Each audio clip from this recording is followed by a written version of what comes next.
Why so many hat and trench coat heroes? Ace Harlem is why. 1947, Harlem. Jim Crow could fly north as surely as he could fly south. All the while, Harlemites were haunted by entities straight out of pulp magazines. Neither papers nor police lent an ear to such tales. Fortunately, Ace Harlem was always on the case. But who was this curiously named hero? Urban legends claim that he was a Philadelphia reporter named Orrin C. Evans. How? Well, an uncanny resemblance, that's how. Question: how can one man be in two places at the same time? 1958. Colorful paranoia swept America. The Red Scare, the Black Menace, the Lavender Scare, and the Yellow Peril. FBI Director J. Edgar Hoover assigned Jewish agents to infiltrate Hollywood, black agents to infiltrate the NAACP, handsome agents to loiter at gay bars. And he assigned Agent Jimmy Woo to stake out San Francisco's Chinatown. One night, Woo overheard airmen whisper of bizarre sightings near air bases in Morocco. Woo was then rendered unconscious by a spiked drink. When he awoke, Woo found himself in an apartment adorned with communications from Red China. He noticed those communiques were written in badly rendered Cantonese. Suddenly, FBI agents flooded the apartment to arrest Woo for treason. Fortunately, Woo was rescued by Nightshade, the resident hero of Keystone City. Spirited away to the night gallery, Nightshade spoke of similar incidents involving black FBI agents. Before their arrests, the agents whispered of curious goings-on at Wright-Patterson Air Force Base. Sneaking onto the base, the duo discovered an actual flying saucer. Eavesdropping on technicians, the heroes found Robert Grayson, a human raised by Uranians, being held captive. The military believed he was one of those human-looking aliens like in the movies and so were preparing to dissect him. Freed, Grayson was reunited with his remote control headband. Upon boarding the saucer, the trio escaped Air Force pursuit. After thanking his rescuers, Grayson inquired if Woo, based on his features, was associated with the visitors who inspected his craft. Knowing the naive Grayson meant no disrespect, Woo asked what the visitors said. Grayson ordered the saucer to display its memory of the visitors. During a phone call, they spoke English to the military personnel and another language. That language was unknown to Woo. However, having served in Korea alongside a Filipino-American, Nightshade identified the language as Tagalog. The saucer promptly sped toward the Philippines. While surveilling Subic Bay Naval Base, a gold submarine surfaced. Suddenly, exotic warriors emerged from the water to infiltrate the sub and extricate captives. When the military opened fire, the saucer shielded the warriors. One warrior, a regally adorned woman, beckoned the saucer to follow her. Submerging, the saucer docked at Nan Madol, the underwater city of the Magindara. The regally adorned woman then boarded. Her name was Queen Morella. She had been searching the region for a lost surveillance patrol. Before their capture, the patrol communicated that an extra-national party was consulting with the US military on Oolong Island. Approaching Oolong Island, the saucer was shot down by an EMP and crashed into the ocean. The heroes were then captured by M-model robots. They were then interrogated by the cybernetic horror Chang Tzu. Nearby, while secretly planting flowers on an unmarked grave, a lone M-model picked up a signal from Grayson's saucer. The two then communicated and shared data. Together, they hatched an escape plot so sneaky, so intricate that M11 just ran through some walls and grabbed everyone. And then it ran back and grabbed everyone's stuff too. While aloft, M11 fended off the other M-model's attempt to rend the saucer apart. Emerging from healing chambers, the heroes wondered why the robot freed them. Grayson explained that the saucer vouched for the mechanical man. M11 then played audio from its memory banks. The recording was of an indoctrination. In it, Woo heard the name Cyrus Vero, a missing scientist suspected of defecting to Red China. Morella commanded M11 to boost the volume. With her sensitive ears, the Queen overheard a woman singing in Calabrian Greek, a siren. Nightshade wondered. Framed FBI agents, an extra-national party bossing around the US military, a robot factory on a remote island, and now a siren, all to what end? Once in Calabria, surveillance uncovered a private resort with a submarine pen. Posing as a tourist, Woo watched as new arrivals met a citrine-haired hostess guarded by an Asian woman. Once at the submarine, Morella hydrokinetically snatched the citrine-haired woman. However, Morella heard a voice in her head that compelled her to let go. Nightshade then dropped from the arriving saucer to fire a tranquilizer dart into the bodyguard's neck, silencing the voice in Morella's head. As security evacuated the hypnotized guests and took aim at the saucer, M11 provided cover fire for Morella, Nightshade, and Wu to board with the siren. Hiding among the clouds, the siren's pretty little head cleared in time for interrogation. As M11 aimed at her head, the siren revealed her name was Venus. She had been brainwashed by Lady Lotus for over 2 years. The explanation did nothing to sway Morella, whose people were historically wary of sirens. Calming his compatriots, Wu compelled Venus to tell her story. Although a siren, Venus preferred to think of herself as a muse. She often comforted writers, artists, and sculptors between Calabria and the Barbary coast, until lured inland by Lady Lotus. She recalled being circulated among sites around the globe to keep various geniuses hypnotized. The first site was somewhere in the Atlas Mountains. Wu told Grayson to then set course to Morocco. What happened next was witnessing a supply caravan being attacked by a talking gorilla. Still with me? And then that gorilla was attacked by a Chinese monkey prince. The group had stumbled upon Atlas, a secret society determined to retake mainland China.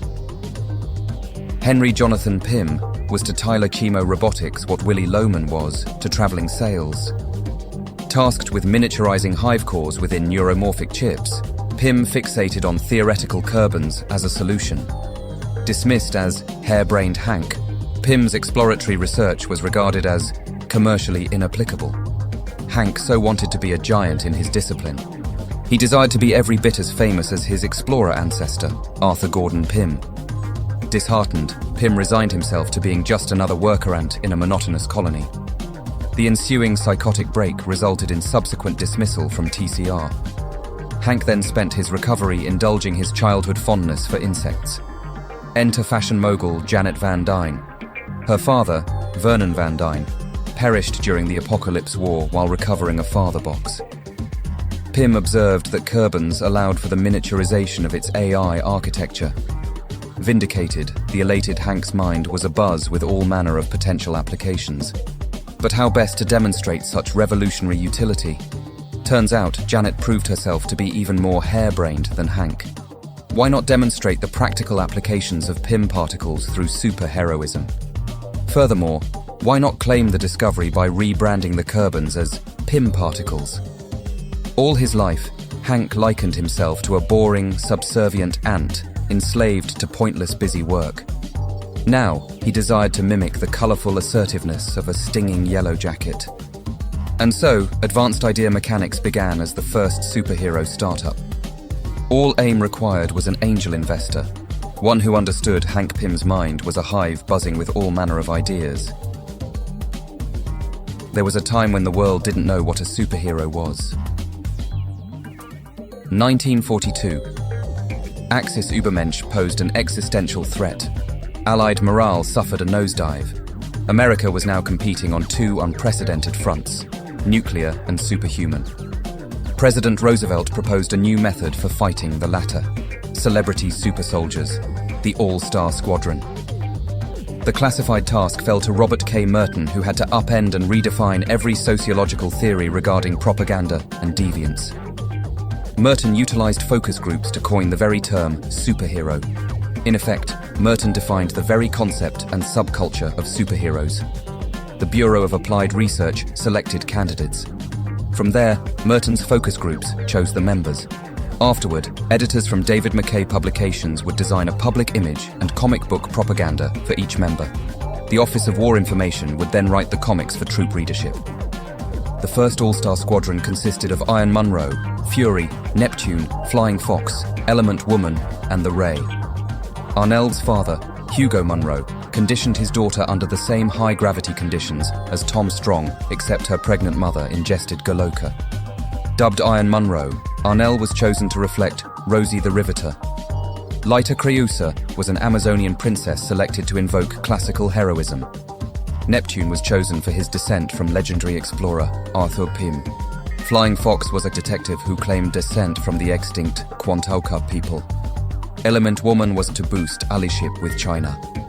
and the Ray was from the future who was depicted in comics as a subservient African American. He was really a Tamil American. 1952. During the Cold War, a second all-star squadron was assembled to combat domestic terrorism and communist sabotage. This time, the heroes posed as civically minded, duly deputized vigilantes. The team comprised those whose gimmicks reflected the popular culture of the time. Blue Diamond was an amnesiac found wandering the Antarctic coast. Unbeknownst, he had been a monk of House Diamond on Gemworld. David Mitchell survived human experimentation wrought by the US government. He had been vibrationally displaced, phasing in and out of both the speed and the still force. The experience left him spinning in circles as the human top. Sun Girl was a Ranian lawwoman who crash-landed on Earth after encountering a space monster. Afterward, she assumed the identity of meter-maid Mary Mitchell. Among her many quarries were invasive Zarkons, Jovians, and the Cube Men of Otan. Black Marvel was Dan Lyons of the Nitsitapi people and once confessed to wearing a haunted costume. The costume had previously been worn by Omar Mosley, a hero murdered by the Order of the Hood. Enya Wazo was from Earth 2's equivalent of Bigtzel. Rather than being mutants, Earth 2's Bigtzelians evolved on their planet, a vibrationally displaced world. Attuned more to the solid world, Enya took the name Louise Grant and became secretary to the incompetent detective, Mark Mason. When Mason bumbled a case, Enya would employ her powers and genius as the Blonde Phantom. Little was known of the warrior Zara Jan. She claimed to have been of the Cuchulan clan of Skartaris. Tearfully, she wanted to return to her daughter. Matthew Masters had once been a notorious outlaw. Upon being shot in the face, Masters awoke amnesiac and was somehow able to wield dark force. Mysterious government agents doctored evidence that Masters had once been a superhero known as the Black Rider. Madeline Joyce was heiress to the Bennett radio fortune. Fun fact, she had been adopted. Another fun fact, she was from Earth 2's Krypton. During a team-up with the Justice Guild, she fell for Robert Frank, aka The Streak. However, they would divorce due to Robert's, politics. Foreign correspondent Mark Todd witnessed Allied war crimes during World War II.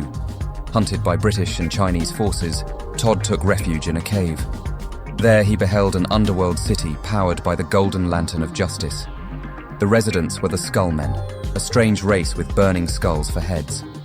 Judging Todd worthy, the Skullmonks empowered Todd to survive his attackers and secure the film for publication. But there was a fine line between justice and vengeance that Todd tragically crossed during the Korean War. And so, he came to regard himself not as a spirit of justice, but rather as a spirit of vengeance. Finally, Thomas Halloway was a psychiatrist whose weirdest patient held superhero delusions. Upon that patient's suspicious death, Halloway was bequeathed twin guns. The guns never ran out of ammo, and its bullets would curve mid-air. Using knowledge gleaned from being a son of a warden, Halloway avenged his patient. And the name of that patient? Newspaper mogul Lee Travis. 6 years ago, nations suspended feuds, abuses, and petty politics to unite against Steppenwolf's invasion. But one world united was still one world alone. Yet the world's best and brightest super beings attempted to more than make up for it. Abigail Hunkle was a single mum who wrestled under the ring name Ma Hunkle. While throwing her daughter clear of a parademon swarm, Hunkle was herself thrown into a parademon processor. Rescued mid-processing, Hunkle's body was rendered non-viable. Using Dr. Robert Crane's cybernetic technology, Hunkle's central nervous system was transferred into an experimental synthezoid endowed with full sensation, the Red Tornado. Mia Shimada was a Nisei who got to live her father's shattered dreams of surfing superstardom. When a rogue wave endangered a fellow Wahine, Mia's hydrokinesis manifested to rescue her. The manifestation caused her ban from competitive surfing. When an apocalyptian marine unit, known as the Deep Six, approached shore, Mia, out for a morning surf, single-handedly repelled them. She then promptly enlisted in the World Army's elite All-Star Squadron. During the Apocalypse War, cyberneticist Robert Crane established Project M. His goal was to salvage those existentially adaptable to robotic prosthetics. Crane reverse-engineered the lifelike physiology of the project's namesake to sustain the human brain. When Dr. Bedlam came to recover that namesake, Crane was tortured to near death. His brain was salvaged by co-director Chuck Grayson, and so Crane lived again as Robot Man. Celia Forrestal was the finest Argo harness pilot in the World Army. Secretly, she originated from the Utopian Parallel, a region of the God Sphere. While falling into the mortal sphere, Celia was separated from her wife and daughter. Longing for a family reunion, Celia set records for parademon kill counts during the Apocalypse War. Her current whereabouts are unknown. Terry Sloan was a polymath, one part MacGyver, one part Bruce Lee. Rather than being recruited, he auditioned for the World Army. Commander Khan feared Sloan was the most dangerous man on Earth. That fear came true when Sloan reduced Moscow to an uninhabitable wasteland. Historian Nathan Haywood was more of an armchair soldier. Caught in a crossfire, his body was rendered to Project M. He was a man barely alive. With his limbs unsalvageable, Haywood was rebuilt better than he was before. Better, stronger, faster. Armed with a photon shield, Haywood became the bionic patriot known as Citizen Steel. Elizabeth Barstow was a prospector of creation metals. To secure her mines from claim jumper Cave Carson, Barstow employed the mercenary cult Scorpio. During the Apocalypse War, Scorpio was revealed to be a dark side cult. Taken captive with Carson, Barstow was forced to refine the metals into weapons. Sneakily, Barstow forged an armor, in a cave, from a box of scrap metal. Endowed with vibranium, adamantium, and nth metal, Barstow slayed parademons and maimed furies. She particularly humiliated Lashina, the fury who would become her chief rival. Fleeing captivity, Barstow joined the All-Star Squadron as the Silver Scorpion. Catalina Flores was an insurance investigator enthused by the Tarantula novels written by John Law. Catalina met the author when he was accused of heisting a rare Nathaniel Dusk poster. The duo played an erotically charged game of spider and fly until Law was finally caught in Catalina's web. However, Law outsmarted her by exposing his heist as a hoax. Disappearing into retirement, Law saw that Catalina inherited the tools of his trade. When the Apocalypse War ignited, Catalina joined the World Army's espionage and sabotage unit. Actor Simon Trent was filming on location when parademons swarmed the set. During the war, Trent translated the skills he learned filming his series into being an actual hero. He became the terror who haunted the night, the revenant at the scene of the crime, the grey ghost. John Henry wielded the electricity-absorbing hammer of his folkloric namesake. Incognito, he was Viking, the new god of technology, and his hammer was a disguised mother box. Arcus hailed from Smokeworld, a region of Svartalfheim. As the glow-in-the-dark visioned, Arcus utilized his flying, intangibility, and invisibility to lead the All-Star Squadron. He had been a lantern keeper until Malekith the Accursed swiped the lanterns to conquer Svartalfheim. When thwarted, Malekith scattered the lanterns across the universe of Earth 2. Tragically, the last incarnation of the All-Star Squadron was lost when Terry Sloan ignited that fire pit in Moscow. Did Sloan perish as well? We'll see. Amazonia had been called Paradise. Now it is known as Collateral Damage. The Olympians ignored prayers, offerings, and sacrifices. Aphrodite recanted her spell of invisibility. Athena cursed her blessing of immortality. The scorched earth, the weeping sky. Stones that stood for over 12,000 years were reduced to rubble, to dust. An empire in miniature lost for all time. A civilization that was. A ruination that is. Nevermore. Why damn the Amazons so? Well, mortals were expendable. Olympians were not. They sailed on shimmering waves and in quiet darkness. They embraced lonely sailors and imparted comfort. And then they slit throats, striping black water with red. The Amazons' origin is shrouded in the mists of history. Some say they began as women who slaughtered their males to claim freedom. Others say they were what remained of a tribe deemed so wretched that none were taken by an enemy who had executed their men. Pseudo-historian David Graves comments they may have been the daughters of Ares. Whatever their origins, here is what we do know based on interactions. The earliest known queen was Marina, who sacked Atlantis to collect payment for repelling an immortal tribe. When the Holocene epoch started, Queen Ortrera slaughtered the Serpent Men and confiscated the eldritch Serpent Crown. Impressed, Ar is offered to father Ortrera's child on the river Tanais. Eventually, the Amazons settled in Anatolia and began worshipping the Olympians.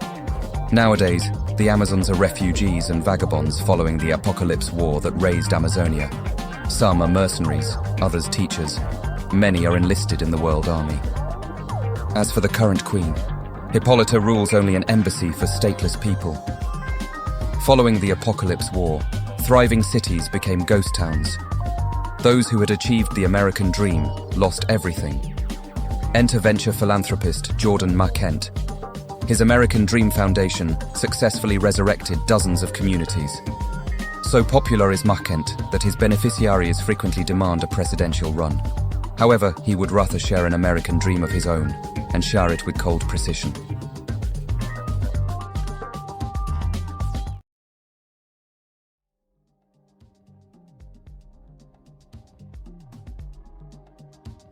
Europe, the Mesolithic, 12,000 years ago. The North Sea and English Channel were dry land where mammoths, rhinos and lions roamed. Rivers splintered into those now known as the Thames, the Rhine, the Seine, Meuse and Scheldt. Migrating along the 10,000 miles of river channels were the ancestral languages of the Basque, the Yeniseian and Haida. These speakers clustered to fend off the invading confederation of bear, wolf, bird and deer tribes. Legend has it that the Proto-Atlanteans also dealt with the Proto-Amazonian culture. Over Lake Atlantis, meteors comprised of creation metals streaked the sky and showered the earth. Particles nourished soil, spiked water, and deified DNA.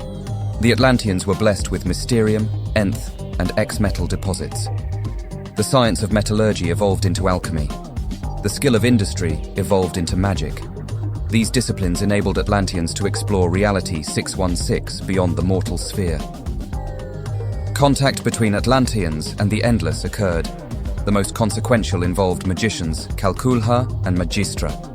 Arrogant, the duo signed a devil's bargain with Master Order and Lord Chaos. The Endless twins demanded agents to settle existential disputes. Calculha wished to deconstruct order. Magistra desired to direct chaos. And so, the opposing magicians conceived the twins Arion and Garn. The twins were educated in the city of the Golden Gate on Lake Atlantis. Arion was versed in order by Calculha. Garn was educated in chaos by Magistra. Despite opposite disciplines, the households held no malice toward each other. That was until the discovery of the zodiac crystals. Plucked from the lifestone tree on Gemworld, the crystals were endowed with all the knowledge and skill of Atlantis. The crystals then became sapient and were consulted for advice by alchemists and magicians. And what wisdom was imparted? That there is always a trade-off, always a price. There is no escaping the laws of equal and opposite reactions, unintended consequences, or that anything that can go wrong surely will. While Calculha accepted this wisdom, Magistra refused. Instead, she dispatched her best pupil, Garn, to seek the inverse within the dark multiverse. Garn did so, and returned mad. Magistra could not accept her son had risen to his incompetence. Arion posited that her failure was because Magistra eluded superiority upon herself. Humiliated, Magistra conjured a butterfly curse. Temperatures rose, glaciers melted, people were displaced, societies drowned. Arion recast the spell backward. He hypothesized the spell would ripple backward to undo the curse. Instead, all creation metal in Atlantis was rendered inert. There is always a trade-off, always a price, and Atlantis paid dearly. Invasion, exodus, flood. Goloka. You don't dig up Goloka. You excavate it. In the 17th century, a mutiny aboard a slave ship caused the vessel to run aground on the rocky shores of Atabar Teru. The mutineers went undiscovered for a decade when English sailors were also shipwrecked. While unthreatened, the English attempted to subjugate the African settlers for sale. A meteor then struck the English encampment, killing them all. The Eternium in the meteorite irradiated the island with prolonged life and vitality. The longevity enabled the Atabarans to fend off repeated European invasions. Today, Atabar Teru remains a rather private island, although it frequently made headlines during the 20th century. The legendary adventurer Tom Strong grew up on the island. His wife, Dalua, was the island princess. Urban legend claims that the 70s vigilante butterfly secretly hailed from Atabar Teru. Even Africa's own Lion Man was rumored to have also been born on that remote Caribbean island. One thing about visiting 1930s America I never could stomach: all the damn Nazis. 1933. The business plot had been foiled. The conspirators walked away scot-free. Afterward, they were approached by the Friends of New Germany. The purpose: to fund propaganda favoring American Nazis. The plan: to cast American Nazi heroes the way Hollywood cast stars. Despite Bund leader Heinz Spanknobel being deported as an unregistered foreign agent, the plan proceeded. Conspiracy theories proliferated in the Dixie diaspora, the Mid-Atlantic, and California. Race and class incidents were staged. Fake news was syndicated. Unions were framed for conspiracy, and bankers lied about denying loans to whites. All the while, survey data was analyzed. By 1936, an HQ was established in Buffalo, New York. Fritz Kuhn was elected leader, and a player troupe was cast, all in time for the Berlin Olympics. Eugenicists chose frail Wilhelm Lohmer for the super soldat program. Lohmer was a German-American, abused by a father angered over losing work to cheaper, inferior labor. Lohmer would throw himself onto his mother to take kicks, so his mother would not. He was angry at those who changed his father into a monster. Often, he would lose himself in stories written by H.P. Lovecraft. Desperate to save herself and her son, Lohmer's mother was approached by a Bund surveyor who offered protection, employment, and childcare. Lohmer was endowed with enhanced senses, strength, immunity, metabolism, reflexes, coordination, and longevity. Wilhelm became the perfect Aryan, the master man. Karl Kant was raised by German immigrants who settled in Appalachia. As he grew older, he periodically discovered a new superpower.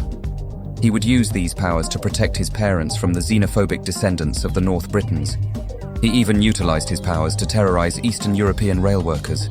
His vigilantism, anti-immigrant fervor, and especially his increasing number of powers got Karl Kant cast as the steely Übermensch.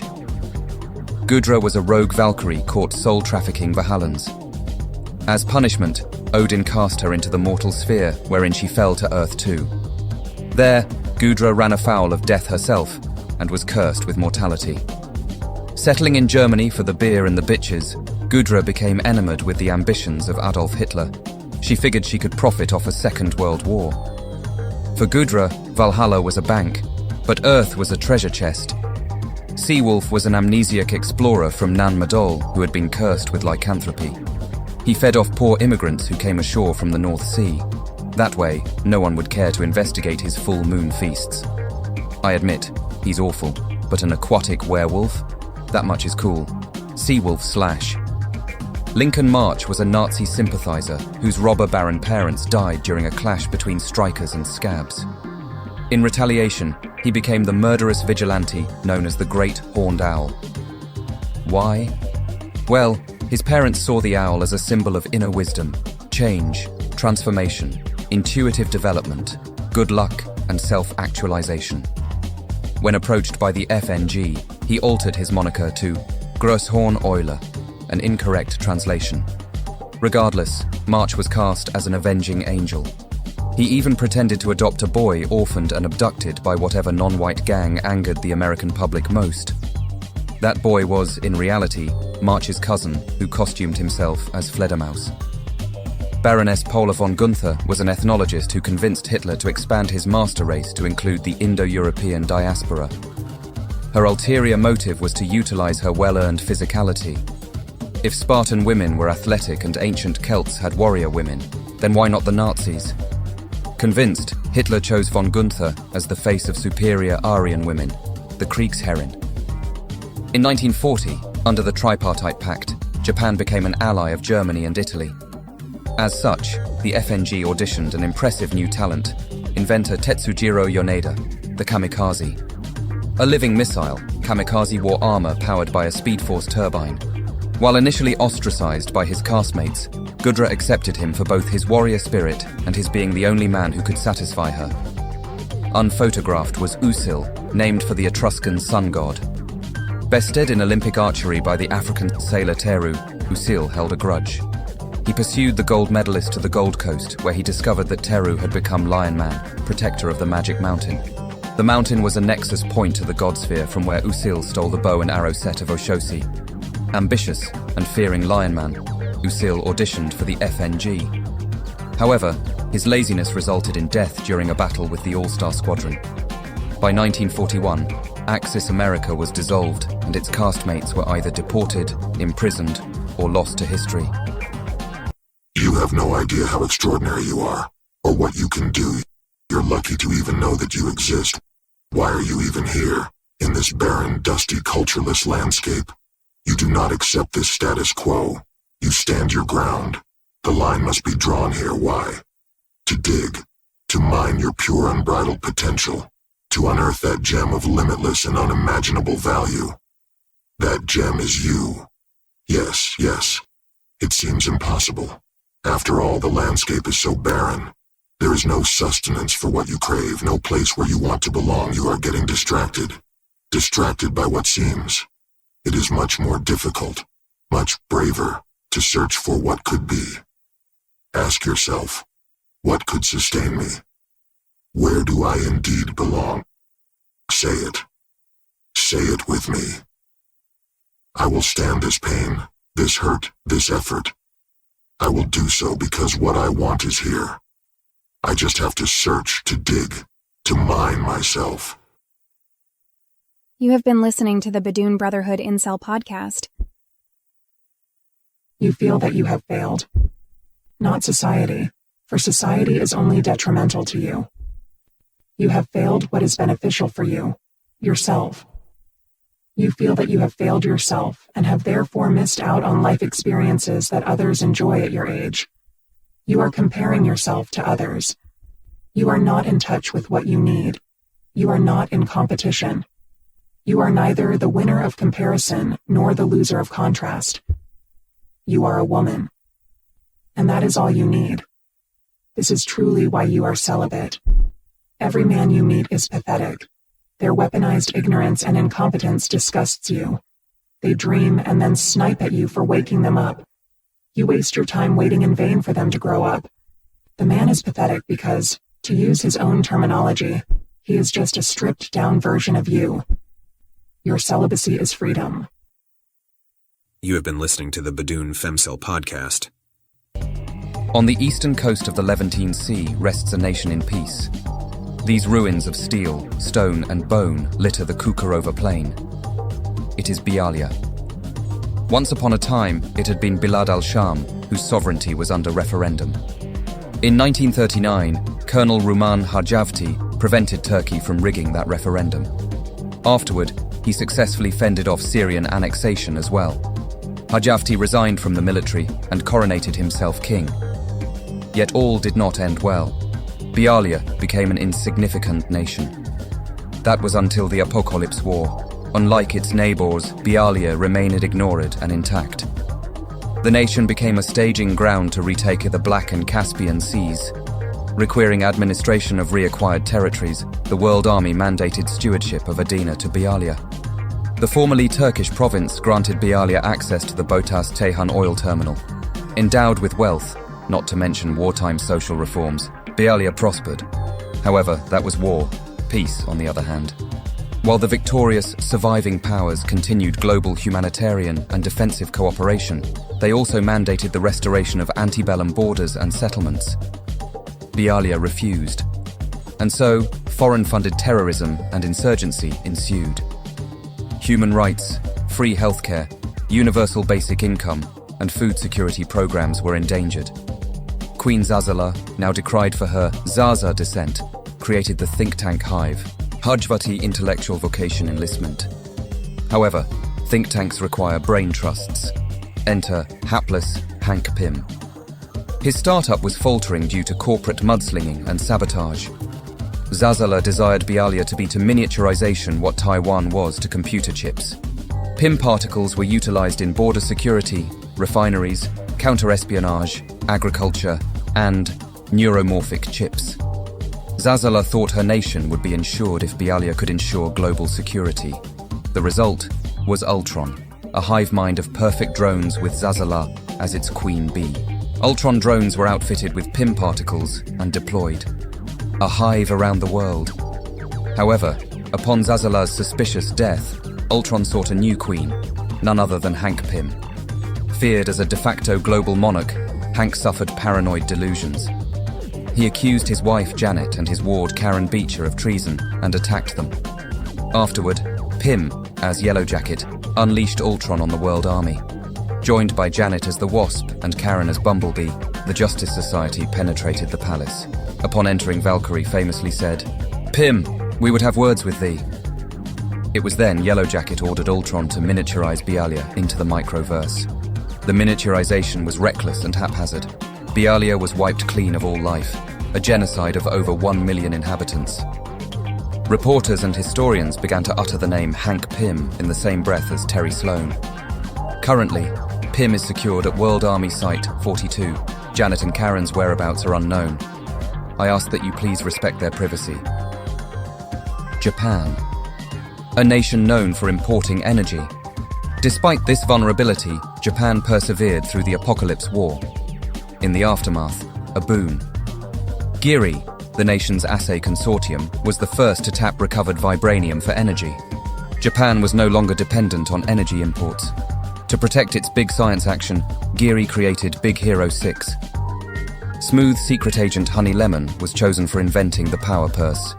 The purse accesses Hammer Space, a limbo realm. In there, Honey can store and retrieve an unlimited number of items. Her purse even enables her to reach into the microverse. Honey paid for her inventions by modeling for Van Dyne Fashion House alongside future private investigator Dakota North. Teenager Hiro Okamura was a precocious youth who attended the prestigious Tasuka Advanced Science Institute.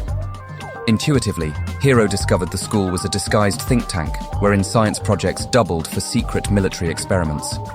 To escape, he upgraded the AI animatronic Baymax. With his robotic bodyguard, Hiro blackmailed the Institute into releasing him. But when the hitman Everwraith attempted to assassinate him, Hiro exposed the Institute. To save face, Japan thought it best to work with Hiro rather than combat him. But Hiro lets Japan know who is toying with whom. And so, Hiro is now known as the Toy Man. Hiro then recruited to his cause the like-minded Leiko Tanaka, a student at the Tokyo University of Science. Turns out, the university exploited student research for the covert Blackhawks. Hot-headed, Leiko invented armor to sabotage Blackhawk operations. She avoided charges of global treason due to Toyman's intervention. Now, she is Go-Go, the rollerblading Revenger. Underground cage fighting is out, rogue bot battles are in, and no rogue bot battler is better than Sunny Sumo. No opponent is off limits. Rogue bots, Reach, and even parademons tap out from Sunny Sumo.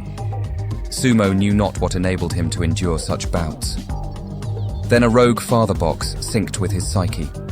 The father box was meant to track the anti-life equation, but instead desired to lose its wielders, the pop culture parasites known as the Super Young Team.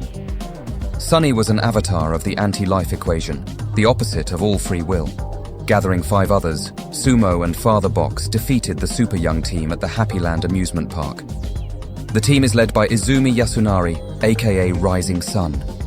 Descended from Hiroshima survivors, Izumi is that rarity on Earth 2, a mutant. During the Apocalypse War, he saved Japan single-handedly from raining hell spores. Afterward, Rising Sun rescued Japan from Ultron drones. He is so beloved by his countrymen that his sister Kaori has promoted a cult of personality around him. Unbeknownst to Kaori, her marketing gurus are none other than the Super Young Team. Big Hero 6 is headquartered at the Cool World amusement park, formerly known as Happy Land. 6 heroes, 6 superpowers, 6 times the big science action. If I could have any superpower right now, it would be the ability to crawl through this camera and give you a big hug.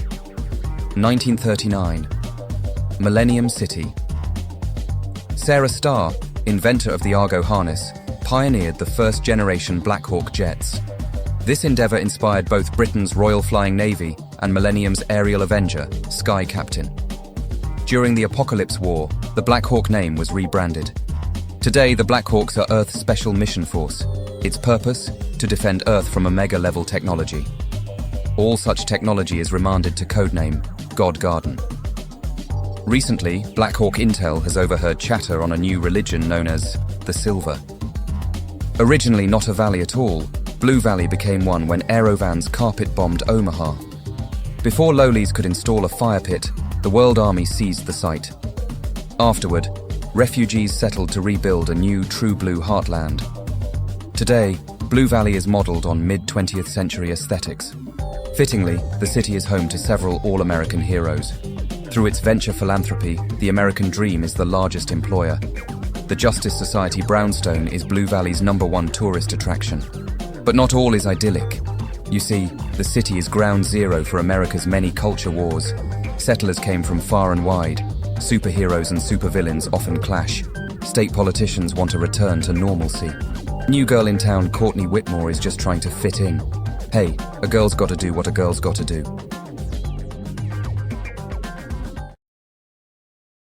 We write this script to describe our performance of contrary actions while inhaling a single breath. We are for Continuous contradiction. We are neither for nor against.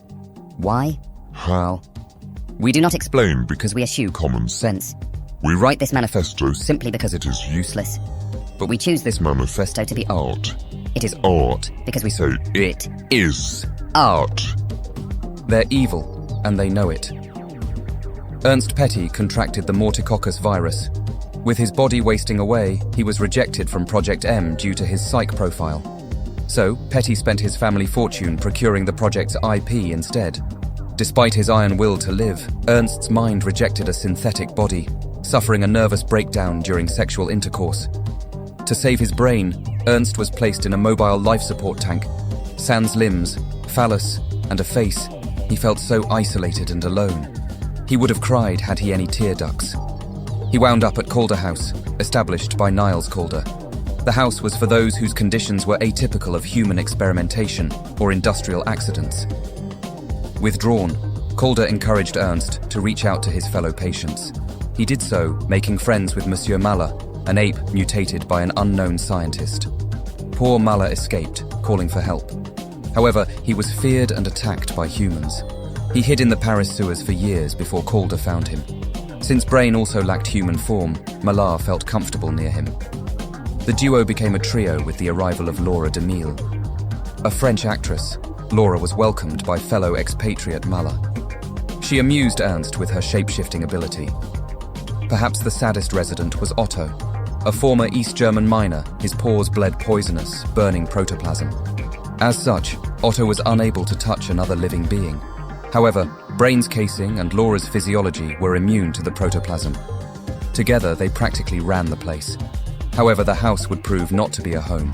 Otto was Calder's bodyguard, Maller was a dancing mascot, and Laura was unaware her alternate personality was sexually involved with Calder.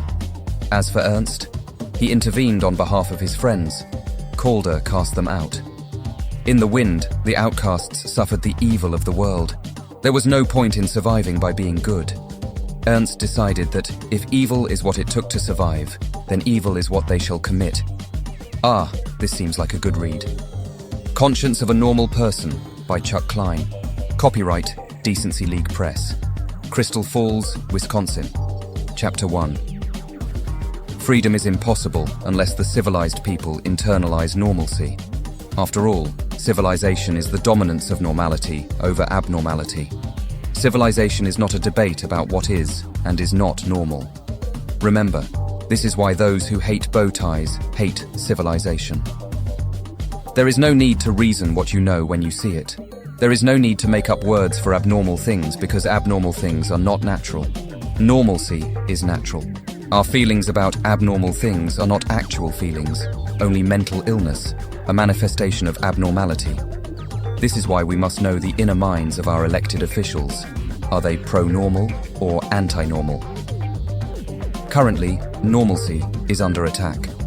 The Apocalypse War created the society-wide mental illness known as anomie, otherwise known as normlessness. We must venture toward a return to normalcy. Normalcy comes naturally. Normalcy is the hard work that comes naturally. Abnormality is a hipster hobby. Normal people smoke a pipe. The Centaurians of Earth 2 are different from their Earth 0 counterparts. Here, they are a pre-industrial society. Nevertheless, they are aware of alien life. Centaurians are sometimes members of the Nova Corps. Overall, though, they have no desire to join the interstellar community. Yet. Centauri 4 is known for its plentiful deposits of yucca, a creation metal, and the Reach wants its hands all over it. Already, the Reach is exacerbating the culture war between the religious Habaktu adherents and the irreligious Akuan individuals. Will the Centaurians unite, or will it be divided they fall? You are alone. You notice a curious card. You read the directions printed on the back. You are then led to a book of forbidden lore. You open the book as a door opens in synchronicity. You step into an unseen order of the universe. It is a science as incomprehensible as the unseen colors of the invisible spectrum. You commune with an intelligence as incomprehensible to God as God is incomprehensible to you. I know. The term God is a tad antiquated. The centum, fittingly, is comprised of 100 centivars. Think of them as science priests. More accurately, think of them as 100 adorable little pieces of silver. As a centivar, your stagnation ends. Your evolution begins. And why not? Is evolution not the natural order of things? On a Colorado peak is an observatory no one has utilized in decades. The sole machine left functioning is an Eternium clock. The observatory was once the headquarters of the challengers of the unknown. And how was the view from up there? What is it like staring into the unknown? Whatever the answer, those who can say vanished long ago. Their whereabouts remain unknown. Like sands through an hourglass, so is borrowed time. 1957. 5 unemployed college pals met to trade war stories. Kyle, Matt, Les, June, Walter, and Corinna spoke of times past and futures uncertain. They wanted adventure. They had adventure. They wanted more. Alas, civilian life required each day to be like the last. While raising a toast to the best years of their lives, the sextet overheard urban legends of monsters roaming night-soaked alleys. Indulging childish whims, the friends discovered otherworldly creatures wandering from a nondescript house. The homeowner had invented an infinity machine that generated a nexus point through which paranatural creatures wandered. Noticing some creatures were suffering in Earth's atmosphere while figuring others might carry invasive pathogens, the team shut down the machine. The scientist fled. The friends had not felt such an adrenaline rush since wartime. Unemployed, the sextet became paranormal investigators, the challengers of the unknown. Their first job employed them as chrononauts for Professor Darius Tycho. He had reassembled a brocar invented by an unknown Nazi chronographer. Before mankind set foot on the moon, cameras captured time traveling. However, Tycho lacked details of my domain. The challengers fatally crashed into the Speed Force wall. I knew their deaths would be unprecedented. I had to save them. My sister, Death herself, cautioned me. Immortal lifespans are one thing. Endless existence is quite another. So, I extracted and lent Eternium to the dying challengers. I allowed them to borrow time. Since they crashed into the time they launched, I could only return them an hour later. I gifted, or cursed, them with an Eternium clock. I worried if I lent them a fair amount. My sister reminded me that no matter how much Eternium I gave them a lifetime supply. A flowery world of gentle, fragile, sacred geometry. Changralin's beauty is appreciated intrinsically by its inhabitants. The Changralinians are hard in physique, but gentle in touch. Every child is taught always to be careful. The highest calling of a Changralinian is to cultivate and preserve, to sculpt oneself into nature's tool. Pacifistic, the Changralinians offered no resistance to their citadel overlords. When the citadel's Gordanian enforcers began reaping newborns for slave labor, the Changralinians did something unprecedented. They resisted. Young Sharisnar was one such resistant soul. To the citadel, he is brute, crusher, and grinder of all Gordanians. To the spaceways, he is one of the Omega men. Rock on! Checkmate is the United Nations intelligence firm. Referred to as the Agency, Checkmate is designed as a chessboard. Pieces are deniable assets recruited from among the stateless, and it is the stateless that Checkmate hopes to put into check. White collects intel, Black executes missions. Bishops coordinate rooks. The rooks plan missions and mobilize knights. The knights are field agents. and the pawns supply the knights. King Faraday is the White King. A former Central Bureau of Intelligence agent, Faraday has a talent for pattern recognition. Sacha Bordeaux is the Black Queen. Formerly of Shade, Bordeaux has a mind for game theory. Currently, Jessica Midnight is a rook in need of a knight none other than Mark Spector. United to fend off Badoon incursions into the Vega system, a planetary fortress was established on a strategic world and named the Citadel. The first allies were the Okarans and the Branks, who united under a hybrid leader known as the Progenitor. The Citadel then annexed the Gordanians, the Spider Guild, the Changralinians, the Scions, and Euphorics. However, everyone gangster until the Progenitor dies from a genetic defect. Sedentary, the Citadel began experiencing terrorist strikes and guerrilla rebellions. Desperate, the military endowed an artificial intelligence with the mind of the Progenitor, the complex. That sounds really, really complex. However, insurgents were endowed with the one skill the Citadel lacked: improvisation. Enter hapless huckster Harry Hokum, an Earthling evicted from Uranus. Hokum sold himself as an interstellar strategist. The funny thing was, he was good at it. Hokum remodeled the Citadel from offensively to defensively. Like Eastern Rome, the Citadel adopted a theme system, and like America, advertising was weaponized. All he needed to advertise were the ideal boogeymen. Better yet, Omega Men. 1981, New York City. Ed Koch was re-elected mayor. A new disease was reported, and two little runaways met outside a Greyhound bus station. Tyrone Johnson suffered a stutter and poor eyesight that impaired his self-esteem. Tandy Bowen cut herself due to abuse in a gilded cage. Tyrone went on the run as he witnessed his friend's murder by police. Tandy was wanted for the wire theft necessary to escape her abusive parent. When self-appointed vigilantes assumed Tandy was a hooker and Tyrone was a disability grift, the duo ran for their lives. Taking shelter in a derelict church, the two conserved their money by scavenging for supplies. In time, the shy Tyrone and the sparkling Tandy became the siblings the other never had. However, the two friends were targeted by human traffickers at a Salvation Army soup kitchen. They were sold to the orphanage, a subcontractor for the Department of Extranormal Operations. The duo was placed inside boxes stolen from Equinox, the in-betweener. Tandy and Tyrone were the only survivors of the experiment. Tandy became an avatar of Master Order, endowed with the white light of life itself. Tyrone became an avatar of Lord Chaos, endowed with the dark force of death herself. Tandy could hurl daggers of healing light. Tyrone could wave a cloak of grave cold darkness. Many a tale from those once on the NYC streets tells of the kindness and vengeance of Cloak and Dagger. And what became of the Child of Darkness and the Child of Light?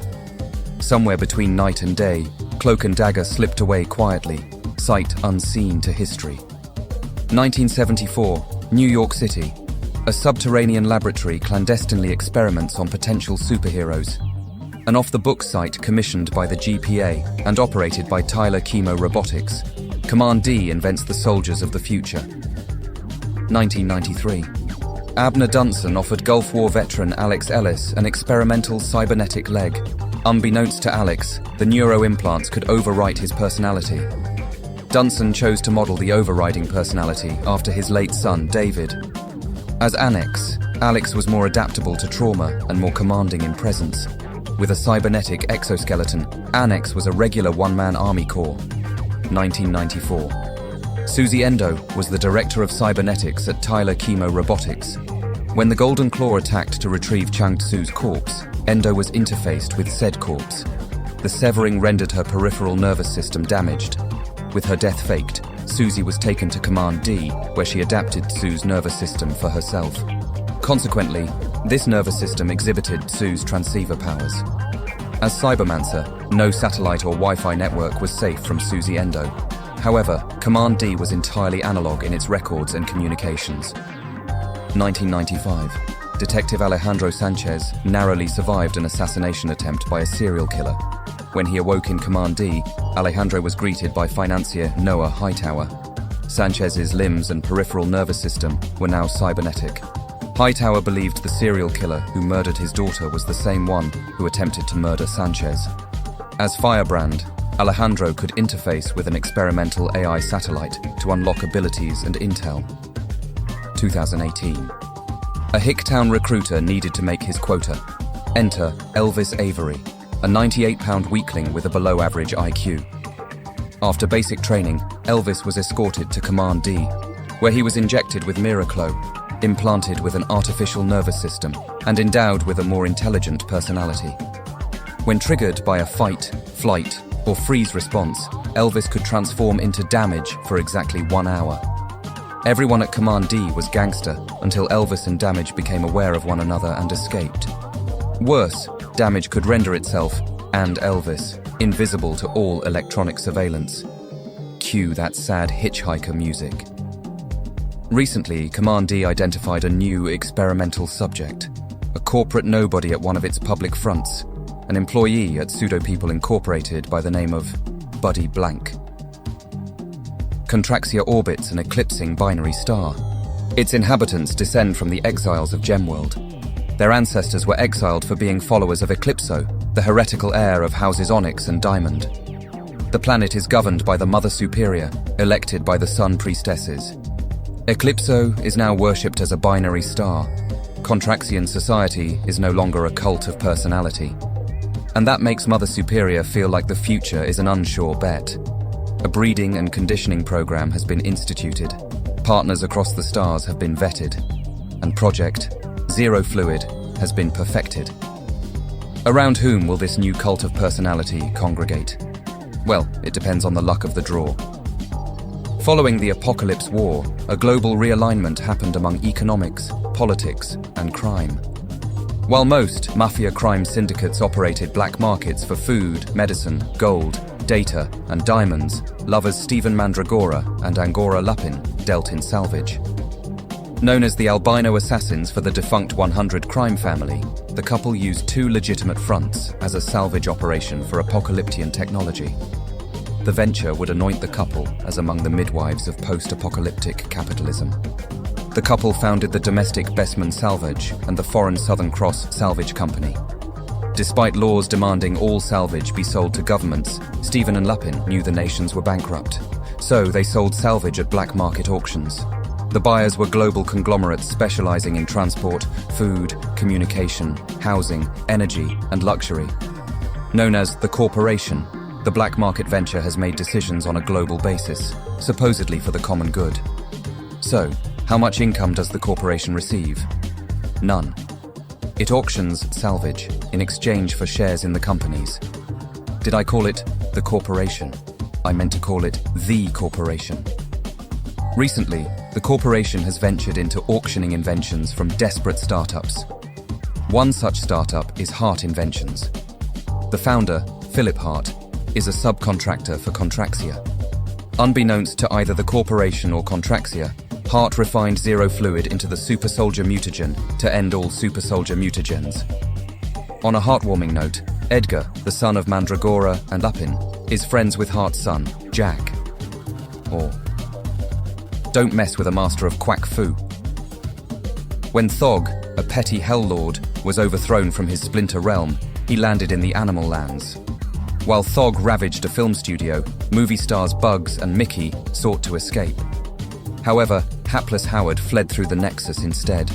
Howard landed in New York City and was taken in by aspiring models Beverly Switzler and Dakota North. They got Howard a job as a pitchman for Van Dyne models. Howard thought it would beat a desk job at R. Wachio Construction. He even became a campaign pitchman for the all-night party. Afterward, Howard became the hype man for Beverly's band, Cherry Bomb. While on tour, Howard met Walter Jennings, a quantum physicist researching nexus points. While foraging in Florida for such a nexus, Howard aided Man-Thing in exorcising Jennings of a so-called Dark Overlord. Afterward, Howard joined NASA to promote a joint US-USSR exploratory vessel. On the maiden voyage, an SOS was received via a wormhole. However, astronaut Stacy Macklin and cosmonaut Valentina Vostok dueled to steal the ship for exclusive first contact rights. In the process, Howard was accidentally jettisoned. Fortunately, he was rescued by the person who transmitted the SOS, Cosmo, an evolved canine cosmonaut. The lonely canine was launched through said wormhole decades ago. He was adopted by the Luminals, a super team from Zarth 3. During an incursion from the dark multiverse, the Luminals were infected with the anti-death equation by Abyss. The only surviving Luminal was Beox, a Green Lantern from Earth 0. How did a Green Lantern get to Earth 2 from Earth 0? He's a box. He was mailed here. See? A perfectly reasonable explanation. The comrades then called Space Cabby and got up out of there. Turns out Cabby was himself fleeing the incursion. His last fare had been infected with the anti-death equation. It was then that they extricated Rick Starr, the last space ranger whose father and girlfriend aimed to infect him. Circumstances made them comrades. Unemployment made them the Cosmic Avengers. Recently, Abyss turned his attention to Earth toward one Robert Reynolds. Oh, and Thog was defeated by Spider-Ham and Marvel Bunny. And, in case you were wondering, both Bugs and Mickey were slaughtered. And I mean slaughtered. Bugs had his all stretched out and wrapped around his neck and stuffed down his throat and out his Mickey had his ripped right open and folded over his head, and his carcass smelled like for days, even inside a chilly morgue drawer. And I won't even tell you what sick was found on their laptops, dear reader. Evening. Evening. Evening. It was the Halloween that almost wasn't. Obsessed with Bram Stoker's Dracula, the vampire sorcerer Count Romanoff began masquerading as the titular character. When Halloween evolved into the modern holiday, the villain would indulge in a bloody feast of Samhain. All the while, Romanoff began hearing a faint, breathy whisper, a recitation of the word evening. Intrigued, the sorcerer studied all esoteric lore, seeking the subject. Eventually, Romanoff was driven mad as the constant whisper became louder. It was then he realized the recitation was an instruction sent throughout the multiverse by a spirit from the dark multiverse. And so, as instructed, Romanoff began a recitation of his own, and Samhain appeared, the spirit of Halloween itself. He had been trapped on Earth 46 and required an accomplice to escape. Samhain called all his little ones from across the black to indulge and revel in the holiday. But the holiday required more than just ghosts. It required all the Halloween monsters for a trick-or-treat like no other. And so, Samhain called 7 mainstays of the modern holiday. Nkantu was born during the Green Sahara. His father, Tchombi, was the leader of the Swarili people, known as the Lion Tribe. The Swarili were feared as immortal warriors best left alone. They resided in the Atlas Mountains, where an Eternium meteorite irradiated all flora and fauna. Nkantu's people eventually skirmished with the Kmetites, whose nth metal weapons negated Eternium. The few remaining tribesmen were taken as immortal slaves. However, the Kmetite ruler, Aram Set, expired. For internment, his immortal slaves were to be executed with poison laced with nth metal as a glorification of his reign. Instead, Nkantu signaled a rebellion, and the would-be executioners were slaughtered. However, Nkantu was captured, force-fed the nth metal-laced poison, and mummified whole. While interred in a locked sarcophagus, Nkantu became undead, his body now tuned to the anti-death equation. Heir to the Garth Manor coffee plantation, Simon Garth paid no mind to the supposed family curse. Every generation, a family member would go missing. This phenomenon fueled many an urban legend. Garth paid neither the phenomenon nor the legend any mind. That was until he was abducted by a cult whose members were descended from the original plantation slaves. Simon was sacrificed with control of his body rendered to whoever held the amulet of Damballa. That heirloom had been etched with the anti-death equation. As was tradition, Simon was to become an undead enforcer of Damballa. However, Layla Cable, daughter of the cult patriarch, recognized Simon as a man who once intervened on her behalf during an attack. Stealing the amulet, Layla fled with Simon. Wondering what would happen if a zombie wielded the amulet, Layla adorned the undead Simon with the heirloom. While capable of only basic thought, Simon was now endowed with free will. Halloween, 1966. June Moon was a comic book artist who accepted an invitation to a party at Castle Damore. While wandering the castle, to avoid her date, she stumbled upon a secret chamber. Seriously? Was the castle conceived and built in America? If so, that might make sense. But if the castle had been relocated from Europe to America, the secret chamber would not be a secret. Regardless, June unlocked the chamber and freed an emaciated Amora of Asgard. She had been imprisoned in a pocket dimension, evading a minotaur. As what happens? Too weak to channel her powers, Amora begged Moon to become her conduit. Amora empowered the healthier June to repel the minotaur. All the youngster had to say was, "Enchantress." Amora departed, too weak to break the conduit with June. Afterward, Moon's strange lifelong adventure began as the Switcheroo Witcheroo. Project M was about more than mere robotic prosthetics. During World War II, Professor Zurin copied the brain of the project namesake and created Joe, the first GI robot. Armed with a body of adamantium and a brain of Sentio Metallico, Joe was built to be an unstoppable war machine. However, GI Robot was an empathetic soul who avoided violence whenever possible. Defective, Joe was requisitioned for the scrap heap. Incognito, the clever robot went AWOL to fight another day. "Yo, Joe!" The savage tale of Ted Sallis ended and began in Citrusville. Sallis was an off-the-books contractor for Stag Industries. Tasked by Project SO2, Sallis was to invent cures for mineral poisoning from creation metals. His work was proctored by DEO handler Ellen Brandt. Ted, whose dance card was always rather blank, was taken aback at Ellen's admiration and affection. And so, Sallis experienced first love. Secretly, Ellen was a double agent for Spiral.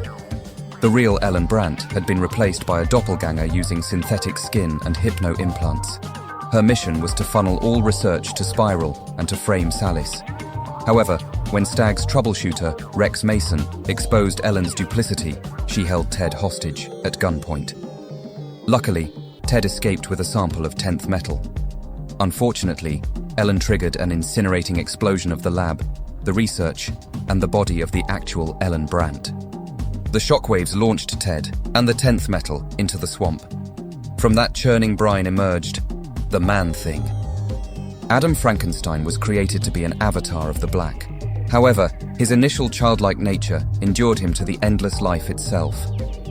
And so Adam rebelled against his nature to protect children, endangered species, and new life forms. Along the way, Adam stared down the abyss that is the Black. After being gifted weapons by both gods and immortals from across the two multiverses, Adam was recruited by Father Time to become the first agent of Shade. The Rusov family immigrated from Transylvania to Mexico to escape an ancestral curse. Centuries later, Jacob Rusov was researching family lore when he came upon an ancestral diary gifted to him by a Transylvanian nobleman. Upon opening the diary, Jacob read a lycanthropy curse. The Transylvanian then appeared to reveal he was Count Romanov, aka Dracula, and the diary was, in fact, the mythical Darkhold. It was Romanov who had cursed Jacob's ancestors out of spite. Under the aliases Jake Gomez, Jake Lightman, and Jack Russell, Jacob preyed upon a cure until Shade dispatched Moon Knight to recruit him. Jacob enabled Shade to infiltrate Samhain's Halloween horror show. The hypnotized horrors regained lucidity and banished Samhain back into the dark multiverse. As for Romanov, he entombed himself inside the Darkhold. Afterward, the Halloween horrors were recruited by Shade as the Creature Commandos. Justice is blind, but it can see in the dark. Young Maximilian Quincy Coleridge witnessed his philanthropic parents murdered. Max funded a global manhunt with his import-export inheritance. During his quest, Coleridge would exchange patronage for expertise. Among his many mentors were Desmond Powell, Clay Stoner, Mary Frances Cassidy, and Kathleen Duquesne. While imprisoned for vigilantism, Coleridge was approached by Balinor, who presented himself as a cultist of Kali. He gestured for Max's release and instructed the lost quester to follow a trail of Aparigita flowers to a hypnotically hidden temple. There, Coleridge met Balinor's daughter, Dalindra, who tested him and afterwards sponsored him. Mentored by Balinor, Maximilian learned of theatricality and deception, of how to engage 600 men, to become invisible through patience and agility, to mind his surroundings, and to accept that training is nothing, that will is everything. Eventually, Maximilian perfected his craft. He was then summoned for an audience with Raga Shah. It had been generations since a new Thuggee was summoned before the Grand Guru. During the audience, Coleridge was branded with the kiss of Kali.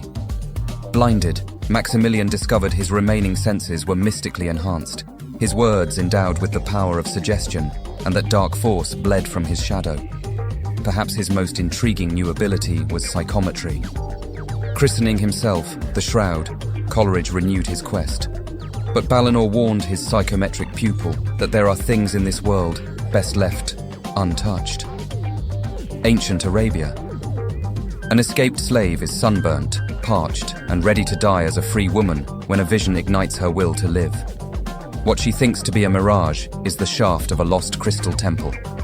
Inside is cooler air and plentiful water. And there is one other blessing. An inextinguishable crimson flame warms the cold desert night. The flame is even a beacon to lure in nocturnal predators to become her prey. After a childhood of poverty and a youth of enslavement, she is safe. She professes her gratitude, then her sorrow, then her rage. Her father sold her.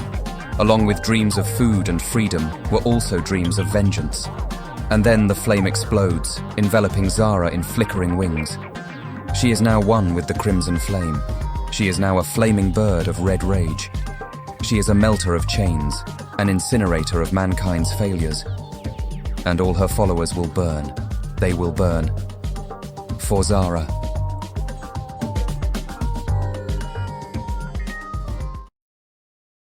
A model citizen indeed. Dakota North was born into the intelligence community. Her father, Samuel, was a CIA deputy director. Her mother, Caroline, was an NSA analyst. Both parents perished in a car bomb. Dakota, an aspiring model, was left to raise her brother, Rick, but not alone. Dakota raised Rick in a house shared with fellow models Aiko Miyazaki, Beverly Switzler, Chili Storm, Jill Gerald, Tony Turner, Jay Lind, and Lex Jansen, all of whom were signed to Walker Talent by runway legend Millie Collins.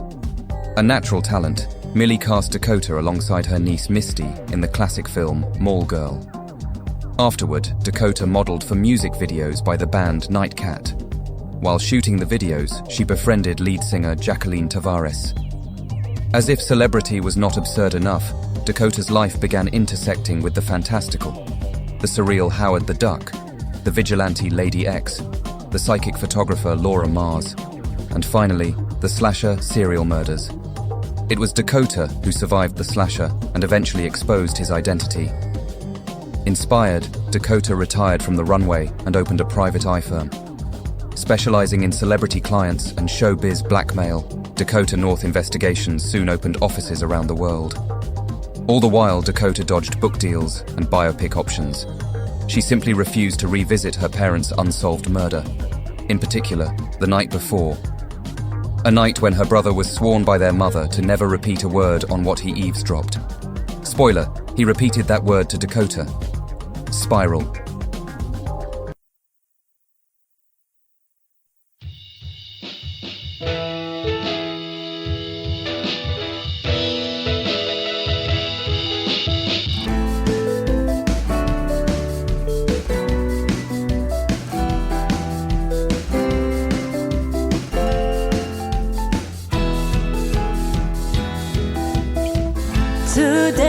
Today is the day when rainbows will point the way to where I can be me. Can you tell me how to get to Danny the street? It's a magic pavement ride to where every door opens wide for people like me. Can you tell me how to get to Danny the street? Friendly neighbors who see a chance to welcome a refugee like me.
My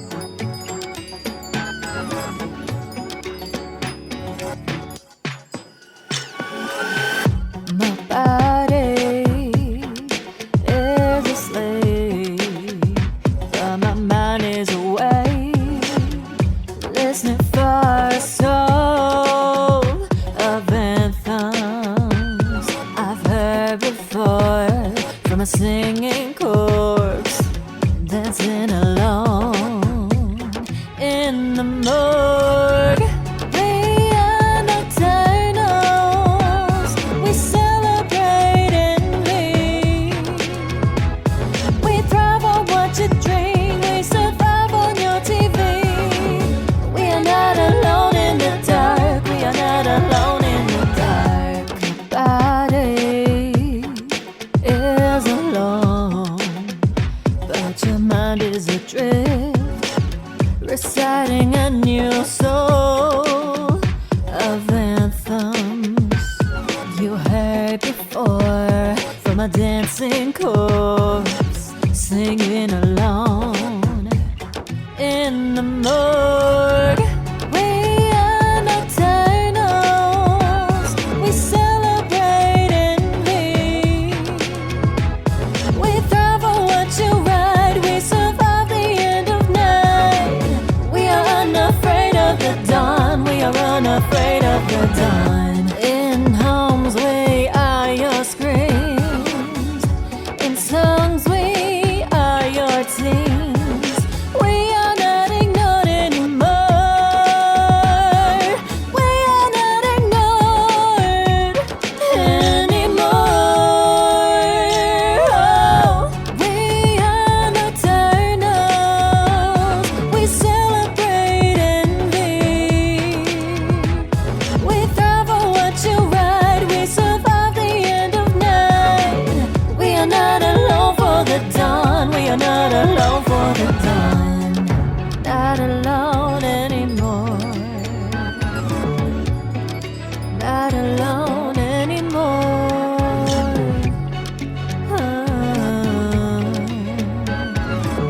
We are not alone anymore, we are not alone anymore.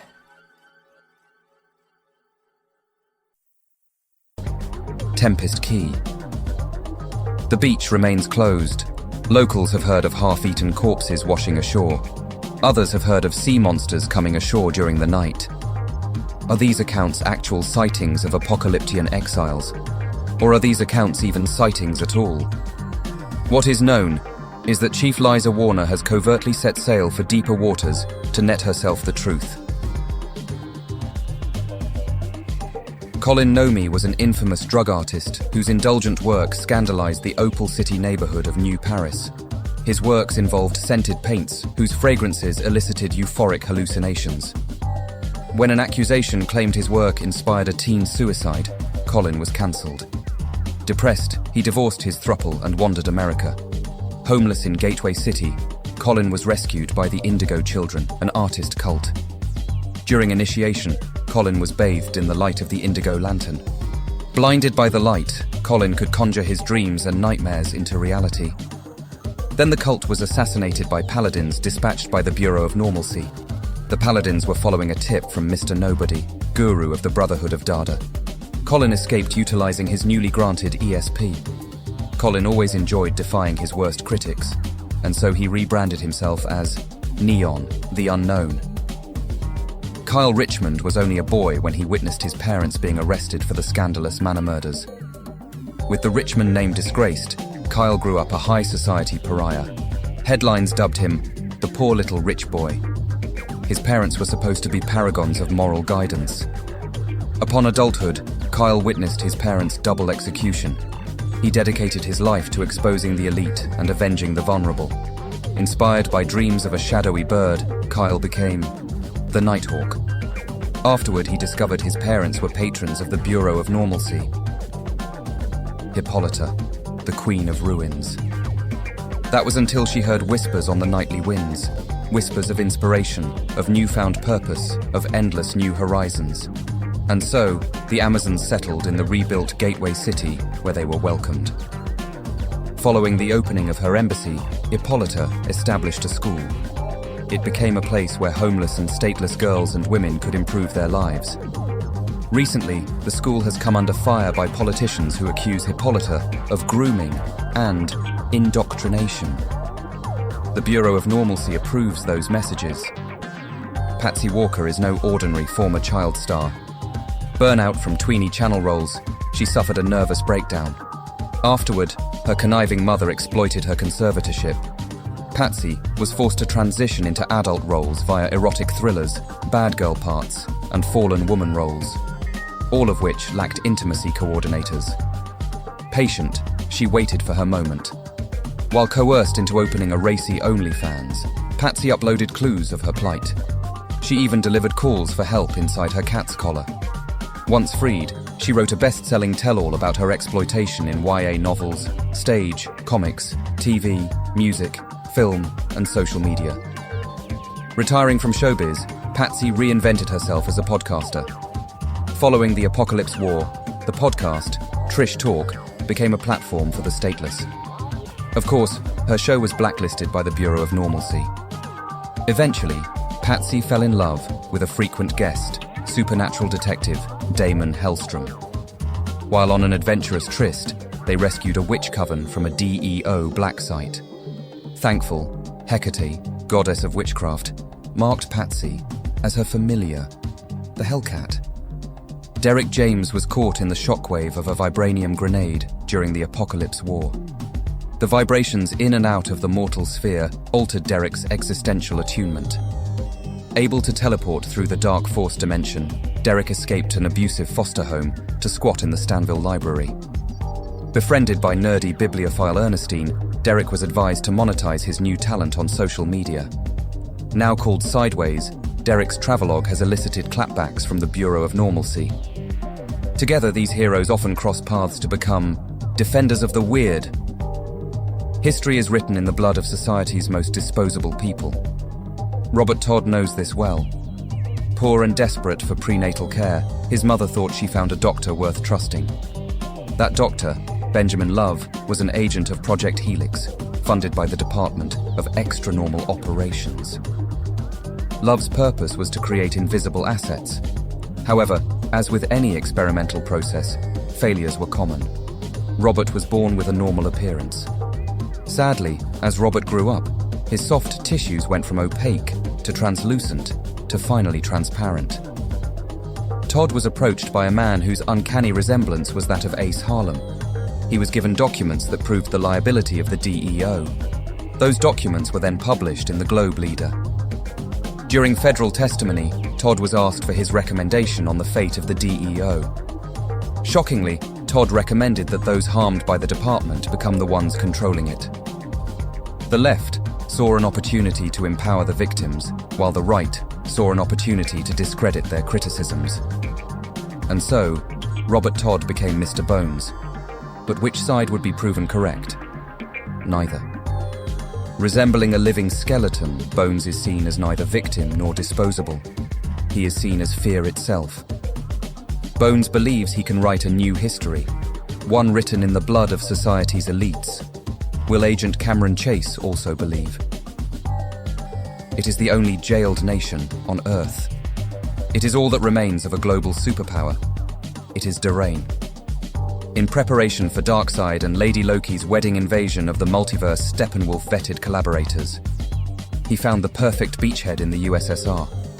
During the ensuing Apocalypse War, Steppenwolf endured Earth-2's resistance far longer than Darkseid on Earth-0. For the embarrassment he inflicted on Darkseid, Steppenwolf was forsaken. Without resupply from Apocalypse, Moscow was incinerated by a rogue fire pit ignited by Terry Sloan. With the USSR conquered and divided by the surviving powers for corporate governance, Steppenwolf's forces retreated into the Soviet Caucasus, where they founded the rump state of Durain. You would think the surviving powers would have invaded. Well, you would think wrong. The Soviets were not Steppenwolf's only collaborators, dear reader. It is feared by those collaborators that evidence of their duplicity will leak if Durain is invaded. And so, the World Army maintains constant vigil on Durain's border, the sole fortified border in the world. And what happens inside Derain? That's top secret, dear reader. Top secret. Who wants to live forever? Zaragoza, 823 AD. A cloaked figure enters the shop of a talented metallurgist. He speaks Aragonese with a Moorish accent. The cloaked man then produces a curious ore smuggled from Misr. It is an ore known in many a myth and legend: ether, umbungi, akasa, sunya, koni, tincture, void, quintessence. This specific ore is said to endow immortality. Having once been a student of Jabir ibn Hayyan, the metallurgist is intrigued. The cloaked figure then lowers his hood. He is Abd ar-Rahman II, and he has come to consult Esteban Corazon Diablo. Relocated to the newly built Murcia, Esteban extracts the metal.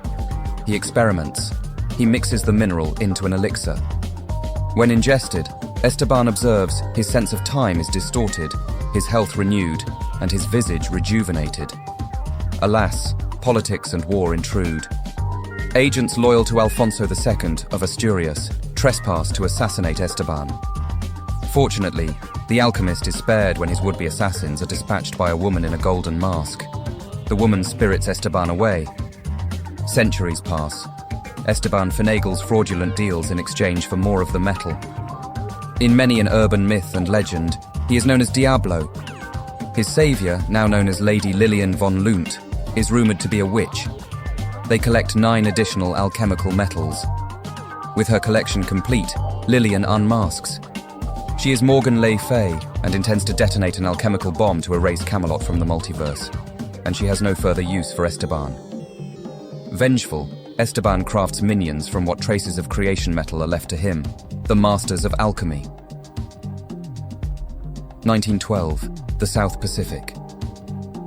An unnamed and unremarkable island quakes.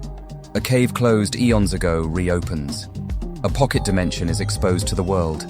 Outpours descendants of prehistoric beasts. Isolated near Point Nemo, the island went unexplored until 1927. That was when the retired enemy ace crash-landed just off the coast. Miraculously, he survived the next 30 years until rescued by the adventure team known as the Suicide Squad. Later, tourist trapper Murray Wilson claimed the island as a safari park. He even bought a cruise firm, the Penny Steamship Lines, to traffic tourists to Dinosaur Island. However, Wilson disappeared. His outrageous claims went unverified, and not even Captain Compass, the high seas Sherlock, could solve the case. Seems like someone cast some shade over the whole affair.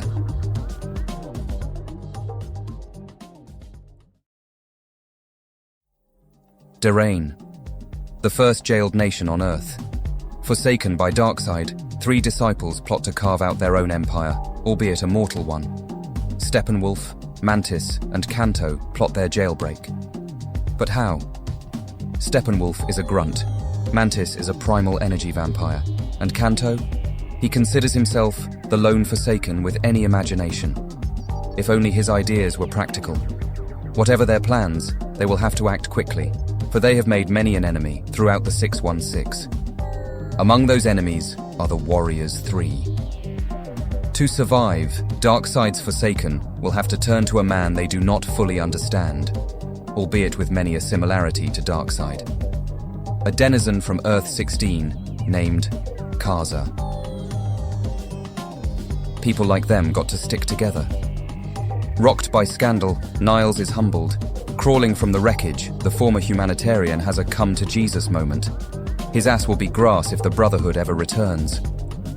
Rehabilitating his image, Calder establishes Doom Manor, home to the experimentally exploited. This time, things would be different. The residents would own the home and endowment, and he had to agree to terms set by those residents. And who are those residents? Racer Cliff Steele was a man barely alive when pulled from a race car powered by a Speed Force turbine. Utilizing technology donated by Project M, doctors saved his brain. New leaps in cybernetic technology would have provided him a new synthetic body. However, his insurance refused to pay that much, and he got the last basic model on the shelf. And so, Cliff must get by without taste, touch, or smell. Larry Traynor was chosen to pilot an experiment craft into Quad, the negative zone. However, while escaping that antimatter reality, Larry was fatally injured. A local negative spirit, Keeg Bovo, had hitched a ride out of Quad. Sympathetic, the spirit affixed itself to the dying pilot, healing him, albeit imperfectly. Afterward, Traynor was wrapped in hastily improvised bandages so that the spirit's radiation would not poison everyone around him. Rita Farr was filming her series Far and Away on location when toxic waste seeped into the ground from illegal dumping. At least, that was the official story. In truth, it was mutagen salvaged from a destroyed parademon processing plant. The mutagen caused her to painfully lose her shape. Becoming a blob of sapient matter, Rita sued Tyler Chemo Robotics. Her benefactor was none other than Niles Calder. With his help, Rita managed to literally pull herself together, requiring quintuple the amount of daily protein. However, her personal plight was considered so distracting that showbiz cancelled her. So, Rita retired to Doom Manor in Midway City, Ohio. Now, she teaches acting and screenwriting on Masterclass. Kay Chalice began life in a living hell. Abused, she manifested dissociative identity disorder. Her plight went undiscovered by teachers and social workers alike. Because of course it did. Kay meandered through the world, sometimes a beggar, sometimes a chooser, always a sufferer. Sometimes she was an abuser herself. Regardless, Kay survived, if it only was in the physical sense. She even met some rather interesting people like Khonshu. Kay's mind further splintered into myriad new personalities. A primary personality was selected as the designated driver of her body. This primary personality became known as Jane. While a psych ward patient at St. Eligius, Kay's identities indulged a fondness for puzzles, Legos, Micronauts, and other interlocking and interchangeable toys. This fondness carried over into gears and dials. One patient, an autistic boy named Tommy Westfall, gifted Kay with a curious dial toy. When Jane asked where he got it, the usually non-verbal Tommy said, Earth 27. It was then a boom tube opened on the hospital grounds and Jane was fused with the dial. Afterward, each of her personalities manifested a unique power. Out of curiosity, she was taken in by Niles Calder. Jane was so grateful, she didn't object to Calder playing ace of base all the time. Unbeknownst to Calder's new patients, they are being groomed to save his ass should the Brotherhood return. However, it is said that if someone pretends to be a good person long enough, they might become one. Who's a good boy? Bats was a loyal basset hound whose life ended when an assailant murdered both him and his owner. Rather than be allowed to follow his owner into the black, Bats was denied by Death herself. You see, the identity of his owner's killer was somehow anonymous to the Endless Reaper. So Death herself allowed Bats to sniff out his owner's killer. Along the way, Bats flew missions with the Ghost Patrol and solved mysteries with the Dead Boy detectives. He even once chased away the haunted tank. Eventually, Bats tracked down his owner's killer. By then, the killer was on her deathbed. Rather than drag her soul to hell, Bats became more concerned with her grieving daughter. Like her mother, the girl, Tracy, was a homo magi. Being of such a species, she could see the ghostly canine trying to comfort her. It was then Death herself was able to know the killer was Mei Hui Lan, wife of debunking detective Terence 13. Case closed, right? Well, Bats picked up an identical scent leading to Doomsbury Mansion, a house of redacted provenance.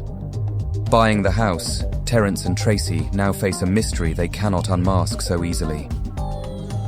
In dimming day, in dark of night, no injustice shall escape my sight. Let all wrongs be set right, exposed by gold lantern's light. Oa, the day after tomorrow. An avaricious and craven world in ruin. And then a gold lantern falls into the ashen crust.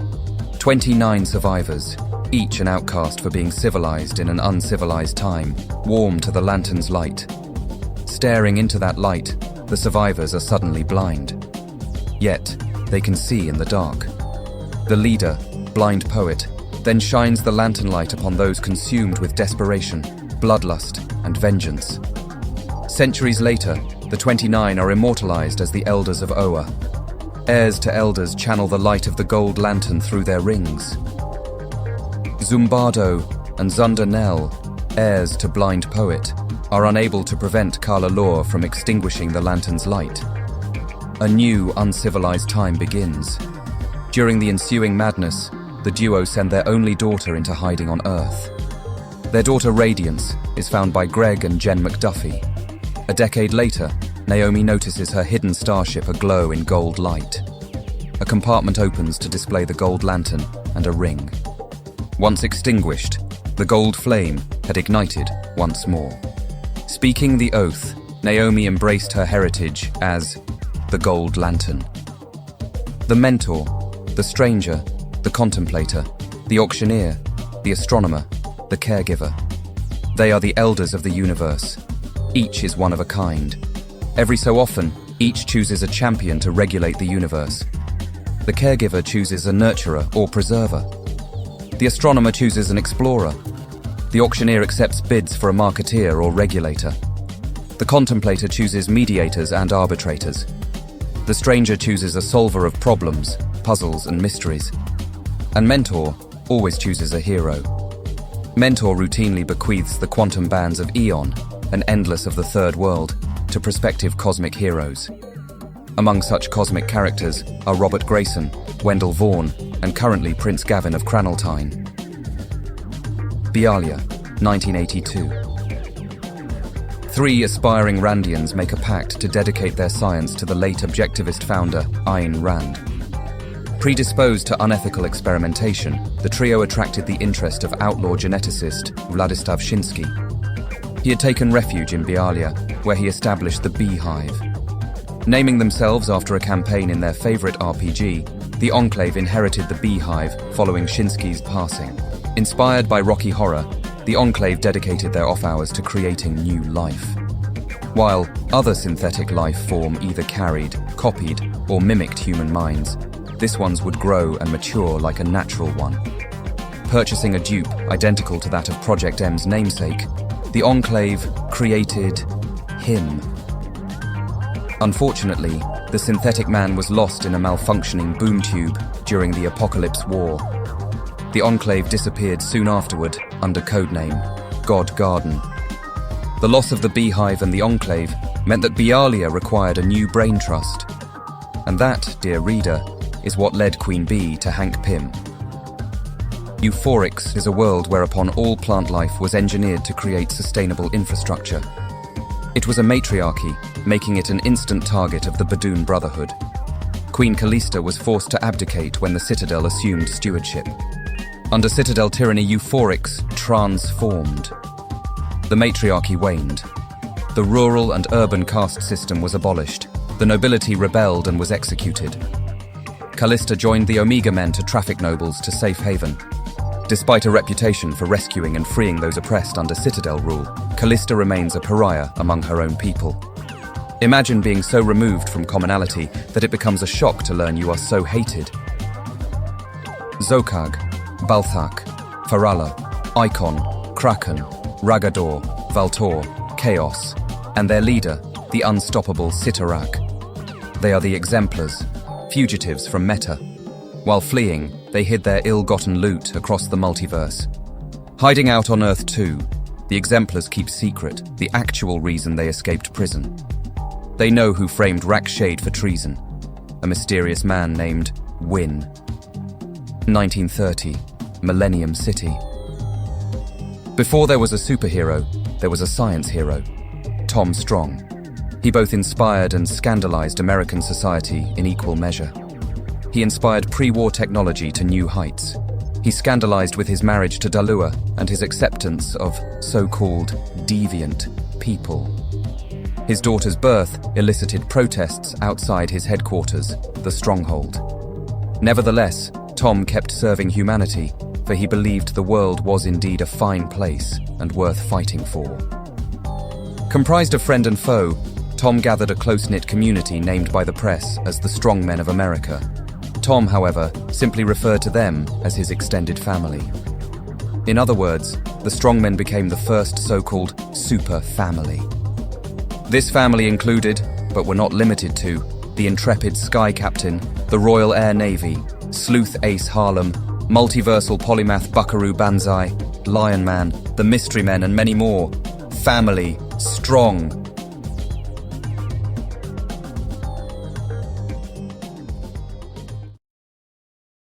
The origins of the Phythrons are lost to time. Really? I prefer to think I have a pretty good memory for an endless as old as I am. What is known is that the Sakuk people peacefully coexisted, even mingled, with the Phythrons. And so have the Kalalit people. Recently, Osoro, the daughter of Waller, has inherited leadership. According to anthropologist Fred Cantrell, Phythron religion references a lost priesthood among the stars. This priesthood worshipped the marriage between the Nightwing and the Phoenix. This priesthood was called the Shi'ar. Do you protect the travelers of the night? If so, you might have a future as a Fist of Khonshu. In his past, Khonshu was exiled to Earth 2 as a powerless beggar abandoned in the Sahara overnight. Freezing to death, he was taken in by nighttime travelers whose kindness would affect the god forever. When these travelers were ambushed and murdered for what little they possessed, Khonshu smote them all and vowed to protect the travelers of the night. His memories and might were then restored by Master Order, who then gifted him a helm. Over the centuries, Khonshu has channeled the helm's power into various agents. Marilyn Moonlight, Moon King, and Moon Man and Lunar Lad. Perhaps Revenant of the Mystery Men was also an agent. Currently, Mark Spector is the Fist of Khonshu. However, Mark might soon be replaced with none other than himself. The Apocalypse War. Fire pits, genocide, and exodus upended ethnicity, economics, and politics. Millions were rendered among the so-called stateless. The Global Repatriation Council seeks to repatriate the stateless. However, the council is the pawn of the Bureau of Normalcy. The real end goal is to sculpt the world into resembling an idealized past. The stateless are conscripted into rebuilding, restaffing, and repopulation. Sanctuary districts corral them for an economic experiment. An experiment in no poverty, no sickness, and many luxuries. And all that is asked of the stateless is to not interfere with management decisions. Companions are assigned to those with privilege cards. Corporate tutors teach that comfort is freedom. Physical media is denied. Digital knowledge goes missing. Forced relocations and separations are common. And numbers are culled in a game invented by Obikai Fix. Recently, a global strike has occurred. Borders are being forcibly reopened. And a leader has emerged. Carly Morgenthau. 1961. Paranoiac Randall Dowling contacts an alternate hypertime, one where the moon landing occurred that same year. Randall figured that if he could contact hypertime, then the Soviets might do the same. Either America should possess such a boon, or no one. Gathering co-conspirators, Randall then hoarded enough Eternium to raid and then prune hypertime. They even utilized raided technology to gain superpowers. The four then clashed with the challengers of the unknown when an anonymous ally intervened. Neither the challengers nor the four were ever seen again.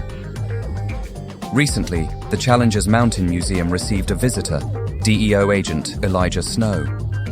He was investigating historical mentions of something called an Eternium Vault. Perusing the museum, Elijah notices the Eternium clock. Funny thing about a clock is that you can move its hands around like a dial, like that of a combination lock. The Phythron diaspora resulted from fleeing the grasp of the Reach. However, no distance could exceed the grasp of the Reach for long. In desperation, the Shi'ar priesthood prayed to the endless Nightwing. Their prayers were answered. The endless Nightwing whispered of the Tree of Shadows that grew on Clintar in the null space of the Dark Force dimension. The Enigma Force nourished the tree's crystals, enabling organic and inorganic beings to swap traits. The Shi'ar fashioned the crystals into amulets, as parasitic as the Reach scarabs. Thus, the Fraternity of Raptors was born. Each raptor is tasked with the great purpose of freeing Luke, the Fytheran homeworld. However, one amulet, Razor, challenges the great purpose. It is said the best ideas last forever. The worst are long forgotten. If the Nightwing whispers ideas, will the raptors last forever, or be long forgotten? Once they were the Galgai, a tribe whose females were slaughtered by the Amazons. The Galgai were then corralled as breeding stock. The Amazons would raise the female infants, the Galgai would raise the males. When Amazonia was sacrificed during the Apocalypse War, the Galgai escaped into their ancestral Caucasus homeland. There, they carved out an enclave in what became Derain. It was then Zeus made an offer the Gargarians could not refuse. Save what remained of the world. Meanwhile, in Gateway City, the Amazons reinvent themselves. Formerly San Francisco, Gateway City has rebuilt itself into a refuge for the stateless. As advocates for antebellum call for a return to normality, Gateway City resists. Checkmate spies on the residents day and night. Blackhawks clash with the Centum, and corporations war for commercial footholds. All the while, Queen Hippolyta imparts wisdom at her eponymous school. I prefer the city's thriving music scene. Have you heard of the Black Vinyls? They can smite, man. They can smite. During the Apocalypse War, Alan Scott became a war hero. While not a soldier, he consolidated all surviving communication outlets into the Global Broadcasting Corporation. Without the GBC, worldwide coordination of information and resources would have been impossible. Afterward, Alan was approached by the Bureau of Normalcy. The Bureau informed him that society required a return to normality following such seismic change. If he refused, then the GBC would be dissolved and its employees rendered stateless. Alan was then assigned a wife and twin children. Furthermore, he was forbidden from ever seeing his love, Sam Joe, a global rail executive, ever again. Secretly, Alan conspired to expose the Bureau and to plot his wife and children's escape. While uploading incriminating data, his wife, Rose Canton, threatened the children. Alan barely survived Rose's alter ego, Thorn. They escaped aboard one of Sam's residential trains bound for China. The Bureau was presented with a situation. So, a deal was struck. A narrative was spun. It was reported Sam's vote on the executive board deprioritized global rail maintenance. Simultaneously, while en route through China, Alan's train derailed. Crawling from the wreckage, he called for Jenny Lynn and Todd through the inky night. Touching an antique lantern thrown from the onboard museum, a living green flame ignited. The flame compelled him to recite the lantern keeper's oath. "And I shall shed my light over dark evil, for the dark things cannot stand the light of the Green Lantern." 1942, Algeria. Fred, Pedro, and Slim were on air patrol when they observed strange caravans near the Atlas Mountains. They were meant to watch for Axis activity, not roaming Bedouins. However, they reported no women, children, or herd animals were in the caravan. Plus, it was summer, not winter. So, why were the locals migrating like that? The three became a laughingstock. Determined to prove their competence, the three went AWOL and flew deep into the mountains. There, they were targeted by drones, firing heat seekers. The three woke up on a mountain trail with no scratches on them. They soon discovered they lacked hunger, thirst, or fatigue. When they happened upon another strange caravan, they learned they could become invisible at will. Following the caravan, they discovered Operation Broca. The mountains were the headquarters of the Golden Claw. Partnered with Nazi scientists, the Golden Claw was extracting Eternium to forge a time machine. Fred, Pedro, and Slim sabotaged the facility with ghostly powers. However, their powers were negated when touching the broker. Figuring the facility was under attack, one scientist commandeered the broker and vanished. Afterward, life and death appeared to explain. Due to local Eternium radiation, their bodies and souls were dislocated in time. Neither alive nor dead, they were the Ghost Patrol.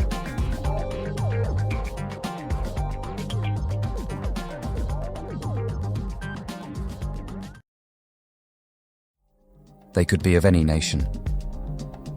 Headquartered atop Mount Everest, the Global Peace Agency is outside the government, beyond the police. The GPA functions as a replacement for both Interpol and the International Criminal Court. The agency conducts both arrests and trials of apocalyptian collaborators and international human rights abusers. At stake is no less than the survival of Earth itself. For you see, the GPA is secretly a faction of scions known as the Visionaries. Utilizing Eternium, the Visionaries mentally navigate hypertime. This navigation is known as psychohistory. Either the Earth evolves into a society of human rights, peace, and justice, or else a great disaster will devolve it into an age of the animal. Halloween, 1938. Newspaper publisher Lee Travis was en route to a costume party when anonymous followers forced him off the road and buried him alive in a nearby cemetery. Fortunately, grave robbers noticed the freshly covered grave and unearthed Travis. Sympathetic, the grave robbers gifted Travis 2 loaded revolvers they unearthed from an unmarked grave.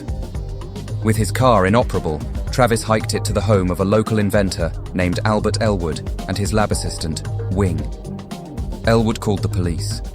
When the police appeared, Travis recognized them as his would-be assailants. Quickly, Travis, Elwood, and Wing barricaded the house, and a shootout ensued.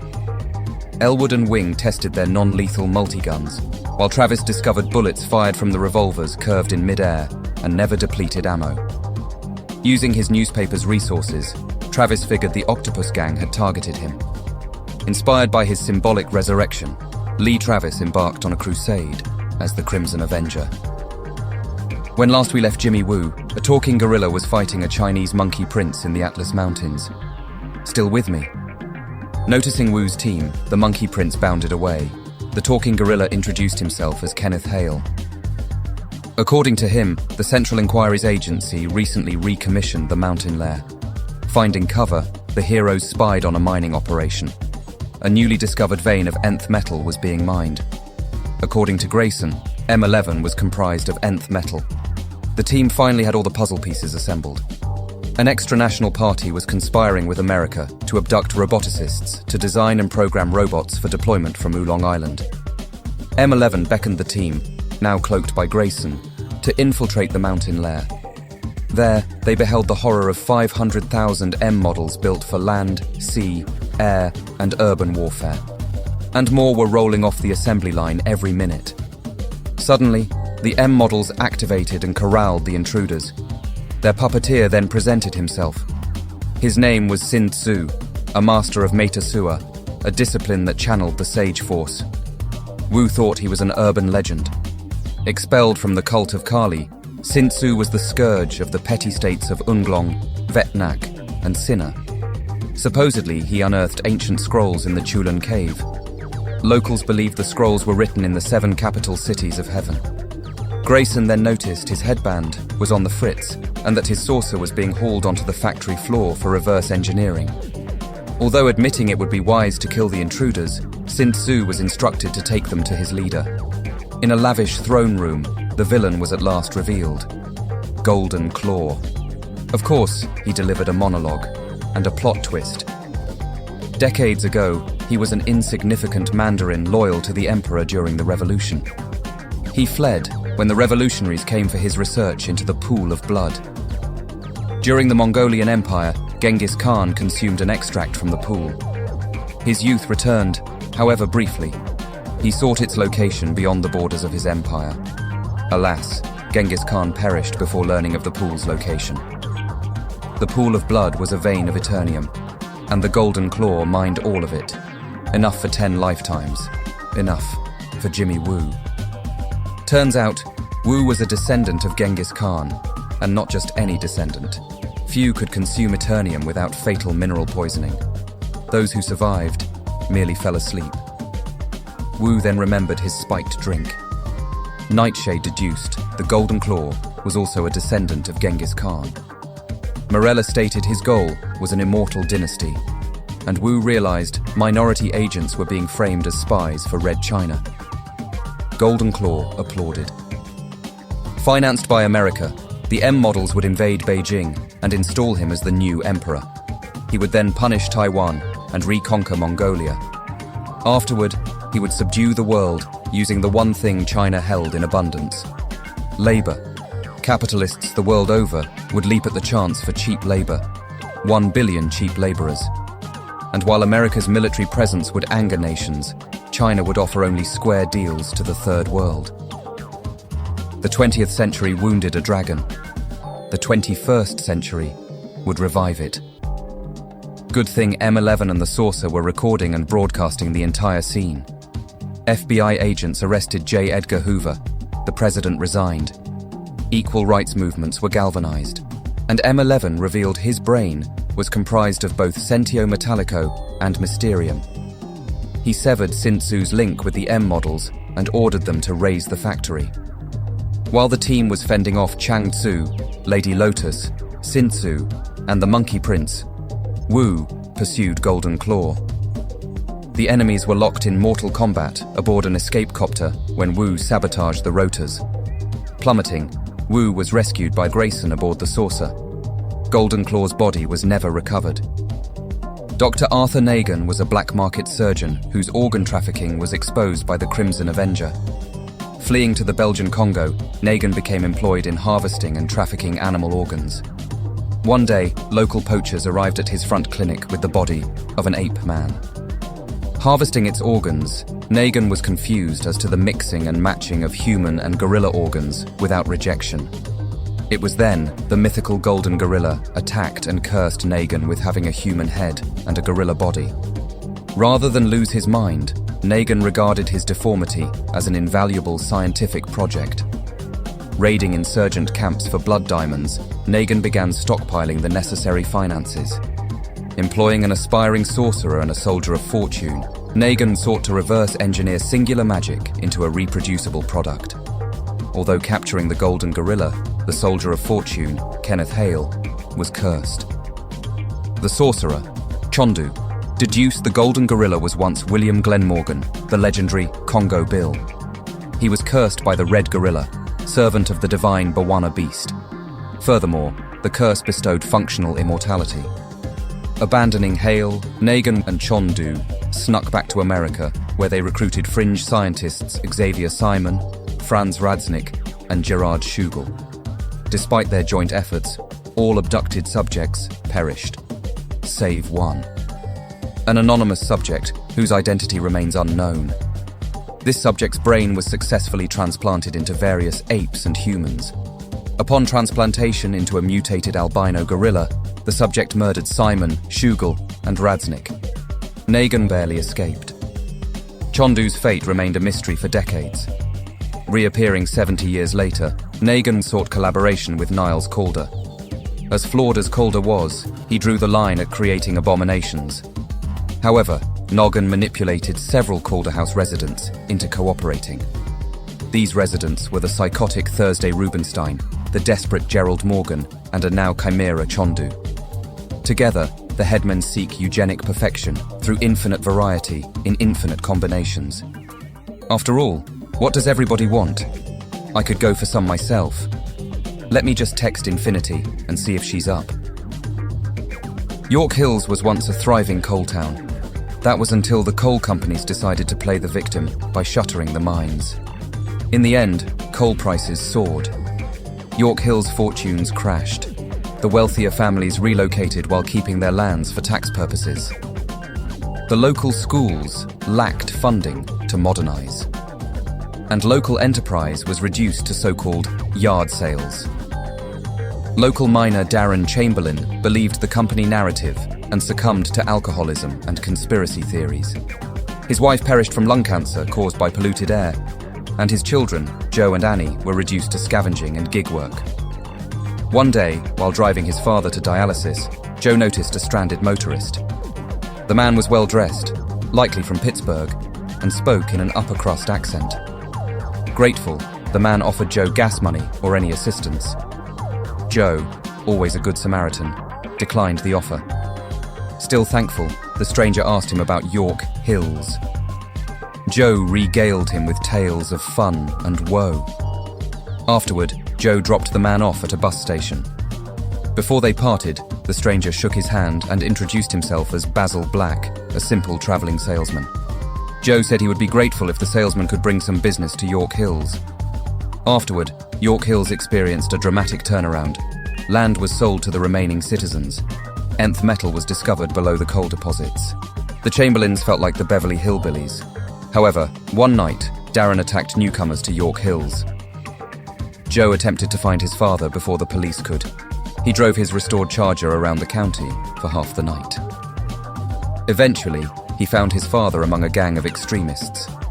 Darren told his son he was determined to protect York Hills from being exploited ever again. York Hills was for Yorkers. The police descended on the scene, and a shootout occurred. During the hail of bullets, Joe began burning from the inside out, transforming into the demonic Brimstone. Darren fled the scene in his pickup, prompting Brimstone to warp Joe's car into a hell charger. Run off the road, Darren was caught and then incinerated by Brimstone. The Hell Lord Mephisto then appeared and cackled a tinging cold exclamation. He had made a deal with Joe Chamberlain, and it was time for Joe to hold up his end of the bargain. Mephisto tasked Joe with hunting and punishing the names in a fireproof ledger, or else York Hills would plummet into burning coal mines. Following their father's funeral, Annie and Joe departed York Hills, seeking both Welshers and allies. In Hollywood, they met Rebecca Carstairs, whose stage name was Witchfire. She was the daughter of Hecate and Mephisto. Abandoned by her parents, she became a fast friend of the Chamberlains. In New Orleans, they met Damon Hellstrom, a supernatural detective and abandoned son of Mephisto. He was also all too happy to help the Chamberlains. And on down the road ventures the Hellions, driving like the demon that drives their dreams. No, don't click away. You'll like this, I swear. Following the Amazons' relocation to Gateway City, Queen Hippolyta opened a school on the grounds of her embassy. Hippolyta Academy serves to educate and heal stateless women. The Bureau of Normalcy often propagandizes the academy as a terrorist indoctrination camp. However, I feel a great swell of pity for the poor soul who comes to that academy looking for trouble. Recently, the faculty has welcomed a visiting professor, Kahori, wielder of a cosmic cube. She teaches how to remain unwavering in the face of devastation and miracles alike. Or you can listen to Brunhilde's lecture on how all men are disappointments, especially in the bedroom. However, keep a side eye on Aresia. She's always looking over her shoulder, and it's not for an attacker. Following the decimation of Bialia, Hive reorganized as contractors for various Black Ops endeavors. Are you in need of capturing, exploiting, building, or dismantling robots? Or are you in need of extracting, salvaging, and refining Eternium or Nth metal? Or perhaps you require PIM particles for God knows what. Currently, the beekeepers comprise a hive without a queen. 1940. In the fifth dimension, that is the God Sphere, Bolo, chief technologist of Darkseid, crafted the perfect alternative to parademons. This alternative was an automaton comprised of Sentio Metallico and housing Quintessence, the soul of a god. The idea was to make soldiers inexhaustible. Once presented to his ruler, Darkseid took unforgivable offense. Sentio Metallico was a sensing, sapient creation metal. Its will could neither bend nor break, and should not all wills bend and break for Darkseid? Bolo's quintessence was extracted from his body, rendering him an amnesiac soul. The automaton would have been smelted. However, Darkseid noticed the robot's likeness to Uxus, his earlier self. Instead, the automaton was disposed of via boom tube to the trash bin that was the mortal sphere. And Bolo. His quintessence was transferred into a body comprised of X-element, molded by Darkseid. His mind was broken, and he was renamed Dr. Bedlam. Meanwhile, the automaton landed in the Earth 2 universe. Junk dealer Clara Crandall salvaged the robot. The automaton learned to speak, developed emotional intelligence, and modeled social skills. Named Marvex, the robot became public knowledge upon capturing Von Crab, a Nazi spy who coveted the Argo harness invented by Sarah Starr. Marvex was then apprehended by the government and rendered to the inhumane Dr. Nar. Marvex was vivisected, dismembered, and reassembled. NAR assembled a cadre of scientists with questionable ethics. These include the likes of Philo Zog, Dr. Legrand, Joel and Joshua Williams, Franz Schneider, Matthew Tyler, Professor Zurin, and many more. Each was granted a piece of Sentio Metallico extracted from Marvex. Despite its top-secret nature, Project Marvex leaked data to the private sector and enemy nations. Upon discovery, those responsible disappeared and their names were redacted. Project Marvex was shuttered until the Apocalypse War, when it was reactivated as Project M. Following World War II, the public believed nuclear weapons to be the only arms race. National secret and corporate societies were competing in artificial intelligence, robotics, and cybernetics. Occasionally, even individuals would get in on the act. The factions included ICON, Tyler Chemo Robotics, Advanced Science Institute, the Enclave, and countless others. Some were academic experiments, others were corporate endeavors, many were top-secret projects, and a few were private think tanks. But perhaps the most frightening was the phone company.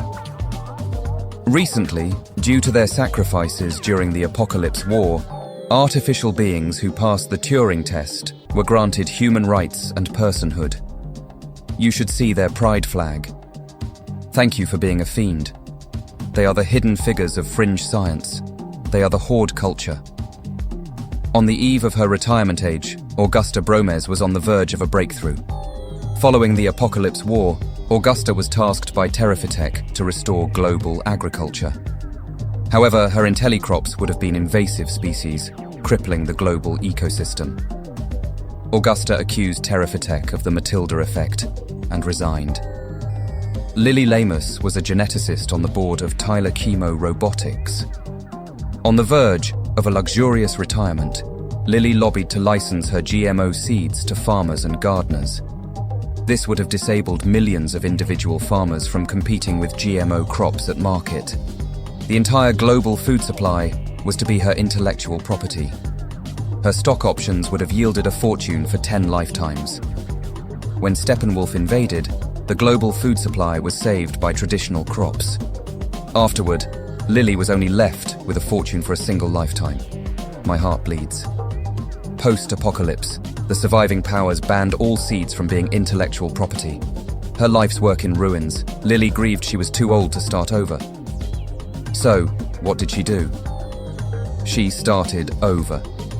She reinvented herself as a geriatric eco-terrorist. After infecting crops with a designer virus, Lily was recruited by Augusta. Picture it, Florida. Edith Scutch was a blue blood heiress whose family founded the earliest slave plantations in the state. Due to emancipation, food safety regulations, and labor protection law, her family evolved into anti-government fanatics. During the Apocalypse War, Scutch enslaved refugees for her farms. Afterward, she was apprehended by the GPA. She blamed non-existent payroll managers and played the victim. While en route to the Electric City penal colony, Edith was freed by Augusta. Opal Ventiver was a geneticist specializing in transgenics. Her goal was to create photosynthetic humans. Recruited by Project Helix, Opal trafficked unwilling and expendable test subjects from among the stateless. However, when Robert Todd was appointed DEO director, Helix was shuttered. During her trial for crimes against humanity, Opal was freed by Augusta. Due to their victims seeking treatment at Doom Manor, the Horde culture often clashes with the Doom Patrol, with each side declaring, "People are not expendable." Guess who is and isn't expendable is a matter of perspective.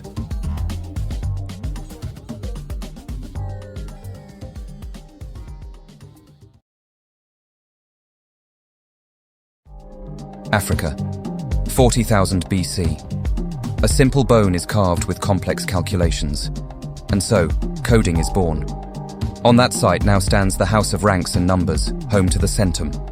Within the house are innumerable tesseract rooms. What awaits you in these rooms? New frontiers? Or a city? Washington, D.C., 1967. Dr. Sidney Schaefer was a swinging psychiatrist with a sex bunny girlfriend and a thriving practice. That was until the Central Inquiries Agency recruited him to become the president's shrink. On call always, Schaefer became clinically paranoid upon noticing mysterious clicks on his phone. He even suspected his girlfriend of surveilling him. Turns out, Sydney was correct. Worse, his disturbed mind manifested through sleep talking. Uncertain who to trust, and determined to protect presidential secrets, Schaefer escaped. He hitched a ride with psychedelic superheroes who were likewise being pursued by, not one, but two, cults. Afterward, he became a roadie for a rock band comprised of monsters called Scare Tactics. However, his run ended when Kropotkin, a KGB agent, captured him. Fortunately, the agent required an analyst to cope with losing his mother to Stalin's purge of 1937. Grateful, Kropotkin contacted his CEA friend, Don Masters, to return Schaefer to American custody. In a twist, Masters was manipulated into delivering Sydney to the phone company. The CEO pitched a deal wherein Schaefer would relate his assessment of the president's psyche. It was then Schaefer noticed a charging cable emanating from the CEO's foot.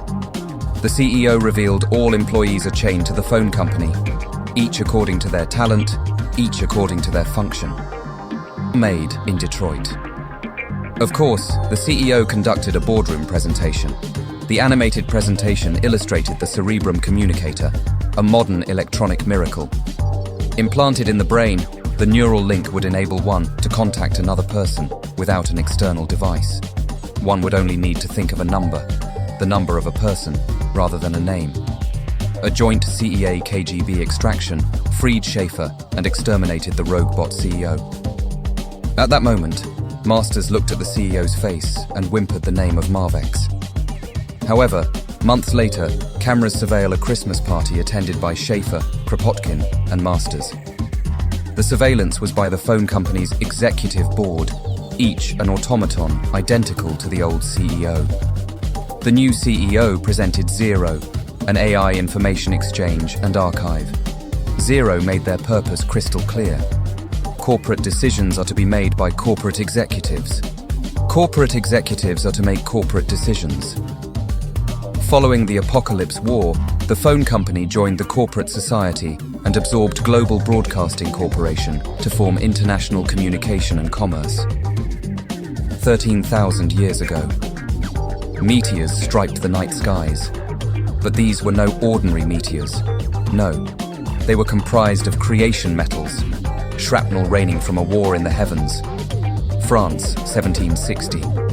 The so-called Wonder Man of Europe flees for his life. Records of his many births and deaths have been determined as forgeries. He was considered a genius in art, politics, and alchemy. In the dead calm of the night, he carries an Eternium elixir and an nth metal dagger. Suddenly, his horse is spooked and freezes. Before him stands an armored woman blocking the road. She is 6 feet in height. Her horse appears to creep around her as territorially as a wolf. The Wonder Man of Europe turns and frantically races away.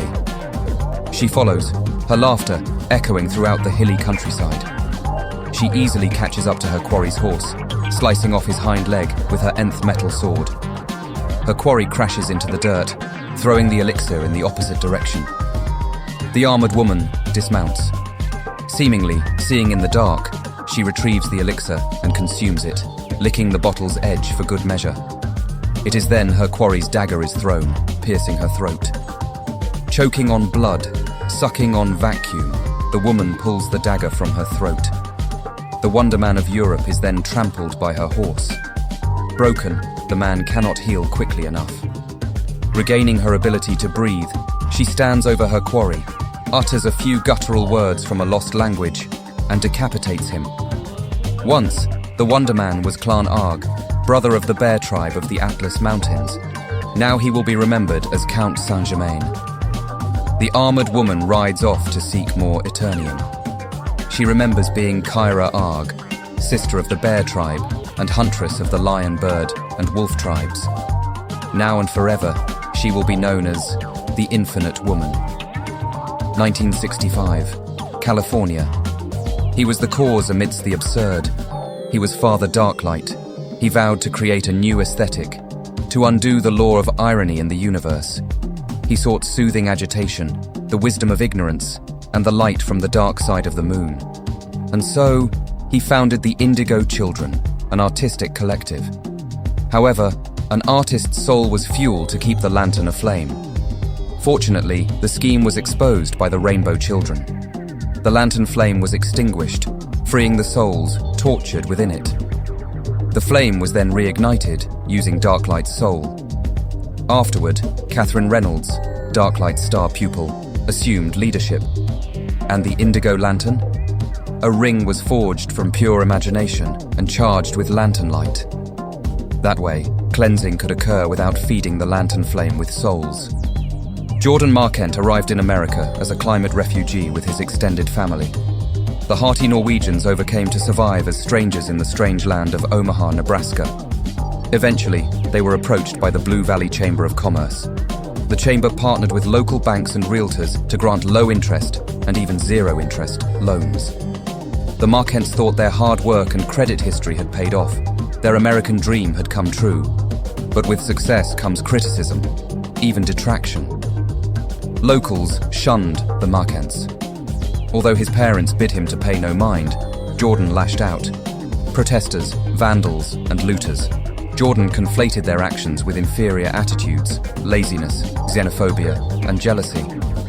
After all, his family was nothing if not superior. Secretly, the Markents were descendants of the Ymir, natives of Niflheim. His family were immigrants twice over. First, to ancient Scandinavia, then to modern America. Jordan stalked anyone who disrespected his family's success. He disguised his murders by freezing victims during harsh Midwestern winters. Eventually, Jordan began murdering the poor and the homeless.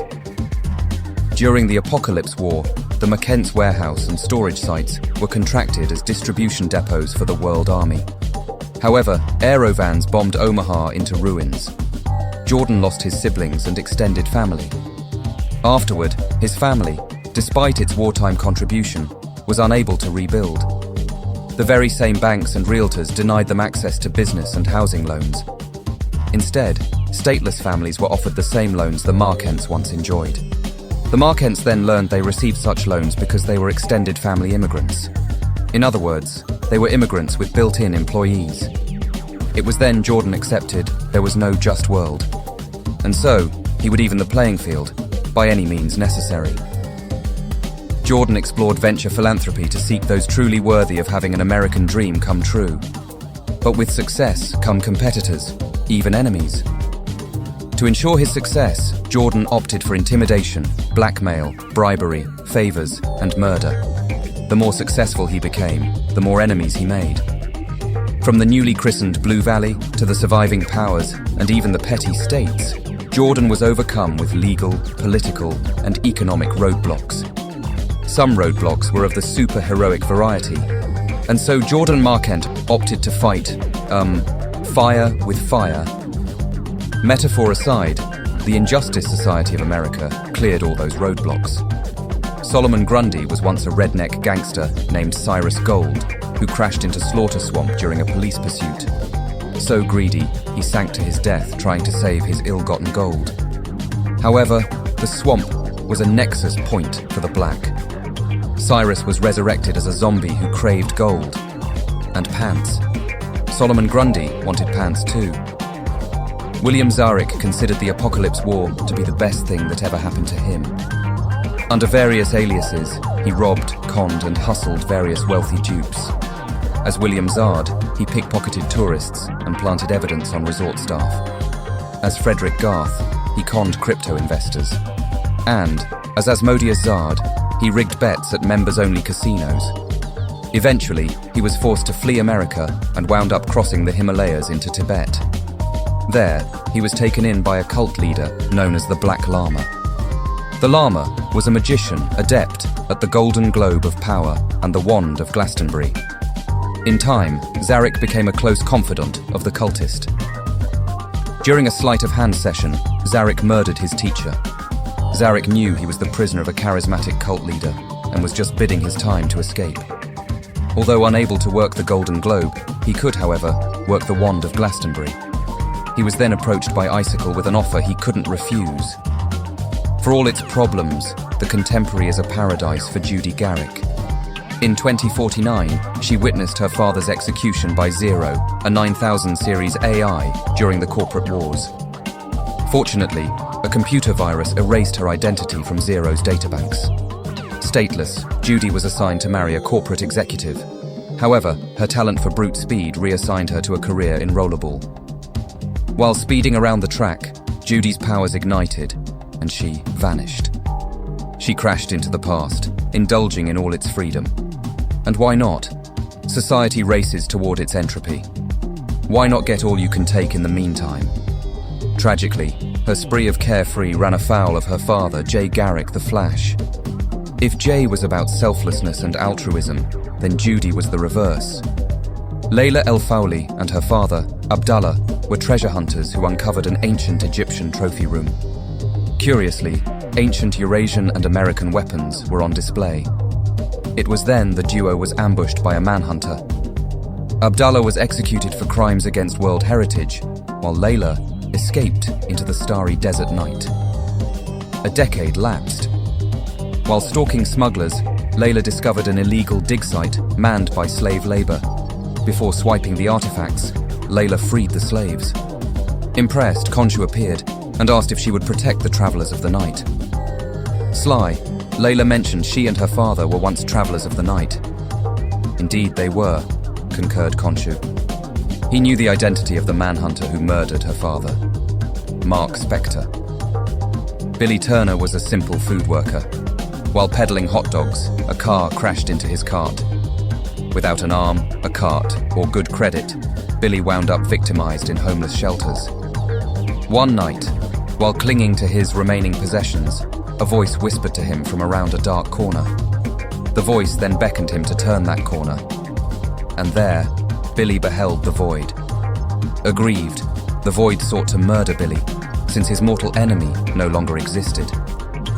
Billy's reaction was one of apathy. Surprised, the Void loosened his grip on the broken man. Sitting side by side, the Void related his tale of woe. Once, he was the avatar of supervillains. His opposite was Aal, the avatar of superheroes. His mortal enemy was the Sentry, the agent of Aal. Billy was curious as to his relevance. The Void revealed that Billy was once Scout, apprentice to the Sentry. Something of a Void himself, Billy offered himself as the agent to the Void. Remolded by Dark Force, Billy Turner became no more. Now he was the Sentinel. There is no just world. They just live in it. 1976, New York, the Dark Age. Michael Harper was an undercover cop who figured his criminal marks knew his identity. Rather than kill or misinform him, he was allowed to live and collect evidence. But why? Common gangs and mafia were beneath the cops. Turns out the NYPD was in cahoots with a secret society. Wait, the NYPD was corrupt? Well, I never. Snooping around, Michael was targeted for a plausible accidental death. Fortunately, better fate swooped in at the last second. The Newsboy Legion, anonymous muckrakers, saved his life. However, the cops believed he was dead, and so Michael would let them think he was dead. Inspired by the Newsboy's late mentor, the Crimson Avenger, Michael Harper became the Golden Guardian. During his investigation into the secret society, Golden Guardian earned allies ranging from the streets to exotic locales to the very depths of space, each with a lead on the secret society. Together, Shroud, Stingray, Human Fly, Aqua Woman, Quasar, Star Dancer, Blue Marvel, Ragman, and Golden Guardian hope to experience some light in an otherwise dark age. Are you so experienced? 1955, Seaboard City, the Silver Age. Living constellations ravaged power stations nationwide. Who were these beings? Aliens, gods, tulpas. The Pentagon consulted astrophysicist Tom Pemberton. He had been an apprentice of the long-lost Tom Strong. Pemberton even had an apprentice of his own, Ray Thompson, a boy afflicted with hyperacusis.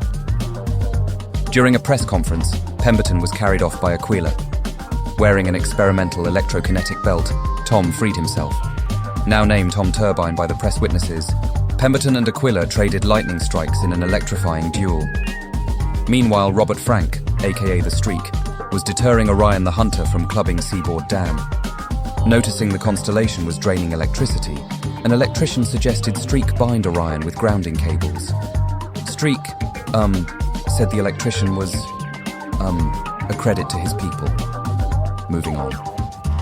Elsewhere, National Guardsman Scott Mason was coordinating the blackout response when Sagittarius began aiming right at him. Escaping down a dark alley, Mason ignited his green ring, transforming into the Green Guardsman. However, Sagittarius' arrowheads were aluminum and pierced the Guardsman's force field, striking him down. Nearby, boxer Ted Grant and ring card girl Donna Vance leaped into action as Catman and Black Siren when Solomon Grundy raided a museum. On exhibit was a rusted helm, donated by Kent Nelson. Grundy wrapped the helm in rags. Swiftly, Black Siren's vocalizations calmed the raging zombie, while Catman filched the helm. However, Sagittarius ripped off the museum roof and smacked aside the heroes, absconding with both Grundy and the helm. The constellations congregated at the Pemberton Observatory, where Tom Turbine continued dueling Aquila. It was then all the constellations bowed to Ray Thompson. Ray donned the rusted helm and did some monologuing. Because of course, he did. Ray feared a nuclear war. A mutant, Ray was both a psionic and a macro-manipulator who desired a better world. One which was safe and stable, yet fun and exciting. His world would be a world where a kid could be a kid, no matter what. No nuclear bombs, no scary people, and no bad thoughts. A new normal. Anyone who had thoughts would end up in bad places. All he required was enough power to fuel his daydream. His brain could only generate so much output. But with the helm, he would possess unlimited power. Tom asked why Aquila did not drain his turbine belt. Ray said he could never hurt a friend. It was then the other heroes converged on the observatory. Ray called them bad people and sicked the constellations on them. While Ray conjured his perfect world, Black Siren attempted to lull Ray to sleep. The lulling pained Ray's ears. It was enough distraction to clear Grundy's mind. The zombie then yanked off the rusty helm and crushed it. Ray then dissipated, screaming, visions of a world afire in his eyes. On that day, the Justice Guild of America inaugurated the Silver Age. But no age is perfect, and no hero is either. And yet the Guild's legacy lives on, into a new golden age. In downtown Blue Valley sits a nondescript brownstone. Despite its stately size, it remains rather unpretentious, classy, and classic. It has been christened as the capital of the new golden age. It is the Justice Society brownstone, home to the Justice Society of America. And it was built with one idea in mind: legacy. For legacy is eternal. They are the legacy of justice, freedom, and hope. They are a shining example of what is possible. They are the Justice Society of America. If the Terrifics exemplify family and the Seven Soldiers exemplify honor, then the Justice Society exemplifies heroism. In a world of exclusion and exploitation, the JSA confronts the vilest villainy in or on any world. And who leads this society? Here's the story of a lovely lady. Society was rebuilding when Barbara Whitmore resettled Blue Valley following the Apocalypse War. With her daughter Courtney in tow, Barbara accepted a job at the American Dream philanthropy venture. While resettling, Barbara met a newcomer to Blue Valley, Pat Dugan. He was a special effects engineer who had sold his stake in Stellar Studios. Like Barbara, Pat too was a single parent. Within 2 years, the two families became one. Courtney was far from thrilled. That was until she discovered the secret museum beneath Pat's body shop. Stealing the Star Rocket Racer and the Cosmic Staff, Courtney investigated the abounding weirdness in Blue Valley. While lighting up dark alleys, tunnels, and secret passageways, Stargirl recruited classmates Rick Tyler and Yolanda Montez, school nurse Beth Chappell, and science teacher Rockwell Dodsworth. Tyler was the disowned heir to Tyler Chemo Robotics. Yolanda was an aspiring mixed martial artist.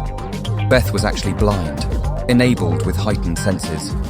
And Dodsworth was Bill Foster, a scientist whose discovery of Kerbins endangered his life. Together, they discovered the American dream was a front for the Injustice Society of America. The ISA had commandeered an I-class satellite and rare mysterium to unify a divided heartland. However, Courtney and her cohorts discovered the hypnotic signal would kill millions.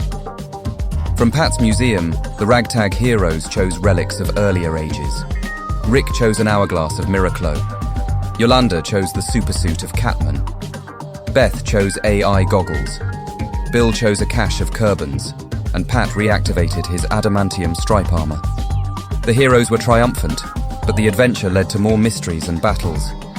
Inspired, Courtney sought to rebuild society with justice, and so was founded the Justice Society of America. Welcome to the next age.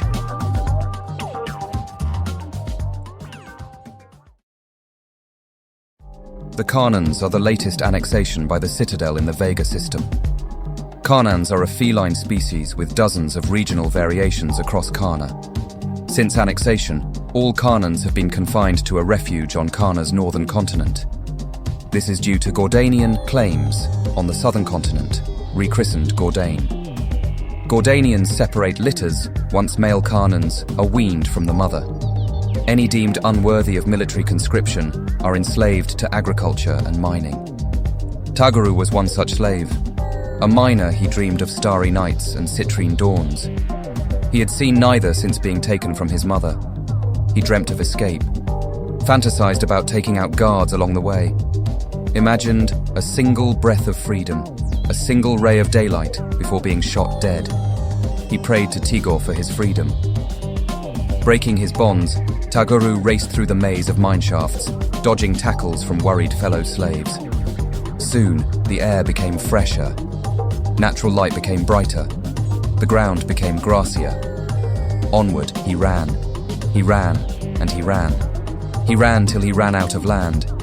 He ran to the beach. No guards, no panopticons, no traps, just a fence of ocean.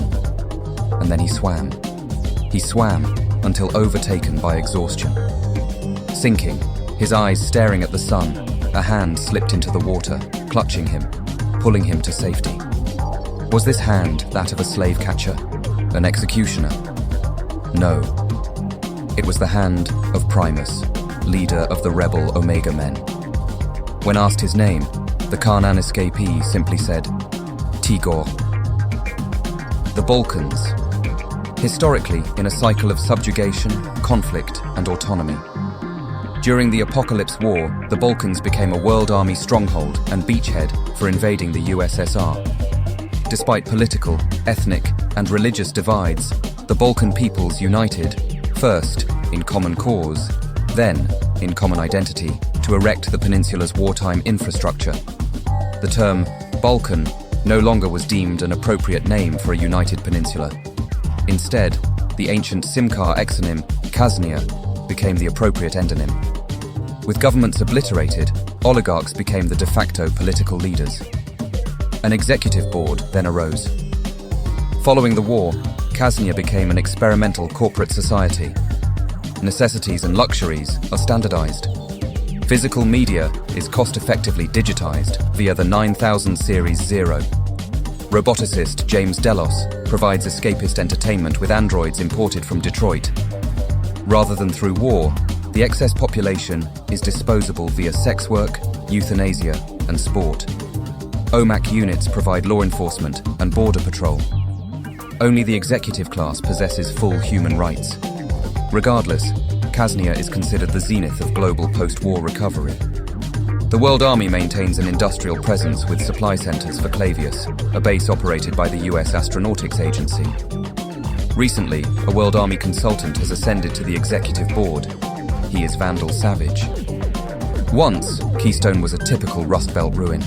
Today, it is a thriving metropolis. Keystone has witnessed many historical events. The first online commercial database, the Keystone Accords that pacified the Balkans, and one night, a god blessed a local loner named Jay Garrick.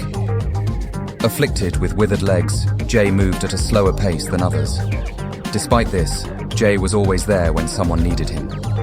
While watching track star Joan Williams practice the hurdles, Jay witnessed a curious lightning strike outside the stadium. Upon investigation, Jay beheld an injured Mercury. Jay slid into the dusty hot crater to extend his hand. Grateful for the mortal's compassion, Mercury offered a thank you, as only a god could. The messenger gifted a scroll that crackled at the boy's touch. As Mercury departed to rejoin a battle on Earth 5, Jay's legs strengthened. And so, he ran. He outran Joan. He outran a bus. He outran street racers. Soon, he outran the night itself. Keystone had a new hero, one that would be there for it, in a flash. 1200 BC, Ramessid dynasty. The Bronze Age collapses into chaos. How did this apocalypse come to be? Historians disagree as to a single root cause. It was as if some X-factor inched and inched multiple causes toward an inevitable convergence. Spoiler, that is exactly what occurred. Autonomous armors scattered across the cosmos by the Reach landed in the eastern Mediterranean. Each armor was programmed to appear as a desirable vanity. All the scarabs required were to be traded and stolen until arriving at points perfect for destabilizing society. If discovered, the scarabs would possess a host to eliminate witnesses. A Kamatite sorcerer, Nabu the Herald, tracked the scarabs for extermination. Although impervious to terrestrial technology, the scarabs were fatally allergic to magic. While on his top-secret search and destroy mission, Nabu gathered fellow exterminators. Shire Athal was a simple chantress in the Temple of Hathor. To her horror, she witnessed the scarab gems crawl down the throats of unsuspecting priests. Shiara could not believe it with her own eyes of a hawk. She then prayed to Hathor, citing the danger to the harmonious order that was Mart. Hathor granted her both powers and nth metal weapons as Hawk Woman. A tomb raider by the alias of Arcton was pillaging a prehistoric tomb in Libya upon finding the Orb of Ra. Trapped in the sinking tomb, with sand racing into his lungs, he activated the orb and was deformed into an element man. Egyptologist Ashley Halberstam unearthed the same prehistoric tomb and fell into a nexus point. Arriving in the God Sphere, he studied history under Metron. Gifted the raiment of Highfather, Halberstam requested his return to Earth 2 be in Kemet during the Bronze Age collapse. There and then, history would record him as the Golden Pharaoh. The silent warrior known only as Sin protected the travelers of the night. Seemingly a mere man, the Mesopotamian could match Scarab armor's blow for brutal blow. Nabu knew him well. Khonshu could never. Isetnofret was a daughter of Ramses II.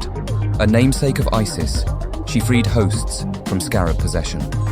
Not to mention she rained death onto any scarab that dared crawl into the sands. The Sphinx was the mistress of the Carstone, plucked from the lifestone tree of Gemworld. She had been Merilet, a Libyan nomad who happened upon the remains of Anath Nar-Mut, the alchemist exiled from the Ramessid court. Clutched in his cold, dead hands was the Carstone.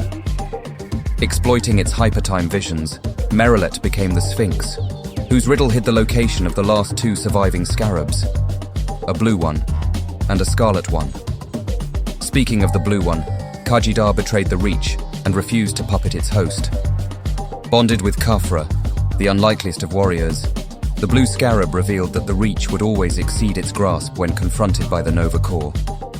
It was then a dreadnought entered orbit over Ascalon. The scarabs had transmitted a rare distress signal. At nightfall, Sin channeled Khonshu's influence over the Fertile Crescent to empower the travelers of the night. At twilight, Shiara and Isetnofret dive-bombed incoming scarab infantry throughout the stratosphere. Element Man bonded with the desert to swallow any scarabs able to make Earthfall. Blinded by the kaleidoscopic clash of sparkling magic and dancing particle beams, the dreadnought failed to notice Kajidar burrowing through the hull. When on board, Nabu and Golden Pharaoh discovered the scarab's actual mission. The Mediterranean was rich in creation metals. The scarabs were meant to destabilize society, to render resistance futile. Once assimilated, the populace would mine Eternium and nth metals, all to extend the Reach. Since the New Genesians were the gods of technology, Golden Pharaoh parasitically hacked the dreadnought. A distress signal was transmitted to Xandar.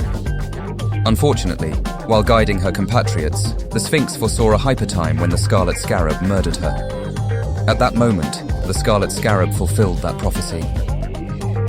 Cradling the Car Stone, the Sphinx expired, watching the Scarlet Scarab rejoin the swarm. Noticing its coordination signal terminated, the swarm ascended upon the dreadnought to devour it piece by piece. The Scarlet Scarab detoured its ascent to attack Isetnofret and Shayara. However, the heroic duo's wings sliced into the villain's armor, sending him plummeting. All the while bragging it killed at least one hero. Then, in a fist-pumping flash, the Nova Corps rocketed around the Earth, zeroing in on and then exterminating the Scarab infestation. Afterward, Sphinx was mourned and entombed. Element Man was scattered among the sands. Golden Pharaoh was enticed by Metron to again make history elsewhere. Having impressed Khonshu, Sin was freed from his servitude. Shayara joined the Nova Corps before founding the Shi'ar priesthood. Kaji Dar's host would eventually expire, leaving his scarab inert for thousands of years. Isetnofret dedicated her life to hunting the Scarlet Scarab, and Nabu forged a helm from pure Eternium to house his consciousness upon his death. The bloodbath between the Kamatites and the Scarabs ended the Bronze Age, and with it, the first Golden Age of heroes. But not before a Nazi chrononaut pried the Sphinx's car stone from her cold, dead hands. Oh, hello, Infinity. I was wondering if you were up. How— OMG! You hear the tea that spilled about what went on over on Kreneltine? Man, the Aura lost the queen on Kreneltine got. You know Kreneltine, right? It's that Earth that got dislocated in hypertime. Well, the Emperor, kicked off and the law be saying, a new heir gotta be chosen. But yo, get this. All the other contenders, they gotta get offed. So, these boomers, right, they chose the princess as their new queen. And she promised to vibe check the law so her brother wouldn't have to be unalived. But check it, she flipped on his ass and got yeeted out in airlock. Valid. So, my dude was floating in space, but he was a mutant or some such. But he didn't know that about himself. He thought he'd be tweaking. But this elder of the universe found him and put some bling on him. And the elder also gave the prince a costume so snatched. Now he a cosmic dude. You might think he got it in for his sister, but check this. He understood the assignment. So, he wants to protect her, and boy, he wig on that too. I mean, when it comes to his power bands, he ate down on 'em. Tell me you haven't been sleeping on this, Eternity. I think so. 6 billion Amzets ago, two radically different worlds, Krip and Ton, exploded, hurtling microscopic life, arcs, and refugees throughout space. Unbelievably, these specks of life crashed into a remote crystalline world. Two species, polar opposites, eschewed violence and utilized genetic engineering for both environmental and genetic compatibility. The crystalline world was christened as Krypton. Its people were photosynthetic, its flora and fauna imbalanced, its core unstable. Eons would pass into legend. Two noble houses emerged with both sharing a zeal for public service. One was the House of Zod on Vathlo Island. The other was the House of El on Twenks. Politically, the Ethics Council was careful to avoid an intertwining of Zod and El family tree branches. But nature would succeed as nurture failed. Tremors destabilized Krypton. The crystalline planet was somehow growing itself apart. The Kryptonians would likely perish outside their unique environment. Zor-El and Lor-Zod theorized that dormant genes, if awakened by a yellow sun, would enable adaptations to a new environment. However, simulations determined only Kryptonians under 3 Amzets would survive off-world. The Science Council condemned the proposal. As core stabilizers worked desperately, Zor-El and Lor-Zod committed to the unconscionable. Either they would save their children, or condemn them to death. As Krypton flew apart, 5 rockets were launched. Hurtling off course through 28 galaxies, 4 landed on Earth at different times.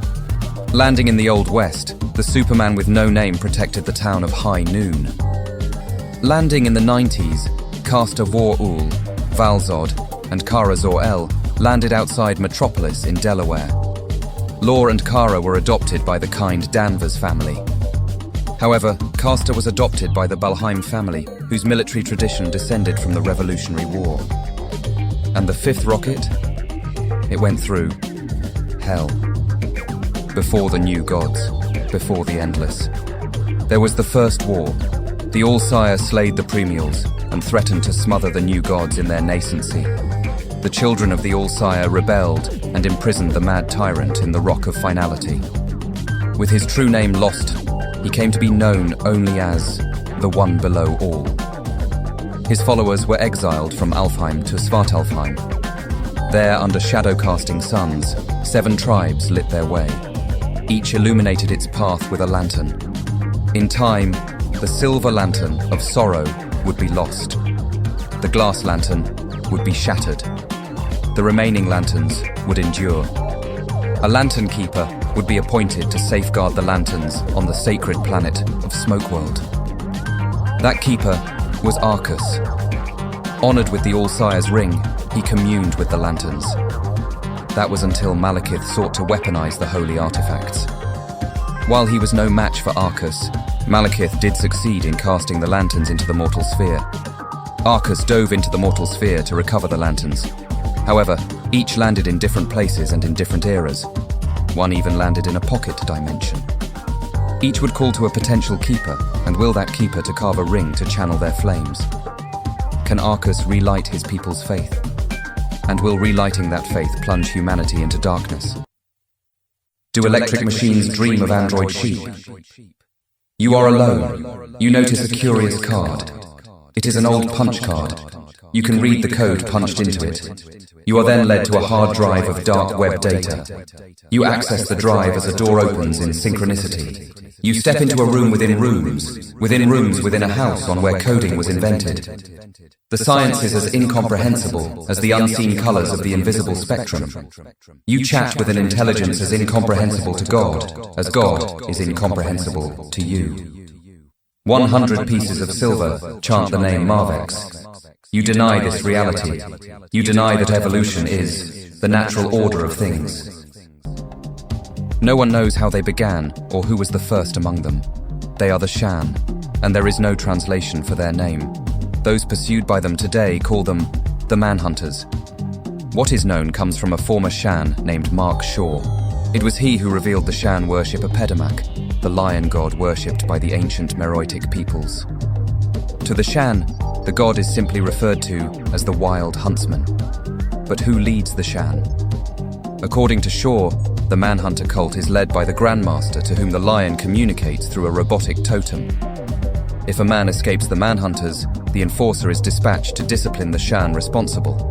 That enforcer was Charles Delasny Jr., heir to Delasny Studios.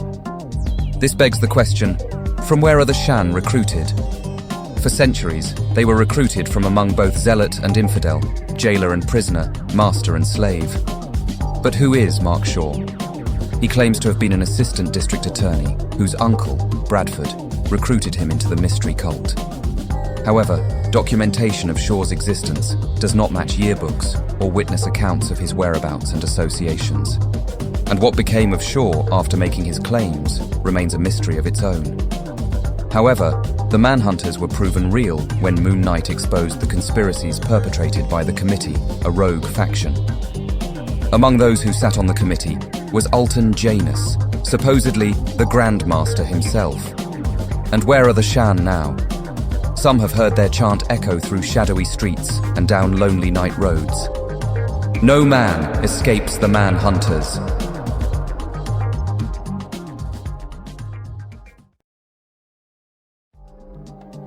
Is he delusional, or is he deniable? Who he is the General. He claims to have been a deniable asset to the World Army during the Apocalypse War. Wearing parademon goggles, the General claims the World Army existed long before Steppenwolf's invasion. He has published a tell-all account on the dark web, citing a global conspiracy for both power and profit. According to him, that conspiracy consists of Tyler Chemo Robotics, Project M, and Stag Industries. The General led incarcerated supervillains to assassinate, sabotage, and destabilize politicians, companies, and petty states. Hey, what is this? Some sort of, no, I refuse to say it. Anyway, the General's campaigns against the system have been staunched by the Sentry. Intriguingly, the General remembers the Sentry as Robert Reynolds, a janitor for Tyler Chemo Robotics. Curiouser still, it was the general who somehow remembered the sentry being erased from everyone else's memory. With new recruits, the general stormed what appeared to be just another vacant ultra-luxury high-rise. While infiltrating, the master's non-fatally incapacitated NYPD intelligence. This was much to the chagrin of the recruits. It was then Amora noticed a technological equivalent of magical illusions. And so, a presence made itself known. Clock, the AI major domo for the sentry's watchtower. Hospitals.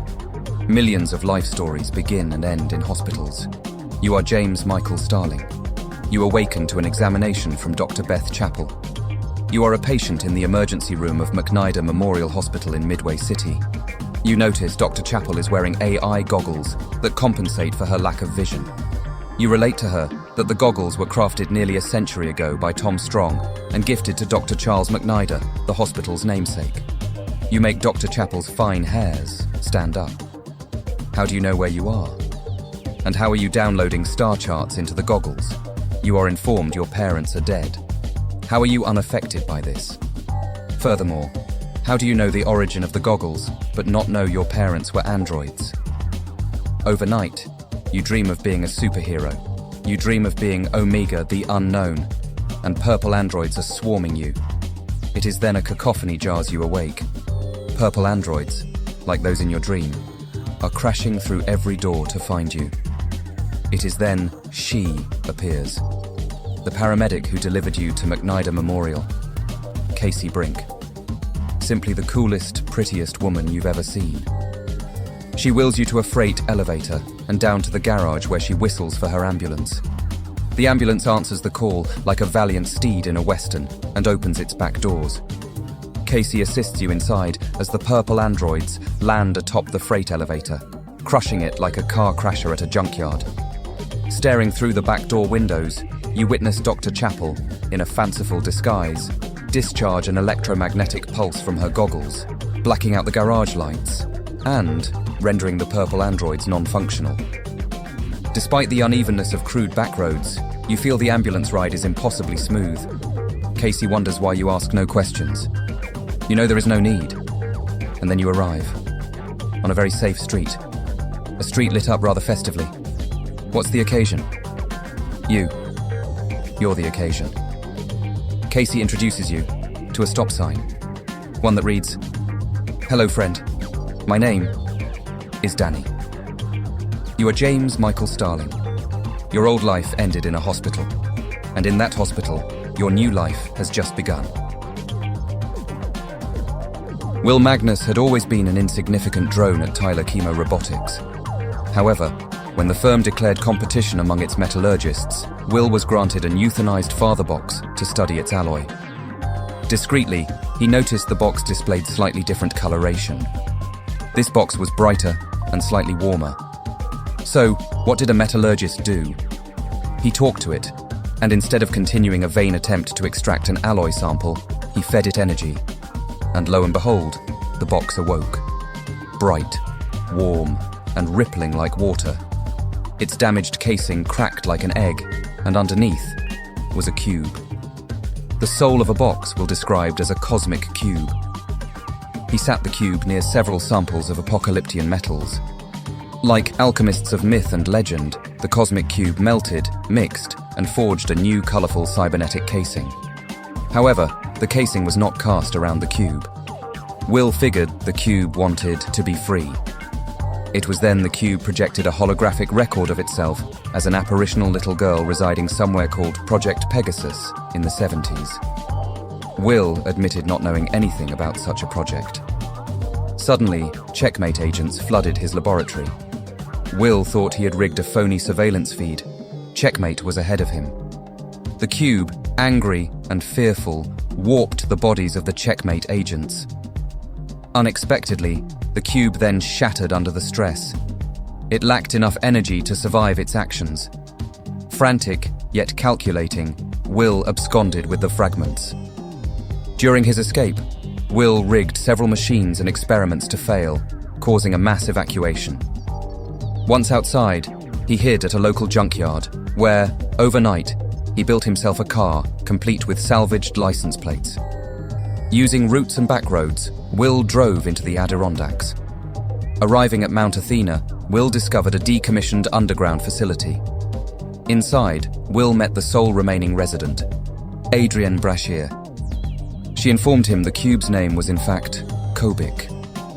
Adrienne wept when presented with the 6 fragments. She recounted that Kobik had once been a mother box, personal property of a New Genesian. She escaped her owner and resided at the project until the Reagan administration. Will then noticed how the fragments were quivering. Adrienne explained the fragments were destabilizing. It was theorized by her father, Adam Brashear, that cosmic cubes were wired into their casings using a mechanism similar to a human's vagus nerve. Once removed, the cubes would then gradually destabilize. A slow and painful kill switch. Hurriedly, tirelessly, Will devised a new regulatory device for Kobik's fragments.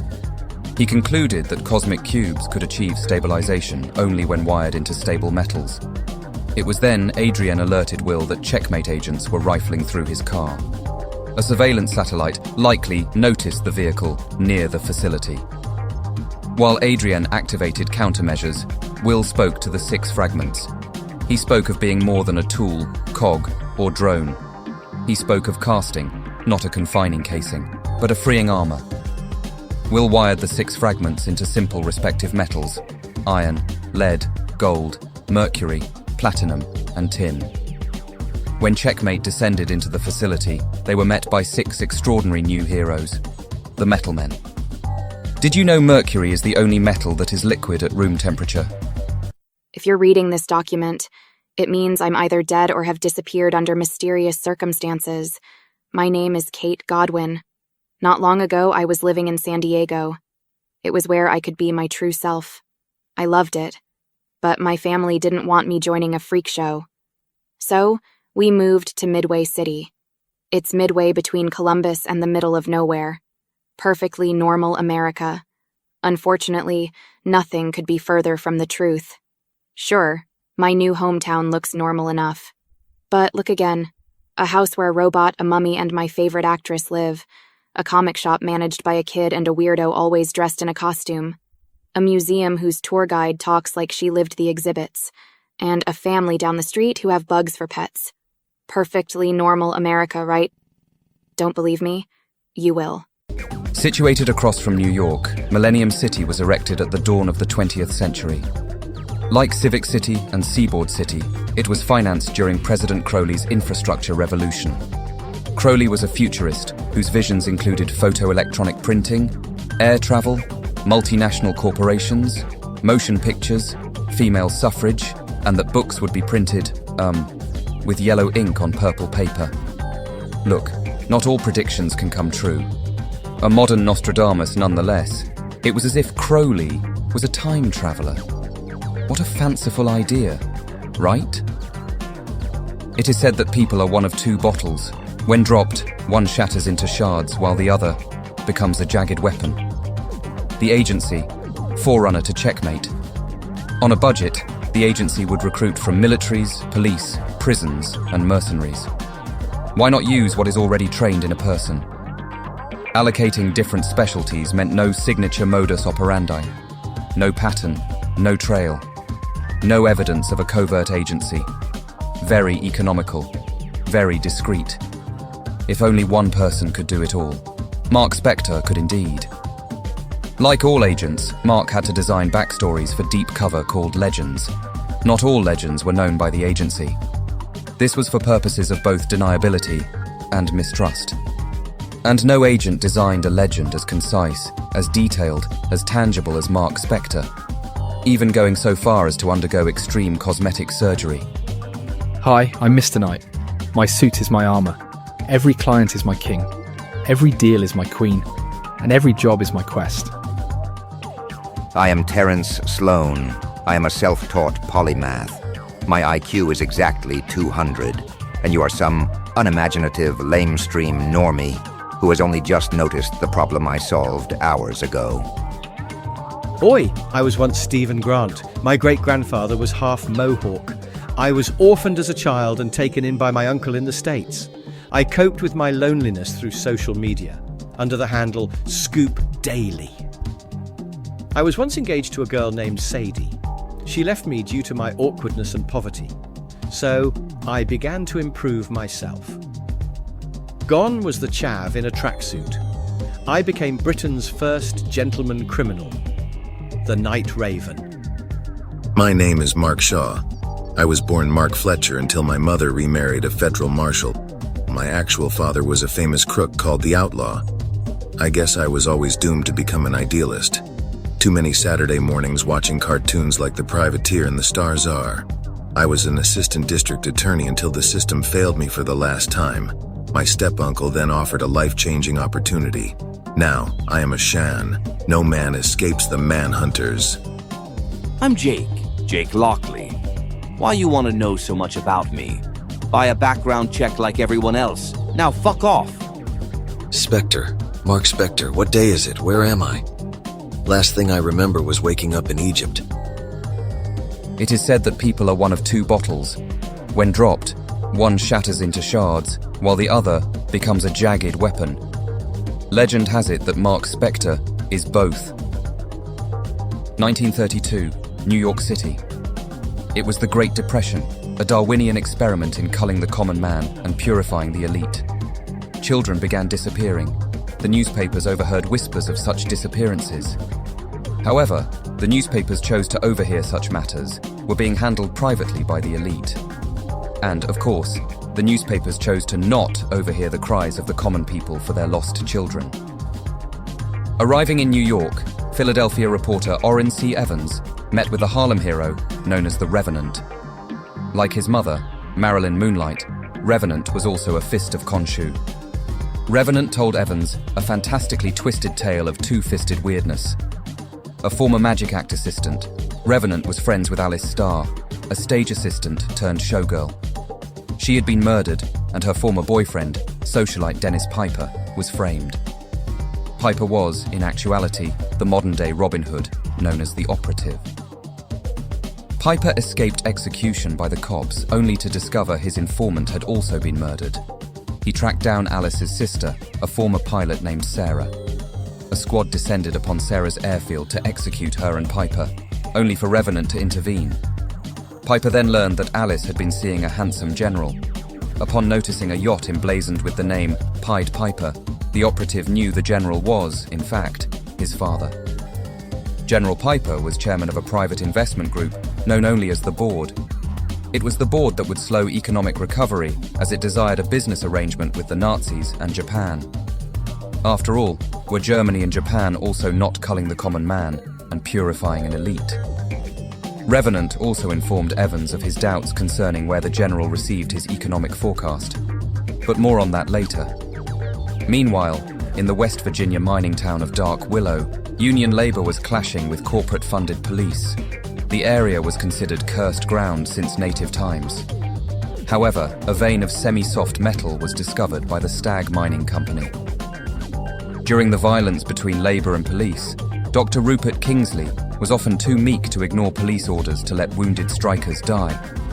When he did find the courage to treat a Union leader's wounds, the police burned Dark Willow to the ground. The fleeing townsfolk were executed as they escaped. Rupert almost burned alive while escaping his home. Although charred, he gathered what little strength he had in a vain attempt to save his mother, his crush, and some children. Although he possessed the strength of will, he lacked the strength of body. It was then his charred flesh was thrown into a nearby polluted branch. That branch had been polluted by trace amounts of the same metal being mined, eternium. Rejuvenated, Rupert arose with a madness willed to his control. The world was sick, and sickness needed to be excised by a surgeon. In New York, the operative and the Revenant confronted General Piper, who sicked a squad on them. Trapped on a rooftop, the duo was rescued by Sarah Starr, now known as the rocketeering aviatrix. Across town, an archaeologist had arrived from Turkey. Lewis Green had been employed to scour the ruins of Troy to find the necklace of Achilles. Returning to New York, Green learned that his girlfriend had shacked up with a troglodytic bruiser. Hurt, Green nevertheless delivered the necklace to General Piper, who then attempted to execute him. Green escaped with the necklace. To his dismay, Green was imbued with the manly might of Achilles. How? Gargarian heritage, that's how. However, the necklace would consume a year of his life upon every use. Only spilled blood could restore, even accrue, lost years. And so, with nothing else of value in his life, Green vowed to hunt the general. That was after beating up his girlfriend's lover, of course. Talk about a Charles Atlas ad come to life. Eventually, all 5 would unite and learn the general was collecting children. It was then the news broke. Charles Lindbergh's son was reported missing, likely dead. Evans had been thrown out of Lindbergh's press conference due to a racist attendance policy.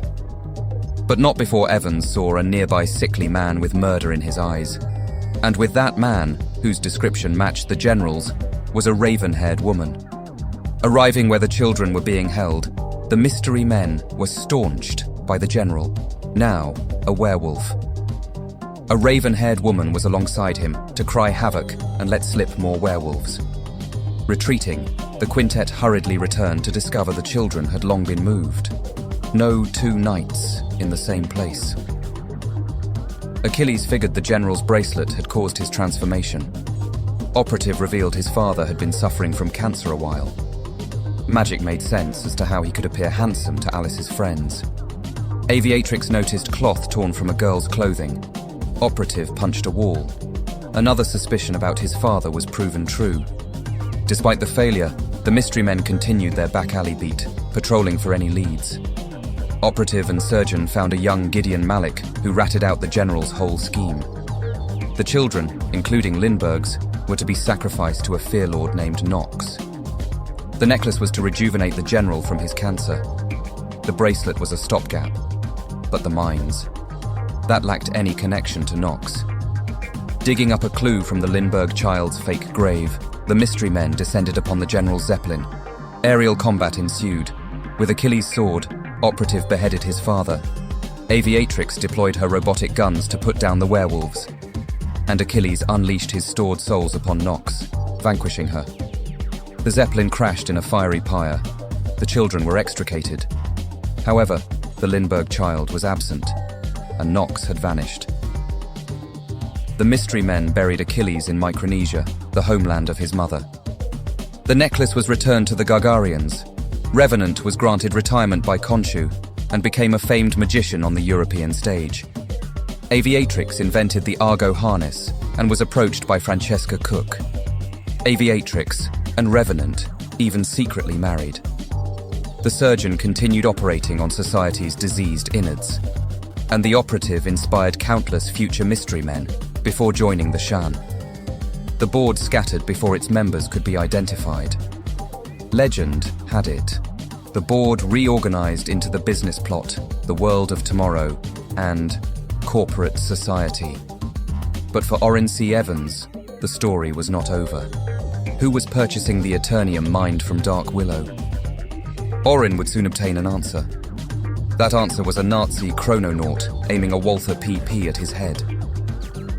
The before time, Pohnpei.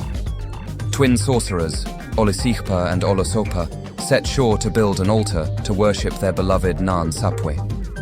What they erected became the megalithic Nan Madol, and so began the Saudalur dynasty.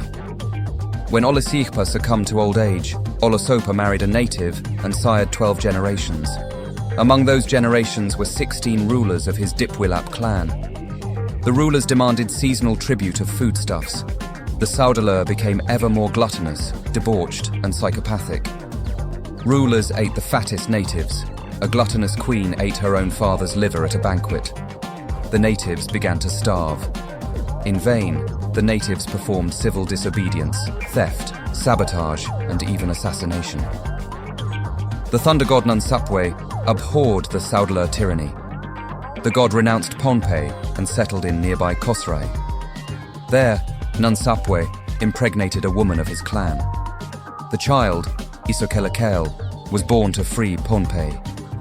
However, he lacked weapons as superior as the Saudalur. He was forced to retreat. Fortunately, the revolutionary was aided by scorned and outcast Sodeleur women who led him to a cache of fantastical weapons. Once liberated, the natives pursued Saudemvol, the last Sodeleur, into the ocean. Incredibly, the tyrant and his loyalists did not drown. Myth assures Saudemvol became a fish and swam away. And should we trust mythology? Well, remember, mythology is the secret that history refuses to divulge. Extra! Extra! Read all about it! 1938, Christmas Eve. They shivered. They were molested. They starved. They were beaten. They survived. And that was before escaping the orphanage. Tommy Tompkins was the dad. Antonio Rodriguez was the nerd. Johnny Gabrielli was the motormouth. Patrick Maguire was the scrapper. And Walter Johnson was the gadgeteer. Sleeping in junkyards by night, they sold newspapers and shared their food, blankets, and toys. They taught each other how to read, hustle, and fight. And they especially taught each other how to live. One foggy Christmas Eve in a junkyard, the boys were huddled inside an old jalopy. They had saved enough to buy a meager Christmas dinner. While munching and listening to Antonio reading a Christmas carol, the boys overheard a gangland execution. A snitch had eaten some lead, and a reporter was about to mouth some muzzle flash. Acting quickly, Antonio and Walter released the repaired parking brake. Then, down an incline the jalopy rolled, colliding with 2 of the 3 mobsters. The third pursued the fleeing reporter down a maze of stacked junkers. From there, the mobster got spooked by echoing insults. It was then a single punch rattled him. Desperate, he shot in several directions, causing bullets to ricochet. Tommy was winged while knocking the reporter aside. Fatefully, a stack of junkers fell on the mobster, snapping all the right bones. From behind the fallen stack stood the Crimson Avenger. Thankful, the masked man offered the orphans a safe home and real jobs. Once in a while, the boys would assist their benefactor as leader, Big Words, Gabby, Scrapper, and Flip, the Newsboy Legion.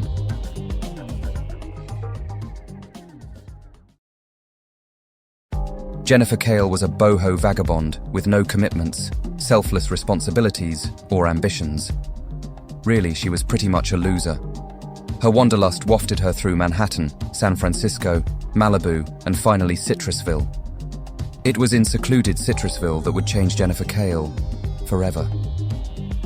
Staying with her eccentric Uncle Joshua, Jennifer spied on his periodic rituals in the cult of Jeredna. Writing off the rituals as just some seedy sex cult, her opinion changed after witnessing the summoning of Thog and Sominus from the land of night and day. The supposed demons desired the Tome of Jeredna, the spellbook wielded by Joshua. It was then Jennifer acted as she had never acted before. She selflessly committed herself to protecting the tome. Fleeing into the swamp, Jennifer got lost and encountered a lonely and frightened swamp monster, the Man-Thing. Muffling her screams, Jennifer's heart broke as the monster ran, tripped, and seemingly begged her to not hurt him. Curiously, the creature's whimpering rhythmically affected the tome in Jennifer's hands. Opening the tome, Jennifer witnessed the ancient writing morph into English, communicating the confused thoughts of the Man-Thing. She read the translation as if reading someone else's diary. After befriending Man-Thing, Jennifer was caught by her uncle. With the tome, Joshua opened a dormant nexus point to Sant, a world in the dark multiverse. Before he could throw Jennifer through the nexus, Man-Thing rescued her and burned Joshua with a simple touch. From the nexus stepped Dakim, an ancient Atlantean sorcerer who helped dispatch Thog and Sominus. He revealed Jennifer was his descendant and thanked her and Man-Thing for their heroism. However, the nexus point was now permanently open to any point in reality 616. However, Dakim was busy enough with his duties on Sant. Jennifer and Man-Thing volunteered to guard the nexus and protect Earth from whatever might walk through it. Over the years, the duo has battled zombie Solomon Grundy, befriended Howard the Duck, and allied with Black Orchid, an avatar of the purple from the dark multiverse. Jennifer Cale is a witchy woman with otherworldly commitments, selfless responsibilities, and ambitions. She is indeed a winner. A witchy winner. 1984. Los Angeles. Chris Kent was a comic book artist starved for new ideas. 1984, Detroit. Bet Kane was a demolitionist fed up with urban decay. Cousins, the duo were best friends 2,000 miles removed. They pooled their resources and opened a refurbishment and restoration shop in Opal City. Despite arguments over what kitsch in which to invest, the shop prospered. Chris collected inspiration for an indie comic. Bet enjoyed treasure hunting in junkyards and estate auctions. One night, Chris dreamt of hearing whispers in the dark. The next morning, Bet awoke from a nightmare of screaming flames. The next night, they underwent sleepwalking. Chris wandered into a cemetery and dug up a grave with his bare hands. Bet meandered into a dilapidated mansion and ripped up floorboards with bloodied nails. Chris beheld the glow of an indigo lantern. Bet upheld a flickering red lantern. Within the indigo glow was Barbatos, the Nightwing. Within the crimson flame was Phoenix, the Flamebird. Chris awoke floating in the sea of night. Bet opened her eyes to the burning sunlight. Chris could foresee hypertime outcomes and wield dark force. Bet ignited flames and burned futures. They had become the newest avatars of the endless duo. Fleeing their pasts, fighting to change their futures, the cousins toured all of reality 616. The purpose? To answer the question, in the cycle of creation and destruction, what is worth preserving? Is it love? Life? Legacy? After confronting the skeptical, endless pantheon, the cousins gave the only answer that made sense to them. Wonder. Pure wonder. 2010, Saugerties. By the time Richard Ryder was a high school senior, he had spent nearly every day with his best friend, Vance Astrovic. They were twin opposites in many minute ways. Unlike Vance, Richard wasn't the best student. Unlike Richard, Vance was surviving abuse at home. Richard doubted he would ever have a future. Vance dreamt of nothing but. The best part about their friendship was that they could talk for hours about sports, girls, science fiction, first experiences, whatever. It didn't matter. Or they could just take turns peering through a telescope in silence. They were that close. And then came the inevitable day they would go their separate paths. Vance was awarded the Strong Scholarship and admitted into Project Starjump. Richard insisted they go celebrate. They played their last game of basketball, drank their last milkshake at Uncle Fudge's cafe, and hooked up with their classmates Donna Lee and Ginger. Stargazing, they witnessed a fiery UFO crash. From the radioactive forest fire emerged Zor, an empowered fugitive from among the Lufamoid people. Upon seeing witnesses, the fugitive aimed a weapon at the snooping humans. Diving from the flames onto Zor's back was a fatally wounded Nova Centurion. Healthier, Zor threw the Centurion to the ground, separating the hero from his helmet, and executed him. Zor fled upon hearing sirens. Richard crept forward in curiosity. Vance advised Richard to go no further due to radioactivity. However, Richard knelt beside the fallen Centurion. He had never witnessed such bravery firsthand.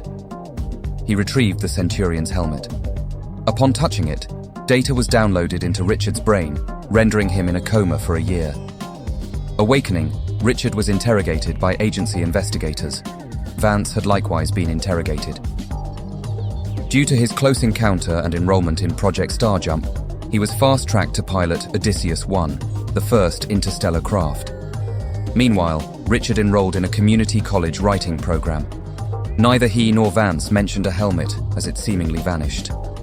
In reality, it had hidden itself in a pocket dimension.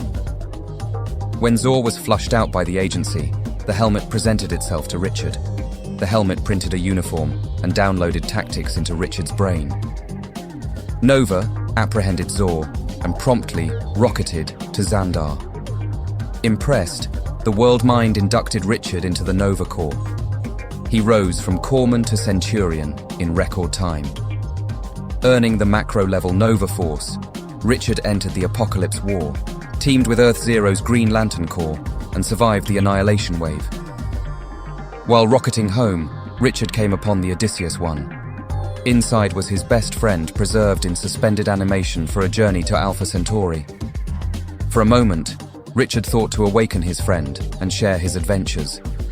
But on second thought, he decided not to spoil all the wonder that awaited Vance.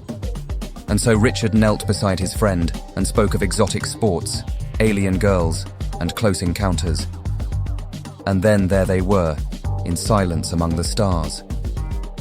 They were that close. There is natural, there is supernatural, and then there is paranatural. The Occult Research Center investigates possible incursions into the mortal sphere by the powers that be from the Crunch. A knock on the door is often greeted by receptionist Kathy Sutton, and followed soon thereafter by an audience with Rack Shade. For anyone experiencing psychedelic horror, the Occult Research Center is there. Today, there is a knock on the door, and Kathy greets a new client, a man named Wynne. The Citadel claims to be protectors. They rewrite lexicons, ban and burn texts. They create societal safety valves to disguise their rule as just. The Citadel hegemony began gradually. Entire generations have never known life without the Citadel. For them, it is simply everyday normal life. This is the normalization of tyrants. Once the Badoon, the enemy without, was eliminated, a more sustainable enemy, an enemy within, was determined. The Omega Men. And who are the Omega Men? Anyone who dares mention the Citadel is outliving its usefulness. Anyone who preserves texts. Anyone who knows the system is rigged to justify tyranny. Anyone who recalls life without the Citadel. We are such people. We are the end of the Citadel. We are the Omega Men. From the Journal of Richard Swift, 1994. Nostalgia is both delicate and potent. It is that twinge in your heart. It is not a wheel, but a carousel, a machine to times past. Gulzar said nostalgia is not a place to live. Tell that to one who has lived in Opal City as long as I have. Where the coffee is as French today as it was 2 centuries ago. Where the shops preserve the past for future trendsetters. Where suburbia never existed. Where there is always a starman of the red and the green. Nostalgia is indeed delicate and potent, as delicate and potent as the city's namesake. Berlin. Hoods are pulled from the frightened faces of metallurgists Per Degaton and Malachi Z. Staring them in the face is Der Führer himself. Hitler then gestures to 3 ore samples guarded under glass, isotopes of dark metal. Although Der Führer had attacked scientific pursuits, he endorsed this one. Degaton and Z eagerly begin experimenting on Jewish subjects. They learn those afflicted with mineral poisoning exhibit spatial, temporal, and even spiritual perceptions. Z experiments on himself. He poisons himself 1 metal at a time. He witnesses alternate timelines, vibrates into a parallel universe, and encounters the ghosts of dead test subjects. Meanwhile, Degaton invents reverse entropy ammunition, anti-gravity propulsion, and impact-absorbing armor. The duo are skittish in asking from where these metals originate. Rather than sanctioning such curiosity, Der Führer introduces the benefactor, an oddly accented, singularly featured nobleman named Vandal Savage. It is afterward that Z drops dead from mineral poisoning. Degaton mourns. Vandal comforts him. The nobleman explains only those of a specific lineage can adapt to such mineral poisoning. The nobleman cups Degaton's tear-stained visage. He tattles that Hitler has lost himself in delusions of temporal war and multiversal dynasties. Degaton gazes into the bottomless abyss behind Vandal's eyes and beholds nothing. Just pure nihilism. Perhaps Der Führer is delusional, but he at least envisions something. "Who are you?" stutters the horrified metallurgist.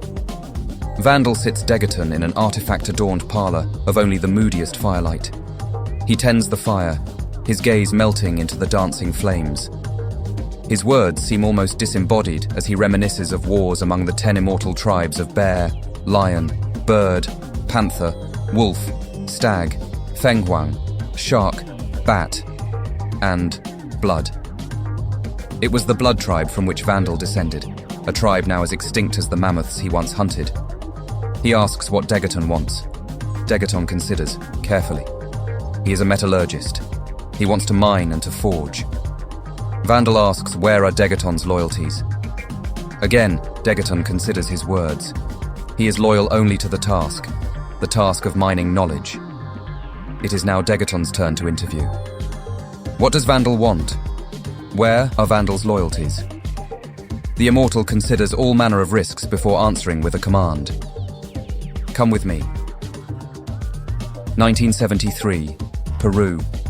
Suan was a patient woman. Her father, Golden Claw, had instilled in her the serenity and focus required for patience. She paced herself in every aspect of life. Planning, logistics, and execution were as well paced as her every step. As Jade Claw, she secured trust among the world's criminal elite. She ensnared manhunters, disoriented Spiral, and stupefied the Central Bureau of Intelligence. After years of carefully crafted, fragile patience, Suan united the criminal elite under her management.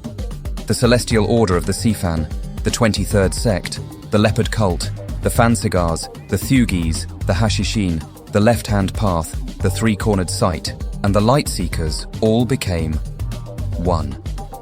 The Order of the Golden Dawn. No government, no corporation, no religion dared to oppose them. But what of the individual? What of Richard Dragon, Kung Fu Fighter? 1941, New York City. A morgue is robbed of its freshly dead. The attendant is interrogated. His gaze is glassy-eyed, cracked with shock. He describes black-robed men moving as if ink, twisting as if twine, and stretching as if rubber. He concludes his narrative by describing black hoods filled with shark teeth. The police assume he is meant for the funny farm and instead concoct theories about Chinese cannibals. Unbeknownst, a black-clad hero eavesdrops. As Omar Mosley, he was just the black chauffeur for the police commissioner. But as the Black Marvel, he knew the Order of the Hood was stealing human brains, and why? To feed their symbiotes.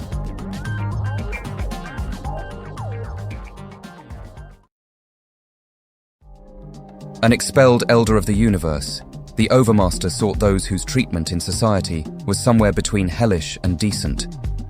Who else would have such a harsh view of society? The cadre would then abduct those responsible for societal ills for a trial.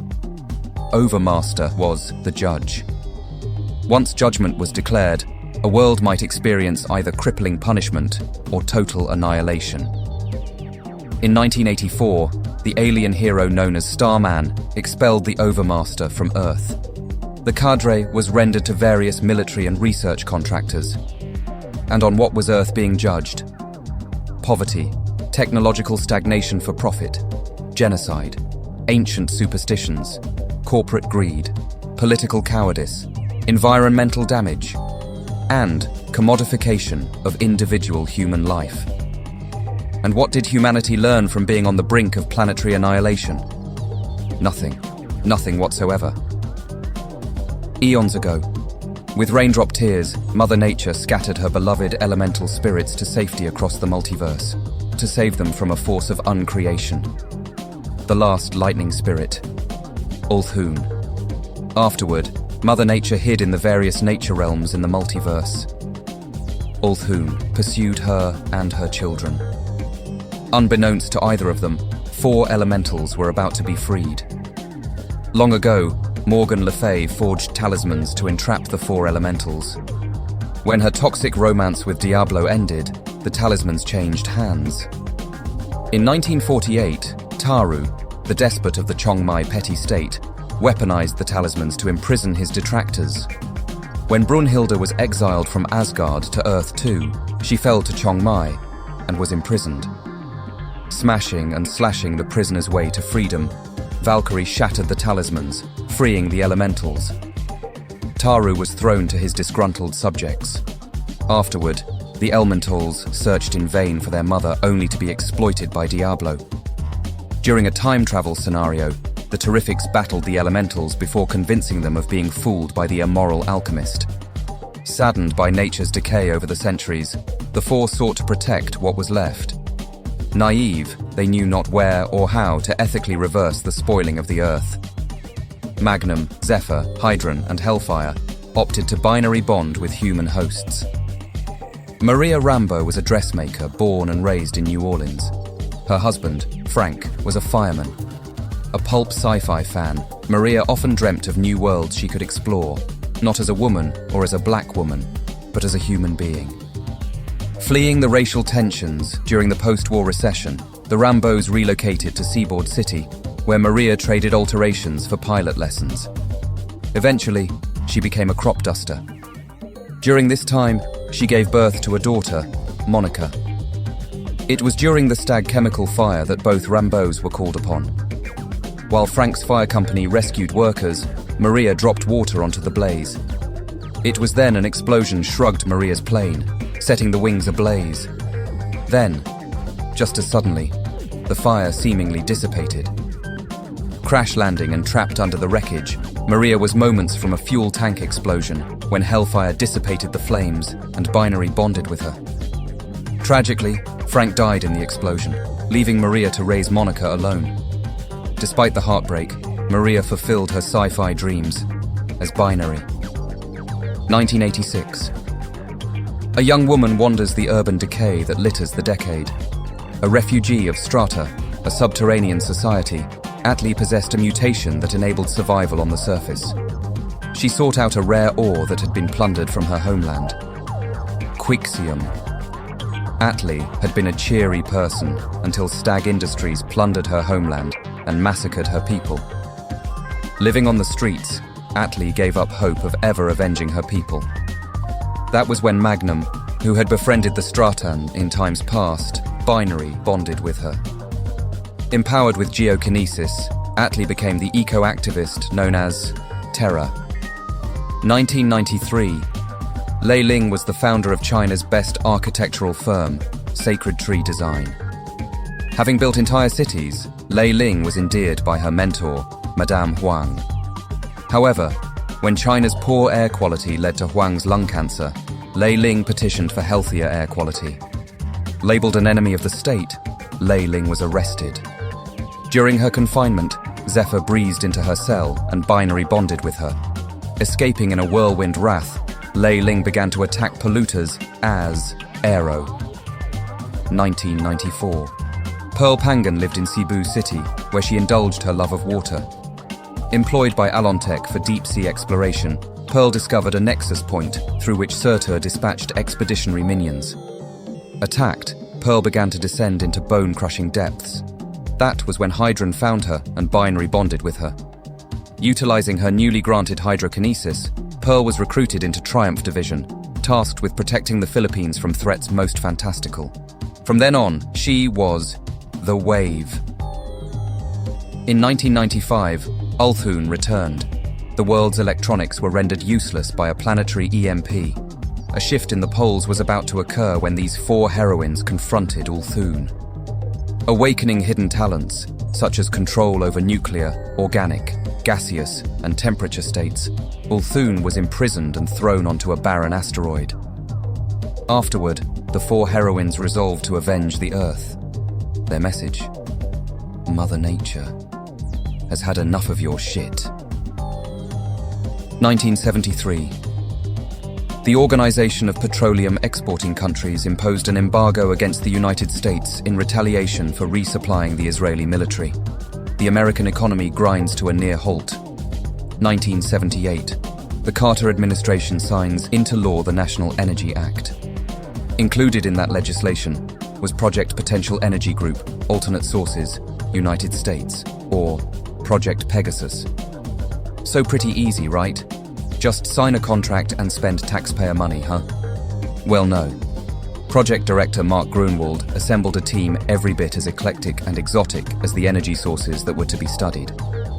Adam Brashear was once the Azure Avenger known as the Blue Marvel. Due to racist practices, Adam, the most brilliant man in the world, was reduced to fetching coffee for his white counterparts.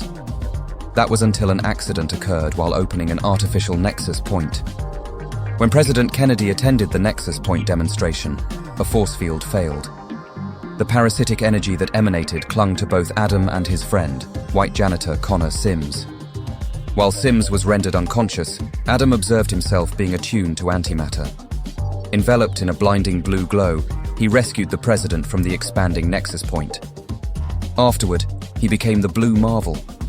Years later, Connor, angry over how people treated him for his below-average IQ, began to develop the same powers. Lashing out at a bigoted world, he became the Anti-Man and battled Blue Marvel for the fate of Washington, D.C. During the battle, Sims seemingly dissipated in a matter-antimatter reaction. Blue Marvel survived, but when bystanders offered him aid, they were repulsed at his exposed dark skin. President Kennedy, concerned with chances for successful civil rights legislation, begged Adam to retire the Blue Marvel.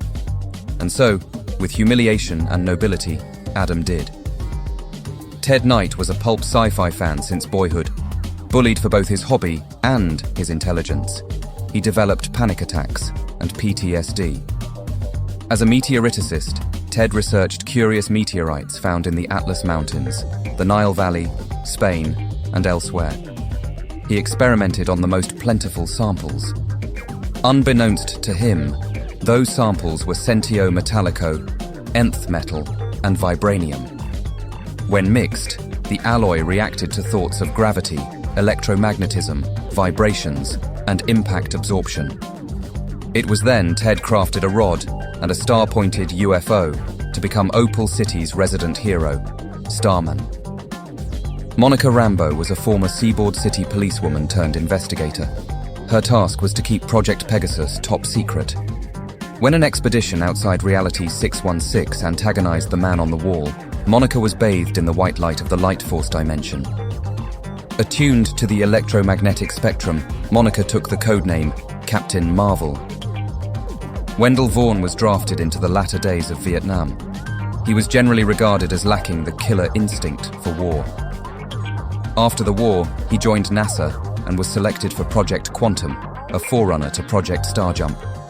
The project was a manned mission to the edge of the solar system and back within a human lifetime, all courtesy of Yucca metal propulsion. Vaughn launched into the history books only to crash on Uranus, courtesy of Yucca metal ripping itself loose of the craft. Fortunately, the native Uranians took pity on him like they did to the Graysons.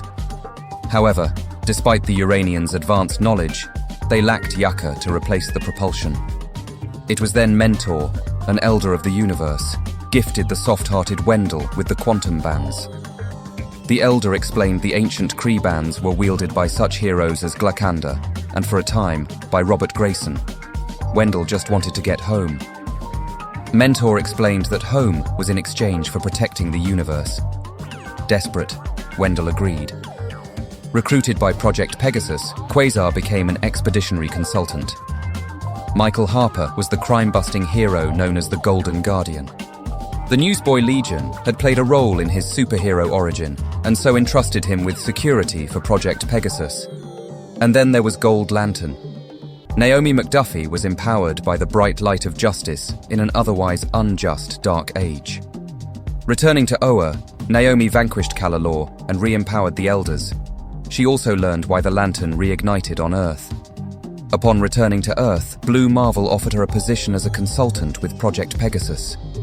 Other personnel included director Mark Gruenwald, Evelyn Necker, Faith Burrows, Jerome Ntuba, Kyle Nimbus, and dozens more.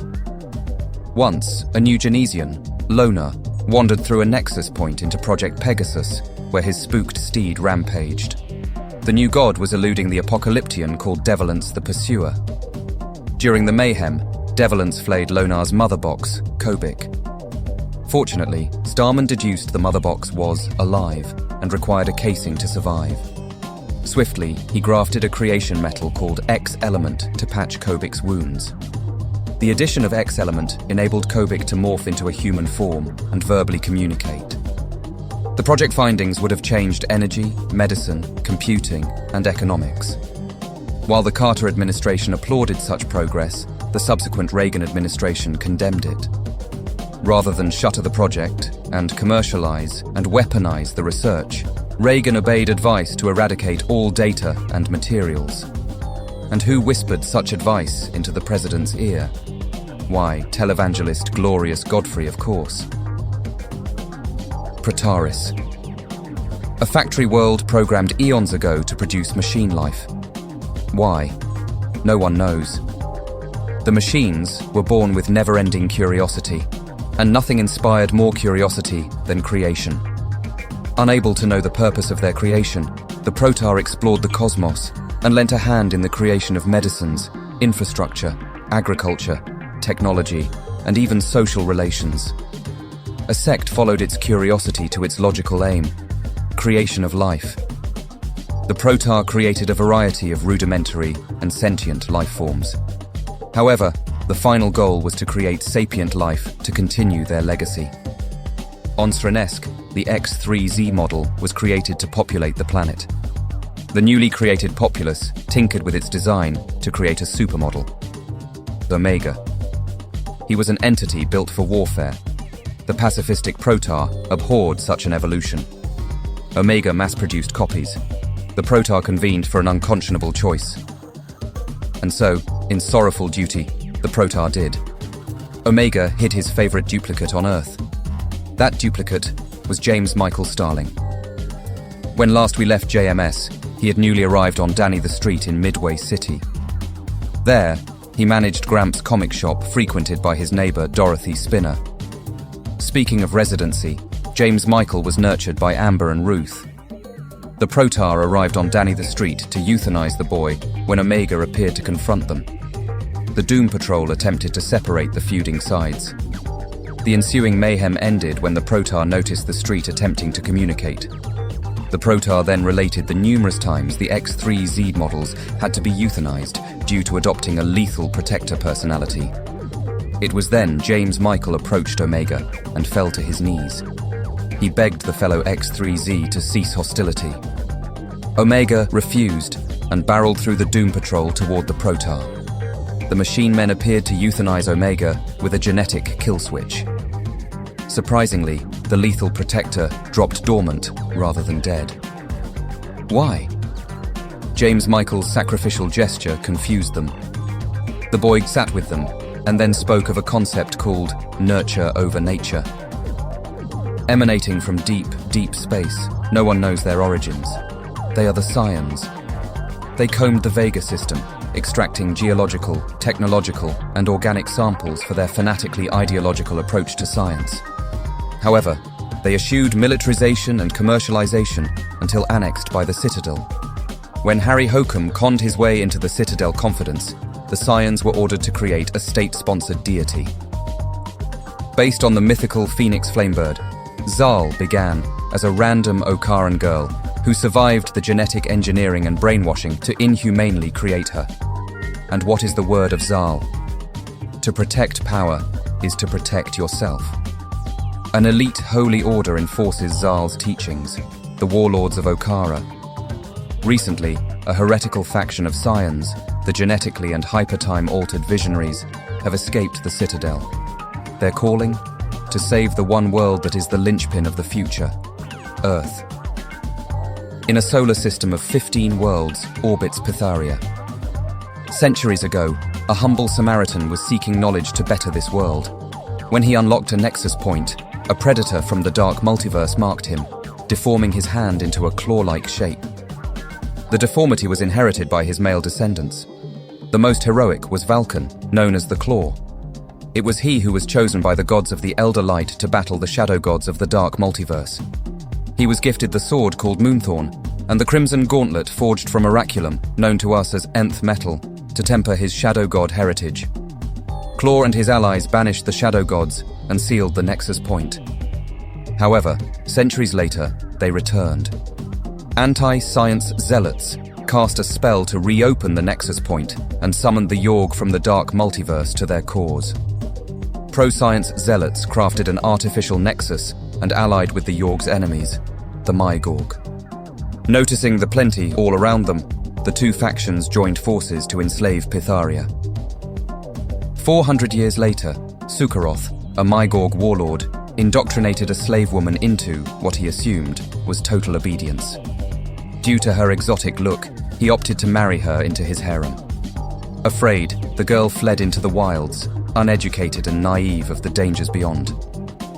When ambushed by highwaymen, she was rescued by a swashbuckling priest named Dagon. He named her Starfire and taught her to survive and to assert. In case you're wondering, nothing inappropriate happened. If you know, you know. Anyway, while hunting one day, Starfire returned to camp to find Dagon had been taken by Sukharoth's patrolmen.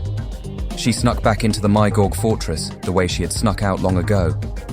However, she was too late. Dagon had been tortured to death. Freeing the slaves, Starfire slaughtered Sukharoth. The Mygorg and Yorg allied with a sorceress named Lady Jin to pacify the ensuing rebellion. However, it was Lady Jin who discovered that Starfire was a female descendant of Claw, one who had escaped her purging. The heroine was a descendant of the very shadow gods, worshipped by the Mygorg and Yorg. So, the allied horrors laid down their arms. Starfire then expelled the Mygorg and Yorg from her world. What became of Pytheria afterward faded into myth and legend. Life should not be a journey to the grave with the intention of arriving safely in a pretty and well-preserved body. 1965. Route 66. My name is Snapper Carr. I'm what you call a gonzo journalist. My investigation has uncovered a war between creation and destruction, with humanity as collateral damage. The Indigo children covet the Nightwing. The cult of the Crimson Flame desires the Flamebird. When you're gonzo, you got nothing. No publisher, no willing sources, no credibility. You rely on any weirdos who'll talk to you, like Clay Stoner, the odd man. Think of him as the love child of Ayn Rand and Lewis Carroll, or Brother Power, a living dressmaker dummy animated by the zeitgeist. If the counterculture is Oz, then he's the Scarecrow, and Raven Wingfoot and Benita Juarez, the respective avatars of the Nightwing and Flamebird. Raven is an artist inspired by romantic whispers in the night, and Benita is her Firebird, whose prayers are whispered for forgiveness. And so onward we drive, to keep two cults from outracing one another to the end of the road. Life should not be a journey to the grave with the intention of arriving safely in a pretty and well-preserved body, but rather to skid in broadside in a cloud of smoke, thoroughly used up, totally worn out, and loudly proclaiming, "Wow, what a ride." Ran, an Earth displaced in hypertime, an ecological nightmare. The planet screams in agony, calling out for a hero. And a hero answered, or so Ran thought. Dr. Adam Strange was the director of Canada's Zeta project. Following the Apocalypse War, Canada found itself humiliated. To protect his nation, Strange reverse-engineered apocalyptian propulsion into the Zeta beam. Recovering data secreted from the World Army, Canada ordered expeditions to extract extraterrestrial technology to empower Canada. Strange led an expedition to Alpha Centauri. However, while his team landed on Centauri 4, he landed on Ran. Interrupting a civil war, Strange allied with Sardath, an anti-fascist whose terraforming plan had been suppressed. Sensing opportunity, Strange proposed a pact with Sardath. Repairs to his Zeta tech in exchange for technological knowledge. Sardath agreed and even proposed that Strange marry his daughter, Alana. With his Zeta tech repaired, Adam extricated his expedition from a barrage of Yaka arrows on Centauri. The fascistic forces of Vorkan were defeated, and Ran signed a mutual defense treaty with Canada. Afterward, Strange rigged the Zeta beam to traverse the multiverse. This enabled Canada to ally with Canadas in other universes. And who handles the expeditions when Adam is teaching Alana how to Netflix and chill? Why, that would be Wesley Dodds, of course. Quad, the negative zone. The Tyanans, in their quest to overthrow Mobius, seeded various species. The most successful was the Arthrosians. To extend their reach, the Arthrosians seeded infantry throughout the Kirby Belt. Reaching 616, parasitic infantry were disguised as vanities to lure and assimilate hosts. Nest worlds were colonized. Empires were devoured. However, over the centuries, a firmer grasp proved elusive thanks to the Novacore, the Raptors, and the Cometites. Recently, two Bronze Age vanities, a blue and a scarlet scarab, awakened to respectively assimilate Jaime Reyes and Mehmet Faul.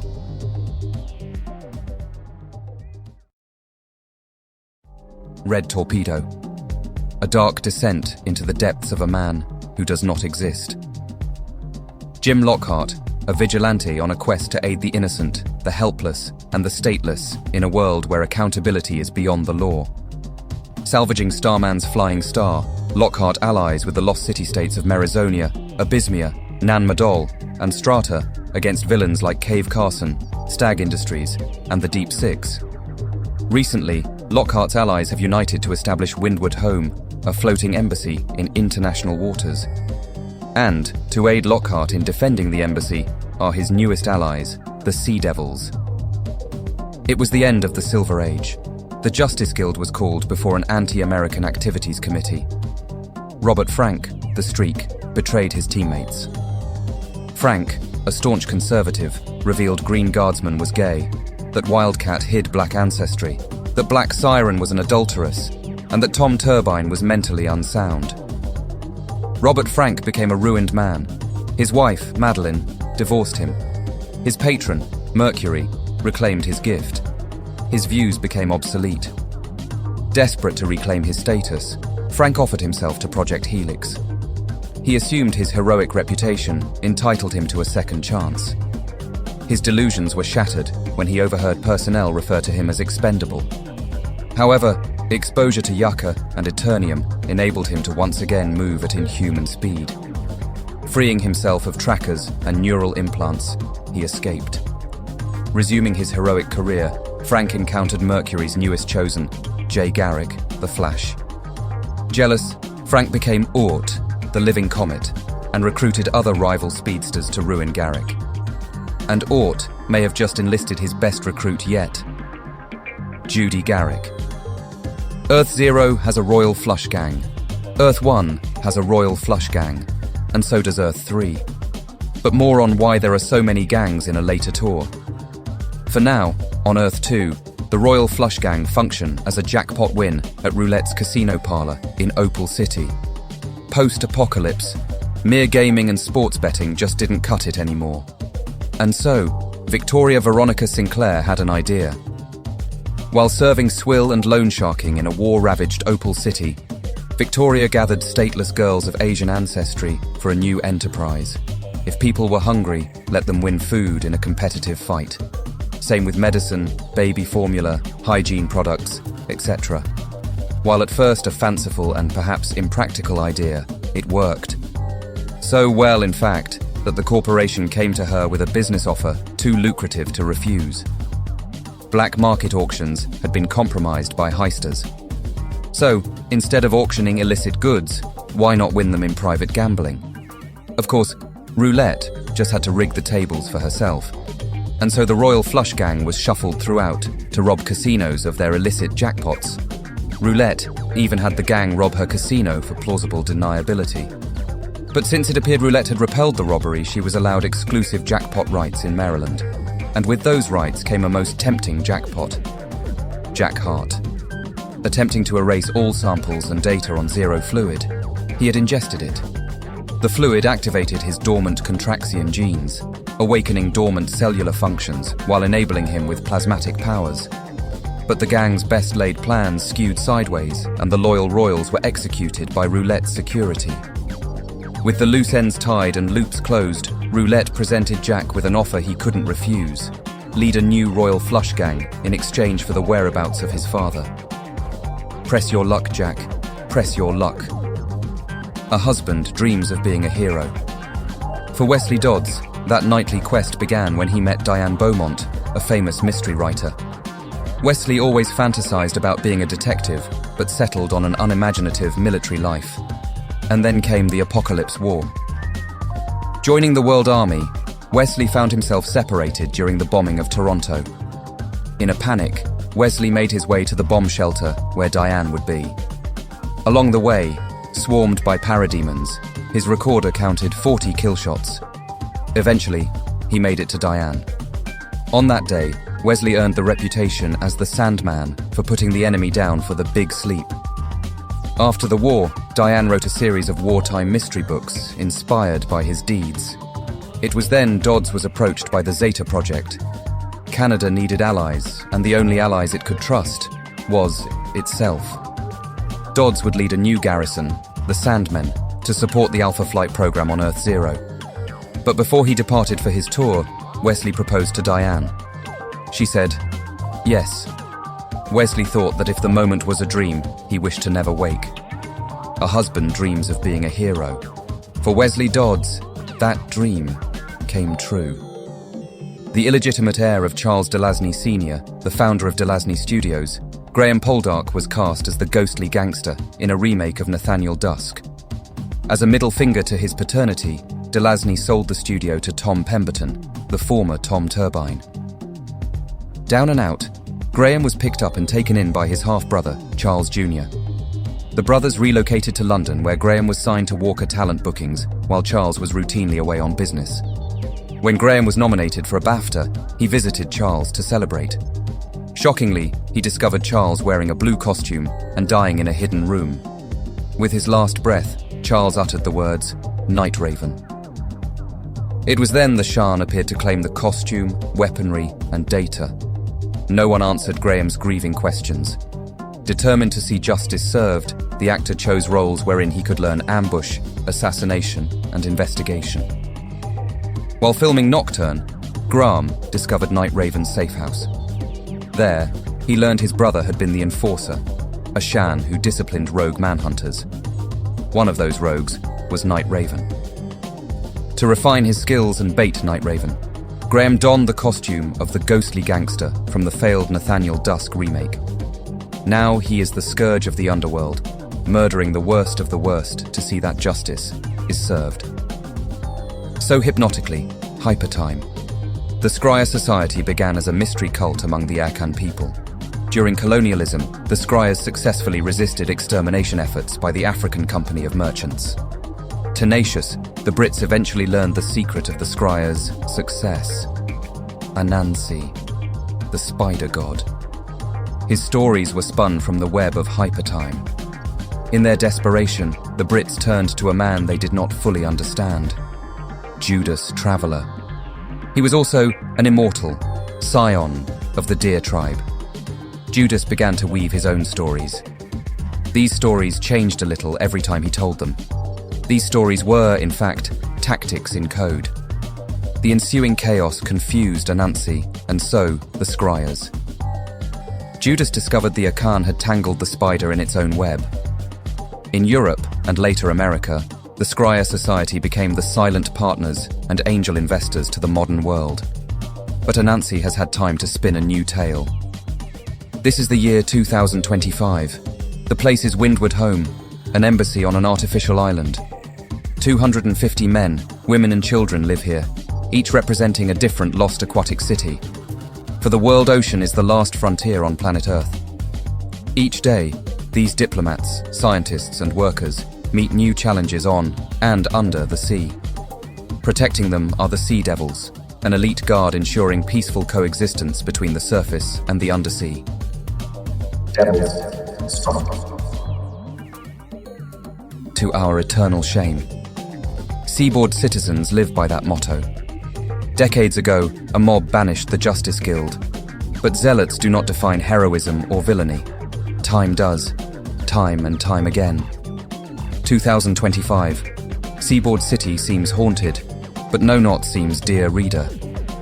Are these heroes ghosts of the past?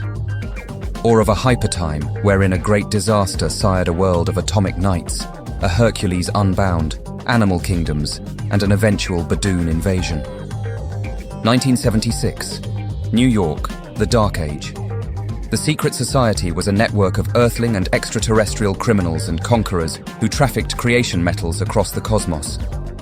Led by the psycho-pirate, the society sought metals beyond the plentiful Yaka, Nth, and Eternium.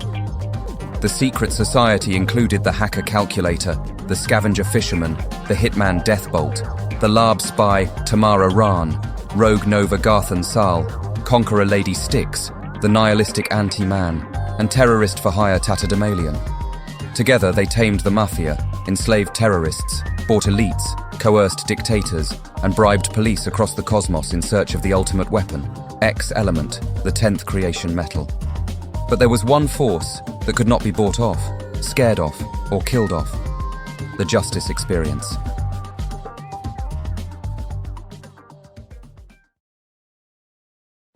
(1885). The Old West, a private parlour in a castle-style house. A conspiracy of Confederate revivalists convenes. The so-called King of the West is electrocuted, his throne now an electric chair. The conspirators scatter. A Shan steps from the shadows to investigate. It is then the Shan is wounded by unlimited ammo curving in the air. The shootist? Quentin Turnbull. The weapon? 2 miraculous six-shooters. Elsewhere, the manhunter falls from the saddle onto Apache land. With his metal mask removed, a doctor calls him Lobo. The doctor, Wise Owl, calls 7 sensational heroes for help. Ghost Rider, Spirit of Vengeance. Jonah Hex, Confederate Hunter. Marilyn Moonlight, Fist of Khonshu. Scalp Hunter, Bounty Killer. Red Wolf, Superhuman Tracker. El Diablo, Steampunk Robin Hood. And the Apache Kid, Kung Fu Mercenary. The 7 assemble around Lobo as Wise Owl informs them of Turnbull. Hex needs no persuasion. The Wild West warriors then uncover a conspiracy involving territorial rebellion, South American bankers, and Republican collaborators. They learn of global slave mining for Eternium, yucca, and nth metal. And they discovered off-the-map towns where children are raised as child soldiers, just like Hex. Their quest culminates in a high-noon showdown near the Mexican border. There, an automated factory manufactures flying warships, motorized armor, and automatic cannons. On each vehicle is emblazoned a hooked black cross. The 7 sneak into the factory and are ambushed, forced to shoot their way out. Incredibly, 3 armored vehicles roll over the guards. How? As his compatriots rig the factory to explode, Hex rides down Turnbull. With the hellishly hot sun spotlighting them, the 2 duel. Hex is shot in the face with zigzagging yucca metal bullets. Turnbull laughs and rides east. Arriving in New York City, Turnbull cowers before his benefactor. The benefactor muses on ghostly legionnaires, hypertime, and world wars yet to occur. And then executes his lackey in a luxurious electric chair. Turnbull was buried in an unmarked grave alongside his Eternium guns and yucca ammo. The Shan known as Lobo retired and became a dime novelist. In his twilight years, he claimed his startling stories were true. Only his cousin Orrin Evans believed him. 18,000 years ago, Lemuria. An Atlantean alchemist is dragged into the court of King Naga. The serpentine monarch demands the alchemist forge an ultimate weapon, a crown, one worthy of a god-emperor. That alchemist, Atra, is wide-eyed with enthusiasm, anticipation, and ambition. The crown was carved from a meteorite of pure mysterium coated with pure X element. Naga desired to replace his creator god, Set. However, the serpent crown drove the king mad. The telepathic chaos resulted in the populace committing mass suicide in synchronicity with Naga. Those who survived attempted to destroy the crown to no avail. One cannot destroy imagination. The survivors, although few, experienced activation of dormant, mutant telepathy. This power attuned them to the crown, securing sanity. Afterward, the survivors migrated where no life form would survive to recover the crown. Antarctica. Astonishingly, the survivors discovered a nexus point to the pocket dimension of Scartaris. And Atra. He went with them. Turns out the survivors hated Naga more than they hated him. You are alone. You notice a curious card. It is an old punch card. You can read the code punched into it. You are then led to a hard drive of dark web data. You access the drive as a door opens in synchronicity. You step onto a street intersecting with streets, within a city where virtual reality is distinct. You are now ones and zeros. Your nerves are now circuits interlinked with circuits. Your computer, a city. You deny your residency. You deny that evolution is the natural order of things. 1939. Dark Willow, West Virginia. When last we left Orrin C. Evans, he was asking questions that could get him killed. Who was purchasing the Eternium mine at Dark Willow? How did the General divine his economic forecast? And were his cousin's dime stories true after all? Those questions were answered when a Walther PP pressed against his head. Hypertime 2.1941. In the old west town of Timely, Arizona, Orrin C. Evans convinces his cousin of his investigation. Afterward, Orrin, despite segregated transport, follows Turnbull to New York. He is not alone. Greg Sanders, a Wyoming vigilante, is also keen to track Turnbull. The duo witnesses Turnbull's burial. Intrigued, Sanders salvages the Eternium guns. Hypertime 2.1987. Fiu Island. Orrin and Vigilante evade zigzagging Yaka arrows fired by the Shark Tribe. Fortunately, a member speaks English, Artemis Croc, the Green Arrow. Hypertime 2.1985. Stellar Studios. Sylvester Pemberton and Patrick Dugan are scamps in a Tinseltown wonderland. Sylvester apprentices under the best stuntmen. Patrick evolves props into usable gadgets. The friends discover the secret lair of a Shan. There, Patrick decodes data on nth metal mines. Hypertime 2.2005. Britannia, Camelot. Armed with nth metal weapons, knights repel Morgan Le Fay's alliance with otherworldly Germans. But tragically, victory comes at a cost. The death of Arthur. Wielding Excalibur itself, a simple squire defends the fallen king. Grateful, Merlin rewards the squire with both Excalibur and her heart's desire. Hypertime 2.2000. New York City. Jill Carlyle successfully prosecutes the Octopus Gang for its role in police corruption. Upon entering her home, she collapses and cries bloody murder. A biblically minded woman, Jill styles herself as a new Crimson Avenger. It is then the Spectre appears, vowing that vengeance be not hers. She ignores the heavenly agent and is cursed with blind justice. Hypertime 2.1988. Nemo Pym discovers what his ancestor, Arthur Gordon Pym, could not: Atlantis. While exploring, his son, Adam, finds the Trident of Uvian. Enamored with sea life, the Trident endows Adam with undersea adaptability. But Nemo's expedition is meant not for archaeology, but for mining. Degaton appears and informs Nemo his silence will be guaranteed. Adam flees, changing his surname to Waterman. Hypertime 2.0. Dark Willow Airfield. Informer Elisa Sinclair holsters her Walther PP. She beckons Orrin to a hangar wherein a broker fleet is assembled. Per Degaton aims to mine creation metals to forge a Hypertime dynasty. Elisa reveals her cover as a social worker was meant to recruit children. But one night, while canvassing, she was attacked. Her saviors were 5 fearless newsboys. Orrin then hijacks a broker to recruit an army, the 7 Soldiers of Victory. 1941, NYC. Larry Scott was a foundling. Adopted by a philanthropic family, Larry wanted for nothing save for time. His pursuits of various and sundry hobbies always ate away his time. His father would tell him that although money permitted his many hobbies, no amount of money ever bought a second of time, especially with loved ones. When his father was framed by business partner Chips Brandt, Larry used skills and knowledge learned from his hobbies to uncover the conspiracy. However, the district attorney advocated for a quick execution for purposes of political messaging.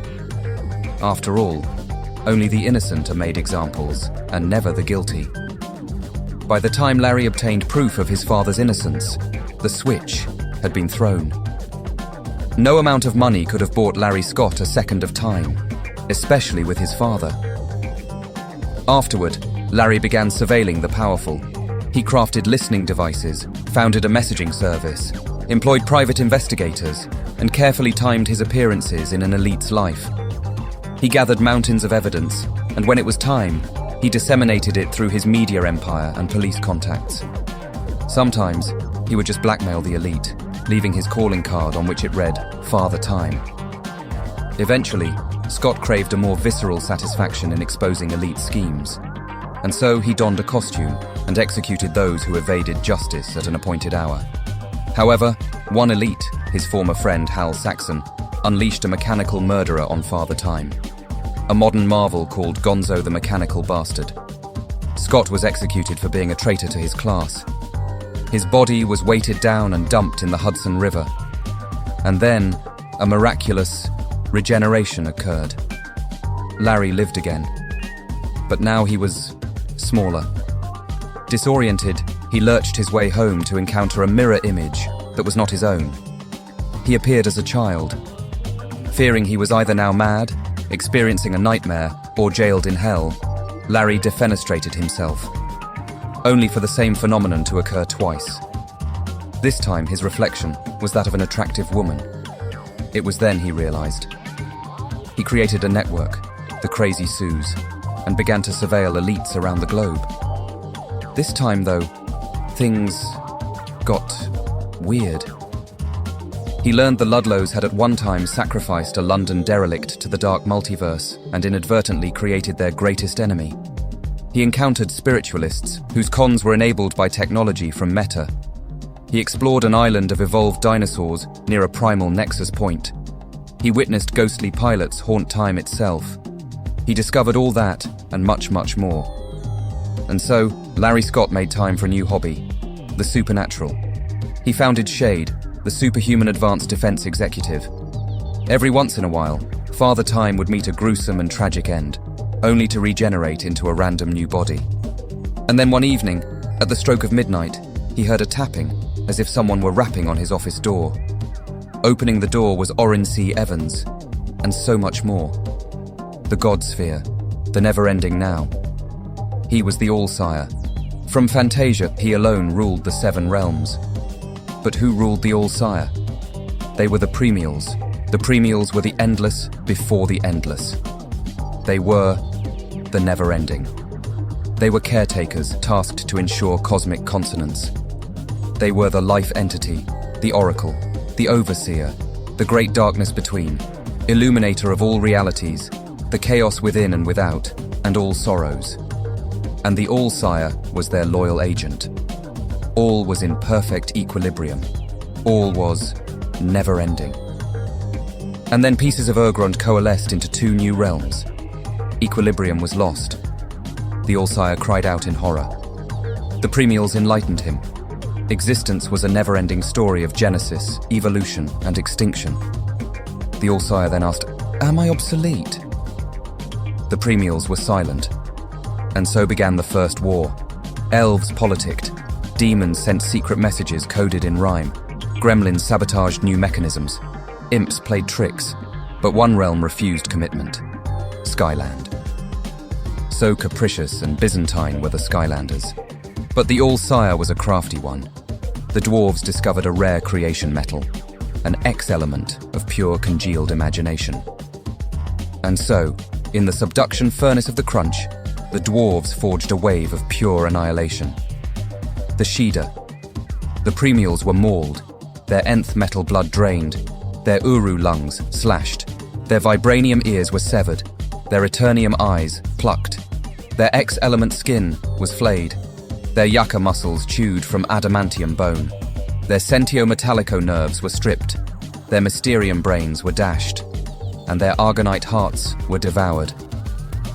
The All-Sire kept a trophy, the birthmark ripped from the entity's skin. The Shida then swarmed the new realms, but were repelled by the Skylanders. Odin, All-Father of Asgard, confronted the All-Sire. During their duel, Odin lost an eye, but Odin was a crafty god. Details of his victory are a mystery, even to me. What is known is that the All-Sire's elven loyalists were banished to Svartalfheim. The opportunistic Vanir were expelled from the Silver City. Muspelheim was reduced to a hellscape. Fantasia was rebuilt into Imaginaria. And of course, new beings emerged to ensure stability and dynamism. The Endless. And the birthmark ripped from the entity? Odin gifted it to blanket the newborn life itself. We know it, though, as the Star Brand. And the All-Sire? Whoever he was is now known as... Recently, Per Degaton unlocked an Eternium vault. Inside, pure annihilation. The Shi'ar were a heretical Phytheran priesthood. Founded by a Kemetite chantress, the priesthood worshipped Hathor. At some unknown point, the priesthood began worshipping the endless Nightwing and Phoenix. Ethnographers note the priesthood was exiled following an exodus caused by the Reach. The Shi'ar are, at times, described as either a warrior order or a mystery cult. Some Phytherans swear that the Chantress, Shi'ar Athal, is alive today. Others contend she was exiled to the null space of the dark multiverse. Mostly, the Phytherans are just grateful for a bunch of scary stories. Alana Jobson was a gladiatrix in Roulette's all-girl grapplers. Using her winnings, minus Roulette's cut, she won an auction for a deceased supervillain's identity, from which Roulette hoped to salvage her investment. It was then Roulette offered Alana a brilliant deal. How would she like to be a headliner in the new Meta Brawl Glamour Slam? The Glamazons would keep 100% of their winnings. It was during her first match she met avid risk-taker Janice Janiczeski. To pay her student loans, she turned to grappling, which pumped more adrenaline than stripping. Although billed as rivals, the two fell in love. But audiences do not bet on happily ever afters. The duo nearly died during a rigged match. Narrowly surviving, Jackpot and Joystick wanted Roulette to know that anyone can crush a body. Crushing a spirit is a true victory. James Beverly grew up poor, living from shelter to shelter in New York. His only escape was online news about superheroic daring do. He ate as well as he could. He exercised. He read every DIY book on mechanics at his library. He excelled at school. And for his diligent pursuit, he received a brutally honest wake-up call from his mother. Superheroes are wealthy. His spirit crushed, his dreams broken. James resigned himself to poor people jobs. During an illness, teenage James entered a free clinic where clandestine medical trials were administered by Project Helix. When a blackout enveloped NYC, one shelter remained illuminated. James was now a human battery. Using his powers to charge and siphon electrical systems, he robbed stores until he could purchase a customized electric vehicle. Inspired by his favorite flick, Baby Driver, James became a wheelman who could outrange any police cruiser.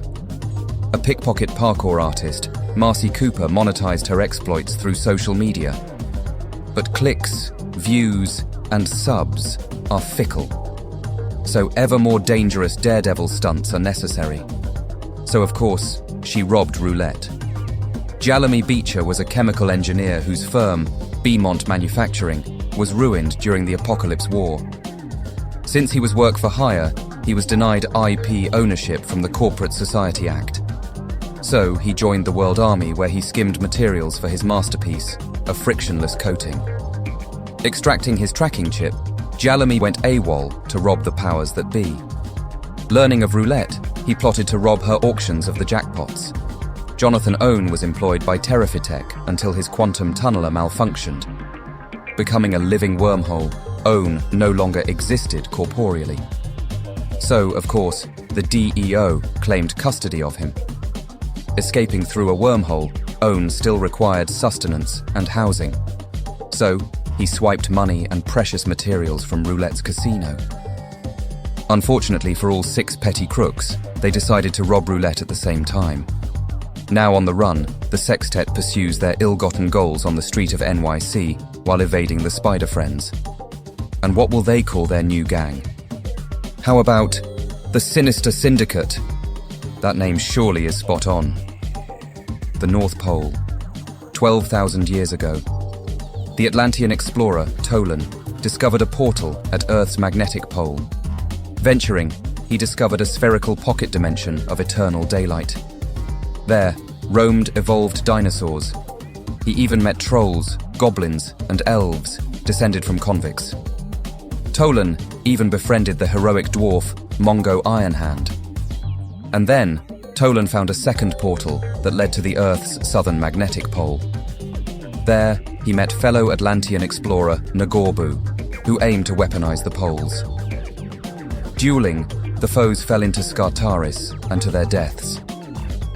Meanwhile, a global EMP initiated metagene mutations, disrupted magic, and displaced temporal perception. Such displacement enabled Atlantean sorcerer Serednar to prophesize a great cataclysm. She believed the foresight to be a gift from her the god Valka. For stirring a panic, Emperor Camus exiled her across the Atlantic Ocean. Adrift, Serednar and her cult landed on the Thurian shore. There, her best pupil, Dakim, discovered an Eternium deposit to extend the cultists' lifespans. However, Hino, the Quantauka thunder god, evicted the cult to Catharta in the dark multiverse. There arose the hero, Korek. However, dissenters volunteered to sail elsewhere. Along the way, they joined a refugee fleet commanded by Ruggero. Discovering Skartaris, the Atlanteans elected Lord Norad as emperor. The Great Cataclysm prompted other species to settle Skartaris. Industry flourished, science was explored, technology evolved, all was copacetic. That was until the Atlantean city-states engaged in a civil war. The result was atomic fallout that mutated flora and fauna. 1975. Lieutenant Colonel Travis Morgan flew his spy plane through the Arctic portal into Skartaris. There, he braved eternal daylight, evolved dinosaurs, animal people, barbarians, and terrain that curved where the sky ought to rain. He battled Deimos, befriended Man-Thing and Jennifer Kale, and uncovered lost Atlantean technology. 1989. Travis Morgan enjoys his life in a pacified Skartaris when he receives a visitor, a man named Win.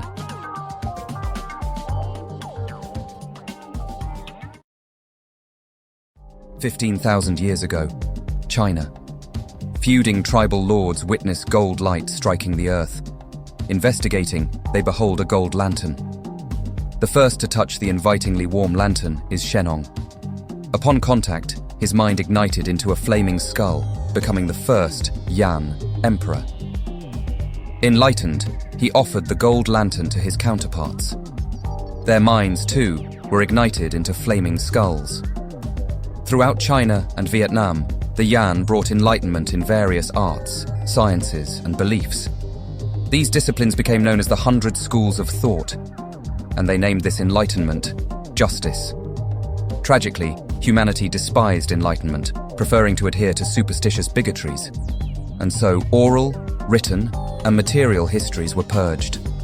The Yan hid. During World War II, the Yan mistook foreign correspondent Mark Todd as worthy of the Golden Flame. For a time, Todd was indeed an adherent to justice. Then came the Korean War, during which he witnessed atrocities, and so disowned justice in favor of vengeance. With his Golden Flame extinguished, Todd made a pact with Mephisto to become not a spirit of justice, but a spirit of vengeance. Todd thought to extinguish the Golden Flame, but the Yan sacrificed it through a nexus point to somewhere in time and space. The gold lantern ended up crashing into the ashen crust of planet Oa, and the Yan, their adherence to justice, never wavered. When the gold lantern returned to Earth, their collective spirit reignited the Golden Flame. They came to mentor Naomi McDuffie and reconcile with Mark Todd. Where they are now is a rightfully earned mystery. 1941, Omaha. Omar Mosley's naked body was found in the Dallas Theater. Cause of death. According to police, it was, just black people doing weird black things. 1951, Browning, Montana. Dan Lyons was honorably discharged following a battlefield injury. Returning to the Niitsitapi reservation, he came upon what he initially thought was an oil slick, but was in fact a dying animal. Dan rescued the amorphous creature and delivered it to his uncle, Running Elk, a veterinarian, who fed it chocolate. While a horror show to Running Elk, Dan sensed a kindness in the creature. One night, robed men trespassed onto the res. Their hoods morphed into shark-toothed mouths, their arms twisted into tendrils. Dan awoke to the horror of his uncle's brain being sucked from its skull. The robed men demanded the whereabouts of one like them. It was then Dan was splashed by a living tar. The memories of Omar Mosley flowed down his ears and into his brain. And a new Black Marvel was born. 1998, NYC. Cassie St. Commons was an acquired taste. Cynical, snarky, contentious, Cassie was a poster child for Gen X edgelords. Eddie McDonough studied robotics in hopes of enhancing mobility-impaired persons, such as himself. Despite being told otherwise, Eddie was determined to rewrite the definition of realistic expectations. Johnny Gallo merely existed, wishing to escape his parents' blue-collar mediocrity. Learning his agility and sixth sense were mutancies, Johnny found his escape at last. Richie Gilmore, seriously, that's his name, was a chronic overachiever. Fueled by an inferiority complex, Richie desired only to be the best of the best at something. Kidnapped during a college party by the Order of the Hood and rescued by the Spider Friends, the four shared a trauma bond. During the rescue, Cassie had freed a kind creature the Order kept prisoner. Dusk. Bonding with Dusk, Cassie informed her friends of the Black Phantom. It was the Black Phantom who established the Order of the Hood. The purpose? To free the Black Phantom's master from the dark multiverse. Nile, the King in Black. Chernobog, Iron Maiden, Unicorn, Fusion, Red Ghost, Soviet Woman, Cosmonaut, and Red Lantern, the Soviet super soldiers. Derain, the jailed nation. The World Army quarantines the rump state of what was once the Soviet Union, but the state survives. Thanks to Father Boxes, super soldiers, gods, and the cult of the Crimson Flame. Vladimir Sokov was a Mojno agent assigned to seduce entrepreneurs. Following the Apocalypse War, he was reassigned to the cult of the Crimson Flame. Inspired by intel concerning the Green Lantern, Vladimir fashioned a ring to siphon and rechannel the Crimson Flame. Impressed, Derain initiated a breeding program for its finest super soldiers. Vladimir was assigned to donate sperm to fertilize Soviet Woman's egg. The child born was Ruby, first of the core of the Crimson Flame. Fearing his daughter's future, Vladimir fled with Ruby. Erupting Mount Elbrus, he evaded the World Army's subterranean and aerial surveillance. Afterward, he located an old love from his Mejno days, an aspiring tech entrepreneur now rogue himself, Alan Scott. Oh, their costumes are simply the coolest. Who doesn't like red and black? And how many superheroes wear fuchsia and periwinkle? I know, right? Miles Morales, the nerd. Gwen Stacy, the rocker. Together, friendship is a tangled web of angst and excitement. They are the Spider Friends. Study buddies bitten by a frightened, genetically altered spider, the duo sees the world the way we all should. Upside down and somersaulting. Assisted by Valerie the librarian, Miles and Gwen tangle with the Sinister Syndicate, wrap up spiral spies, and catch symbiotes in their webs. Well, what about romance? Can they catch that in their web too? I'm not a shipper, but... 1959, Salem, Oregon. A sad little girl sits silently in her wheelchair as a clown finishes his cigarette and departs. For a whole hour, the clown did nothing to entertain the sad little girl whose eyes were failing her as had her legs. That night, she dictated a funny story to make herself laugh. Midway through, she switched off the recorder, wondering what was the point. No one bothered with her. Why would anyone bother with her stories? It was then the recorder appeared to switch itself back on. I would like to hear your stories, said the playback speaker. 2025. New York City. Cassandra Webb wheels herself onto a skyscraper rooftop, extends her arms, and feels, not wind, but an expanding web of possibilities. Futures spun, measured, tangled, untangled, woven, and ended. Caught in this web is a society of web-slinging heroes and villains, each of whom owed her a favor. And that favor? Free the only one who ever bothered with her. Anansi. Everyone has an axe to grind. The heaven of Vanaheim. The presence evicts the Vanir. Fools they were to have gobbled the fruits of Yggdrasil and sided with Skyland against the All-Sire. To evict the Vanir, an agent of vengeance was required. An angel who cowered more than others was chosen. Astar. Slicing off his wrath and feeding it to the angel, the presence poisoned Astar into becoming a spirit of vengeance. And so began a divine arms race. An alliance of realms exiled the spirits to the mortal sphere. Some binary bonded with human hosts, others gifted their powers to mortals. Recently, mechanic Robbie Reyes was cursed by Mephisto to wage vengeance beyond Earth. Whenever a soul departs before its time, wherever innocent souls are wronged, the spirits of vengeance will appear. 1955. Civil rights attorney Josiah Power was intrigued by tales of his ancestors' whispering plantation gossip. Inspired, Josiah founded a private intelligence network, Spiral. 1960. Ted Grant and Donna Nance surrender their newborn son to an adoption agency. 1978. Tommy Bronson scratches werewolves, licks conspiracies, and makes the femme fatales purr. 1986. Kathleen Duquesne, Roxanne Ballantyne, and Sonia Alcana trade places as Batwoman. Their targets? A corrupt CIA deputy director and NSA analyst. 2000. Tommy Bronson tearfully surrenders his 3 daughters to adoption. 2008. Helena Wayne witnesses her parents, Philip and Kathy, assassinated by an intruder. 2010. Carolyn Drake listens as the judge sentences her innocent parents, Richard and Diana, to the death penalty. 2022.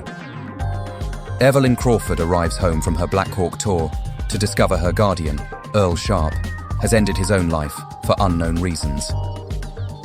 2025.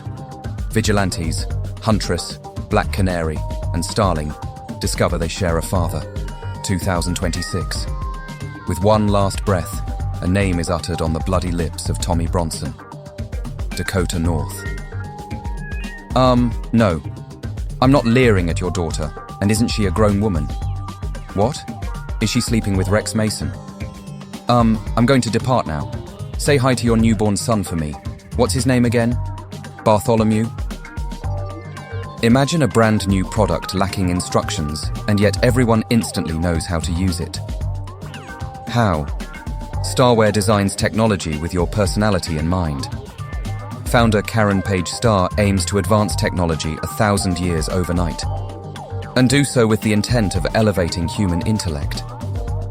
Learning technology, health monitors, and prenatal diagnostics are only a few such examples. Starware has announced a partnership with Terafitech to advance regenerative medicine and establish futuristic medical schools. Recently, corporate society has extended an invitation for Starr to come in, take a seat.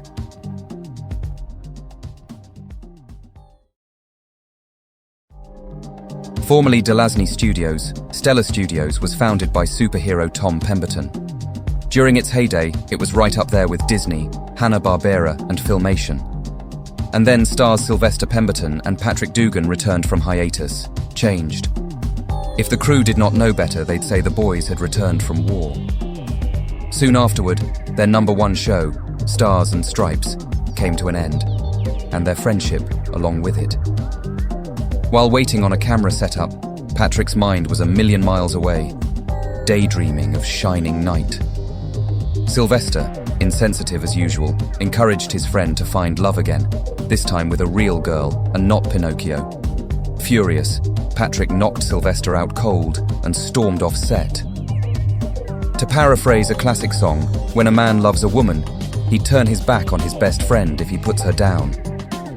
Nowadays, the studio is a museum with exhibits on Guiding Light, Nightcat, Atari Force, Blue Devil, Mad Dog, and of course, Stars and Stripes. I still have my turbine-sparking Stars action figure. Sadly though, my Star Rocket Racer rolled off my bed and shattered on the floor. They were the best, and they specialized in the ridiculous. Jess Bright, physicist, Hugh Evans, astronomer, Karen Grace Davies, chemist, Rick Flagg, soldier of fortune. Give them a thrill ride, they're good. Give them a suicide mission, they're unbeatable. Gorgilla, Brutu, Googum, Dinosaur Island, Monstro, Sprag, Orgo, Goom, No monster born of Earth or stars stood a chance against the Suicide Squad. Grateful countries ran out of medals.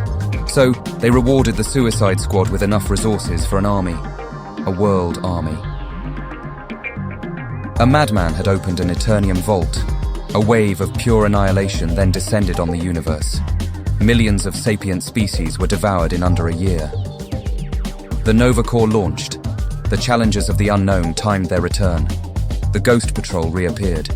Raptors dive-bombed. Ranians vowed no retreat. Owens wielded golden torches. Centaurians fired Yaka arrows. Elders recruited heroes. Badoon united. Displaced Earths vowed victory or damnation. Omega men committed the impossible. Cosmic Avengers assembled, and 3 heroes led the charge. They were Richard Rider, Maria Rambeau, and Prince Gavin, the superstars. Wars redraw maps. World War II drew petty states. The Apocalypse War drew the surviving powers. Monopolies, oligarchs, and lotteries determine which states are too fat and which are too thin. This era might be a new golden age of heroism, but it is also a new dark age for those starving, hiding, and dying. Corporate society vows to end such tribal warfare. But will corporate society end it or reinvent it? Other worlds lie outside our seeing, beyond the beyond, at the edge of within.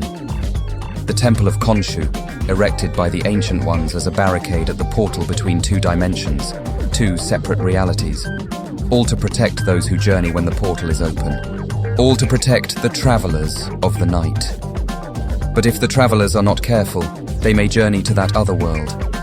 In 1985, the Sterling family journeyed to that other world, never to be seen again. Every action begets a reaction.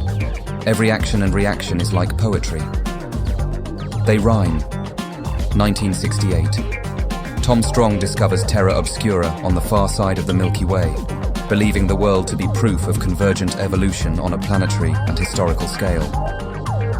Unknown to Tom at the time, Terra Obscura is actually an Earth displaced in hypertime. Strangely though, the heroic denizens of this world resemble those of both Earth 26 and Earth 38. Watchmen! It's Watchmen! Screw that rhyming nonsense. It's Watchmen with public domain heroes, and I don't care who. Foul play. Ruin the day. Displaced in hypertime, the Terribles are led by the INTJ anarchist known as Mr. Terrible. Intolerant of idiocracy, he culled, conditioned, and brainwashed billions to design an intellectual utopia. Spoiler, he failed. Now, in Hypertime 2.0, Mr. Terrible is back at the drawing board. Accompanying him are his henchmen Terra, Offspring, and Apparition. Each one a broken and pathetic soul. Terrible, terrible, terrible. Just terrible. They're the Terrifics, and they're fantastic. Michael Holt is the world's smartest man. Founder of Terrifitech, Holt aims to implement his ultimate goal, a post-scarcity society. Why? To level the playing field once and for all. Assisting him are the Terrifics, Metamorpho, Element Man, Plastic Man, the Waxwork Wacko, and Ghost Girl, Spooky Spy. Thrill as they face off against Earth One's Lord Havoc, Earth Zero's Monarch, subterranean terrorist Cave Carson, and Mobius, the Anti-Monitor. Fair play, win the day. Michael Holt is the impossible man with an impossible goal. Utilizing total recall, polymathic genius, physical conditioning, and an ability to mimic different personality types, Michael Holt founded Terrifitech with one goal: to level the playing field once and for all. The firm refers to its employees as students. The lessons? How to change business, economics, and learning. Terrifitech has refused to join corporate society, and corporate society is none too thrilled about that decision. Will fair play indeed win the day? Or will cheaters prosper in the long run? The Apocalypse War. The Skylanders desired no conflict with Apocalypse.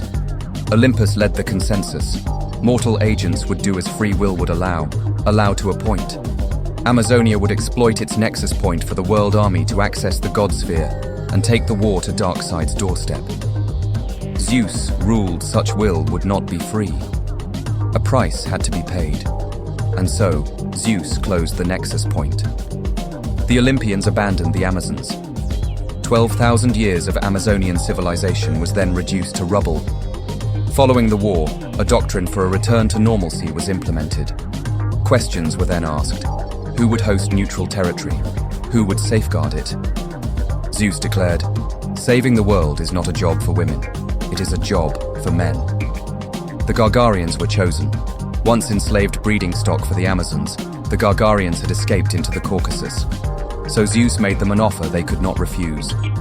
Save what remained of the world. The 9th century. Arak Red Hand, last of the Quantauka, drifts nearly lifeless among the North Atlantic waves.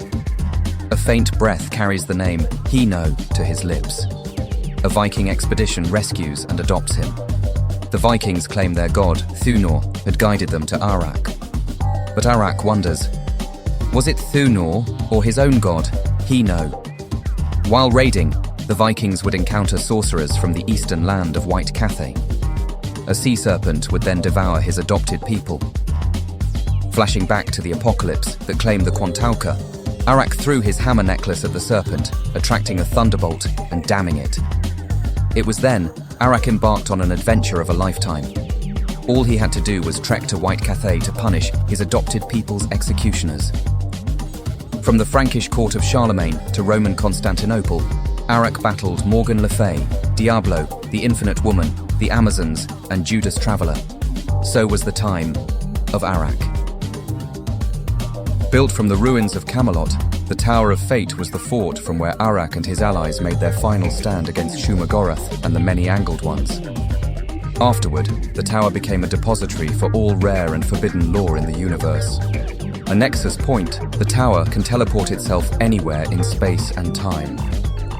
Currently, historian Kent Nelson, scion of the Nasur family and inheritor of Nabu, his archaeologist wife Inza, and their adopted daughter Salem, occupy the edifice as a sentry tower. The edifice is infinite as humans understand the concept. So, what lurks and awaits inside? How about the mysterious man known as Telos? 1945, Berlin. A superhuman strike force evades falling bombs to pierce the real target of the war, Operation Broker. And who were these heroes? Phantom reporter, guerrilla journalist who uncovered and published the truth on his own. Captain Wonder, forerunner to both Damage and the Sentry. Blue Blade, Hollywood actor turned real-life Scarlet Saber. Witness, agent of Heimdall and father of psychic photographer Laura Mars. Electro, prototype for Project Marvex. Black Widow, spirit of vengeance. Fiery Mask, modern Prometheus who stole power from the Skullmen. Rockman, miner turned agent of subterranean Abysmia. Laughing Mask, earlier wearer of the Medusa mask. Mr. E, daredevil sporting man and ancestor of Ragman. Mastermind Excello, psychic whose powers were caused by Mysterium bullet wounds. Dynamic Man, asexual android Puritan. And why were they chosen for the mission? They knew too much. 1931. Matthew Tyler hated Tom Strong. Time and time again, he failed to procure Goloka for commercial applications. And one day, he opened his lab to find a gift. Goloka. The gift card depicted a South Asian hooked cross he once saw in a textbook. Crossbreeding various strains, Tyler invented Miraclo. 1942. The Bureau of Applied Research recruits Tyler to create super soldiers for the war effort. 1945. Various wartime projects are shuttered. Names are redacted. 1946. Tyler recruits Drs. Nahr, Legrand, Zog, Joel and Joshua Williams, Schneider and Zurin to co-found Tyler Chemo Robotics. The firm is a contractor for Black Ops under various pseudonyms. 1965. The Federal Bureau of Regulation is established, headed by Henry Lux. 1967. The phone company is spun off Tyler Chemo Robotics. Today, you You are alone. You notice a curious card. You read the directions printed on the back. You are then led to a phone book of forbidden lore. You open the book as a door opens in synchronicity. You step into an unseen order of the universe. A science as incomprehensible as the unseen colors of the invisible spectrum. You commune with an intelligence as incomprehensible to God as God is incomprehensible to you. Your stagnation ends. Your evolution begins. And why not? Is evolution not the natural order of things?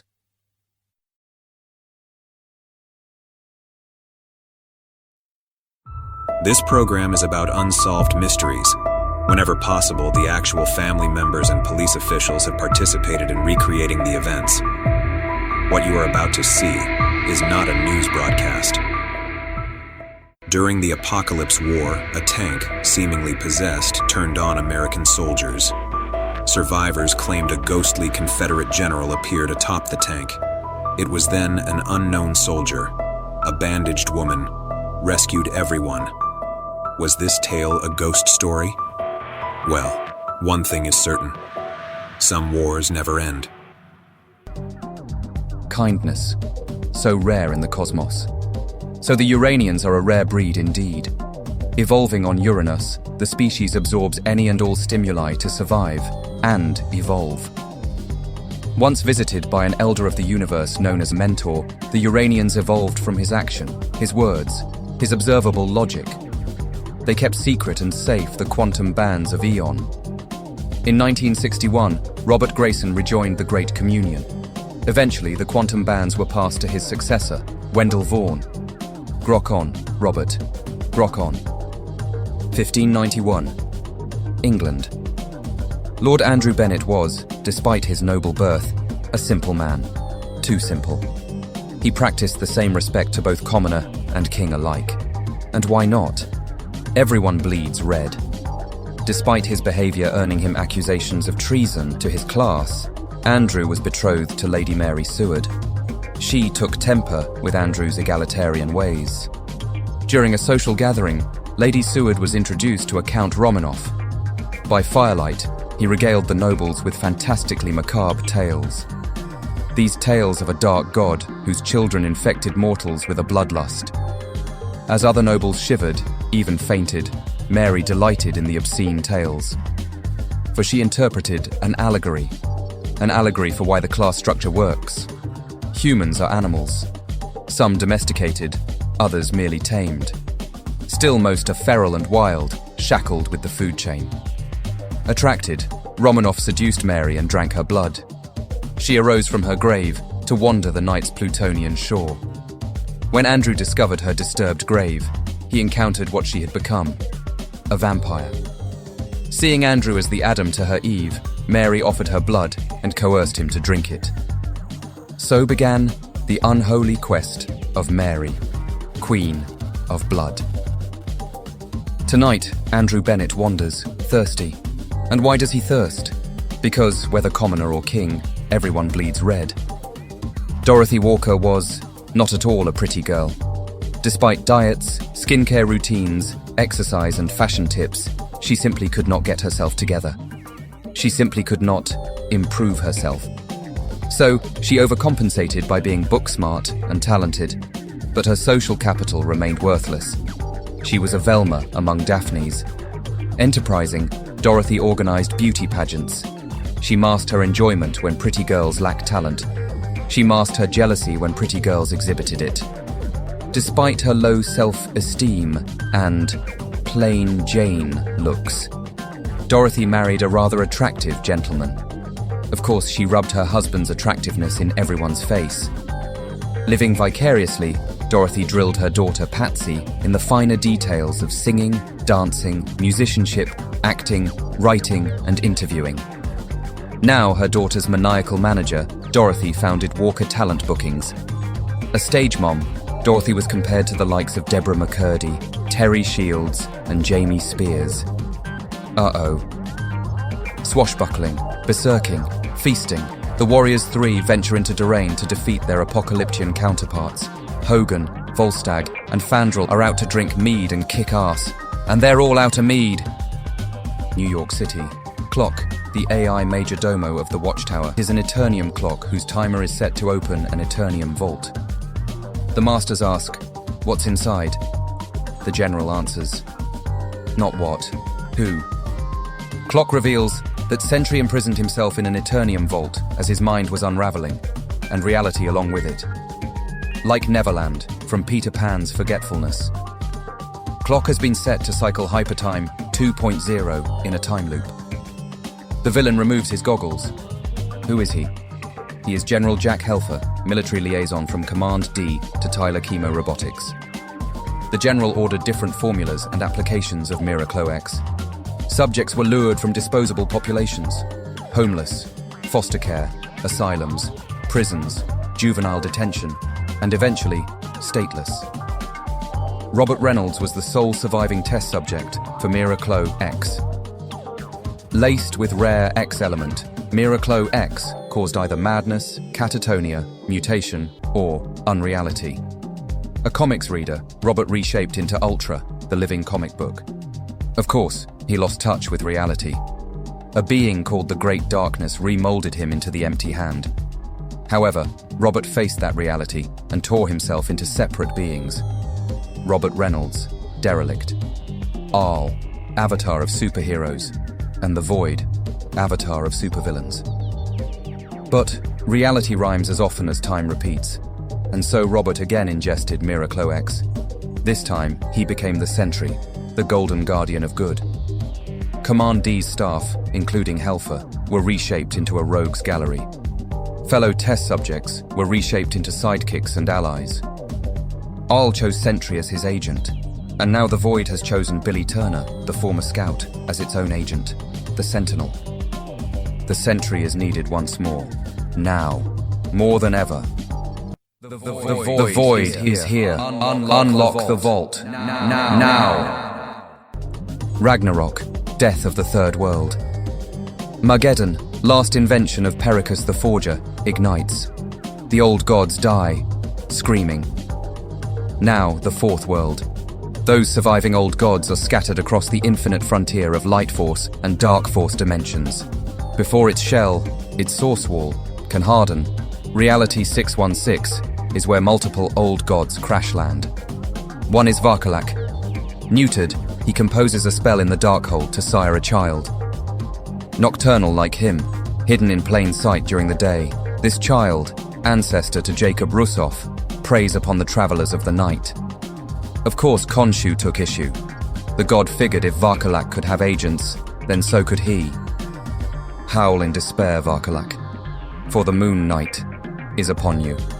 The World Army is the codename for Earth's daring, highly trained special mission force. Its purpose? To defend Earthling freedom against apocalypse, a ruthless realm determined to rule the universe. In today's episode, Commander Amar Khan proposes Project Society. The task? To build arcs for if and when apocalypse returns. Abducting passengers for these arcs is the task of Extract, a hypertime-displaced variant of Cameron Chase. Anyone want a body massage? Imagine never losing the minds of your greatest heroes. To never lose their wills, their wisdom, or their regrets. Utilizing cybernetics and quantum encoding, Thoran Rule set out to do just that.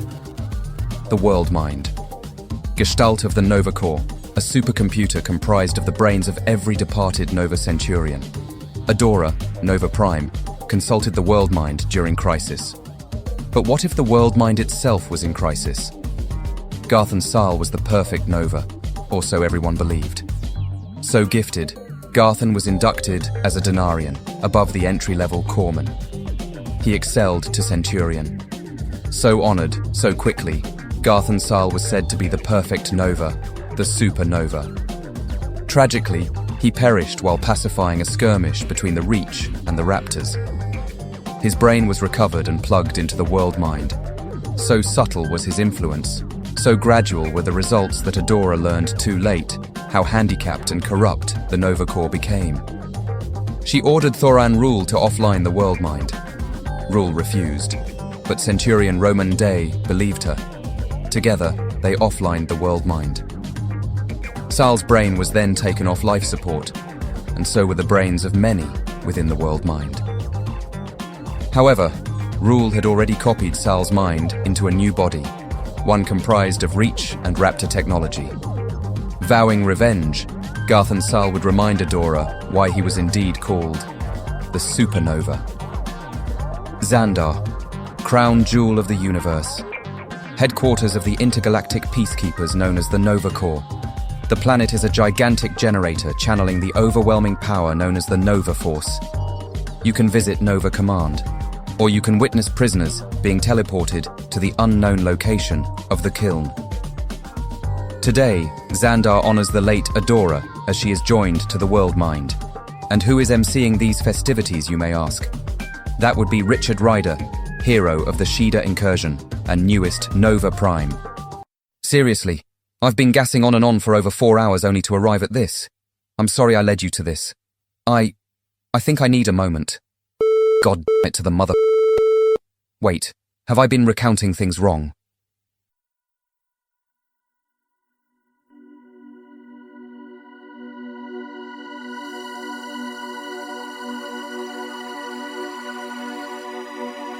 I'm stepping out.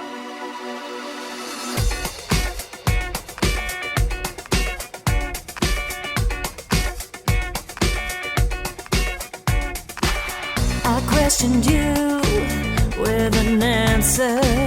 You ran away alone, choking on words like fool and hope. Whereabouts unknown. No more hiding, I'm stepping out. No doubt, scream and shout. That's the way my urban legend starts today. You answer me with a question. I walked onward alone, coughing up words like friend and home. Whereabouts unknown. No more hiding, I'm stepping out. No doubt I'll scream and shout. Finding my way, my urban legend starts today.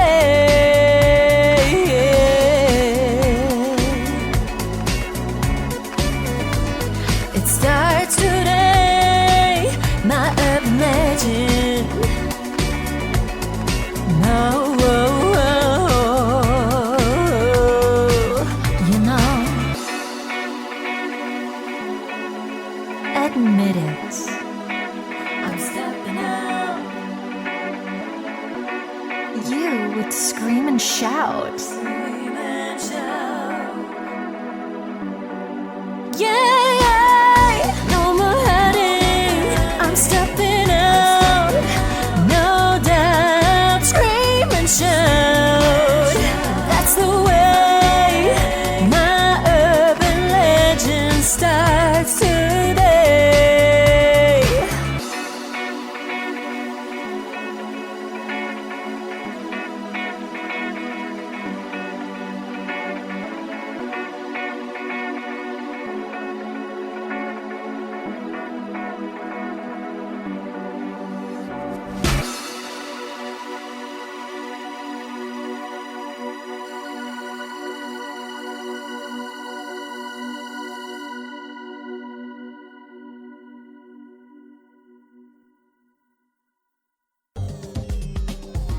An Earth displaced in hypertime, Zur-En-Arr was a rather surreal planet with a rather surreal hero.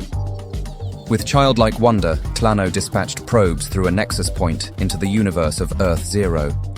From there, he received footage of who had to be simply the coolest hero ever, Batman. And so Tlano decided he would emulate his hero. Moon Man, Sweet Tooth, Professor Bubbles, Electro, Chameleon. All supercriminals fell before Tlano, the Batman of Zur-En-Arr. One time, Tlano encountered Moon Knight. Having met Batman, Moon Knight referred to his new friend as the Batman who smiles. But that smile would turn upside down into a frown when Zaba appeared. An imp from the 5th dimension, Zaba snapped Zur-Anar into a funhouse mirror of itself. He led Tlano on a chase through multiple cartoon doors. Gleeful, Zaba opened a door and stepped into the dark multiverse. Tlano locked the door behind him. Clever, the hero had placed the door in front of the Nexus point. However, Zur-Anar remained a surreal scape, leaving Tlano as the last sane man on Earth. Desperate, Tlano ventured into the Nexus in hopes of forcing Zabor into restoring Zur-Anar. Wandering the dark multiverse, Tlano became stranded on Clintar atop the Still Force wall. Hopeless, the Bright Knight surrendered himself to symbiotes. It was then Tlano went from being the Batman who smiles to the Batman who laughs.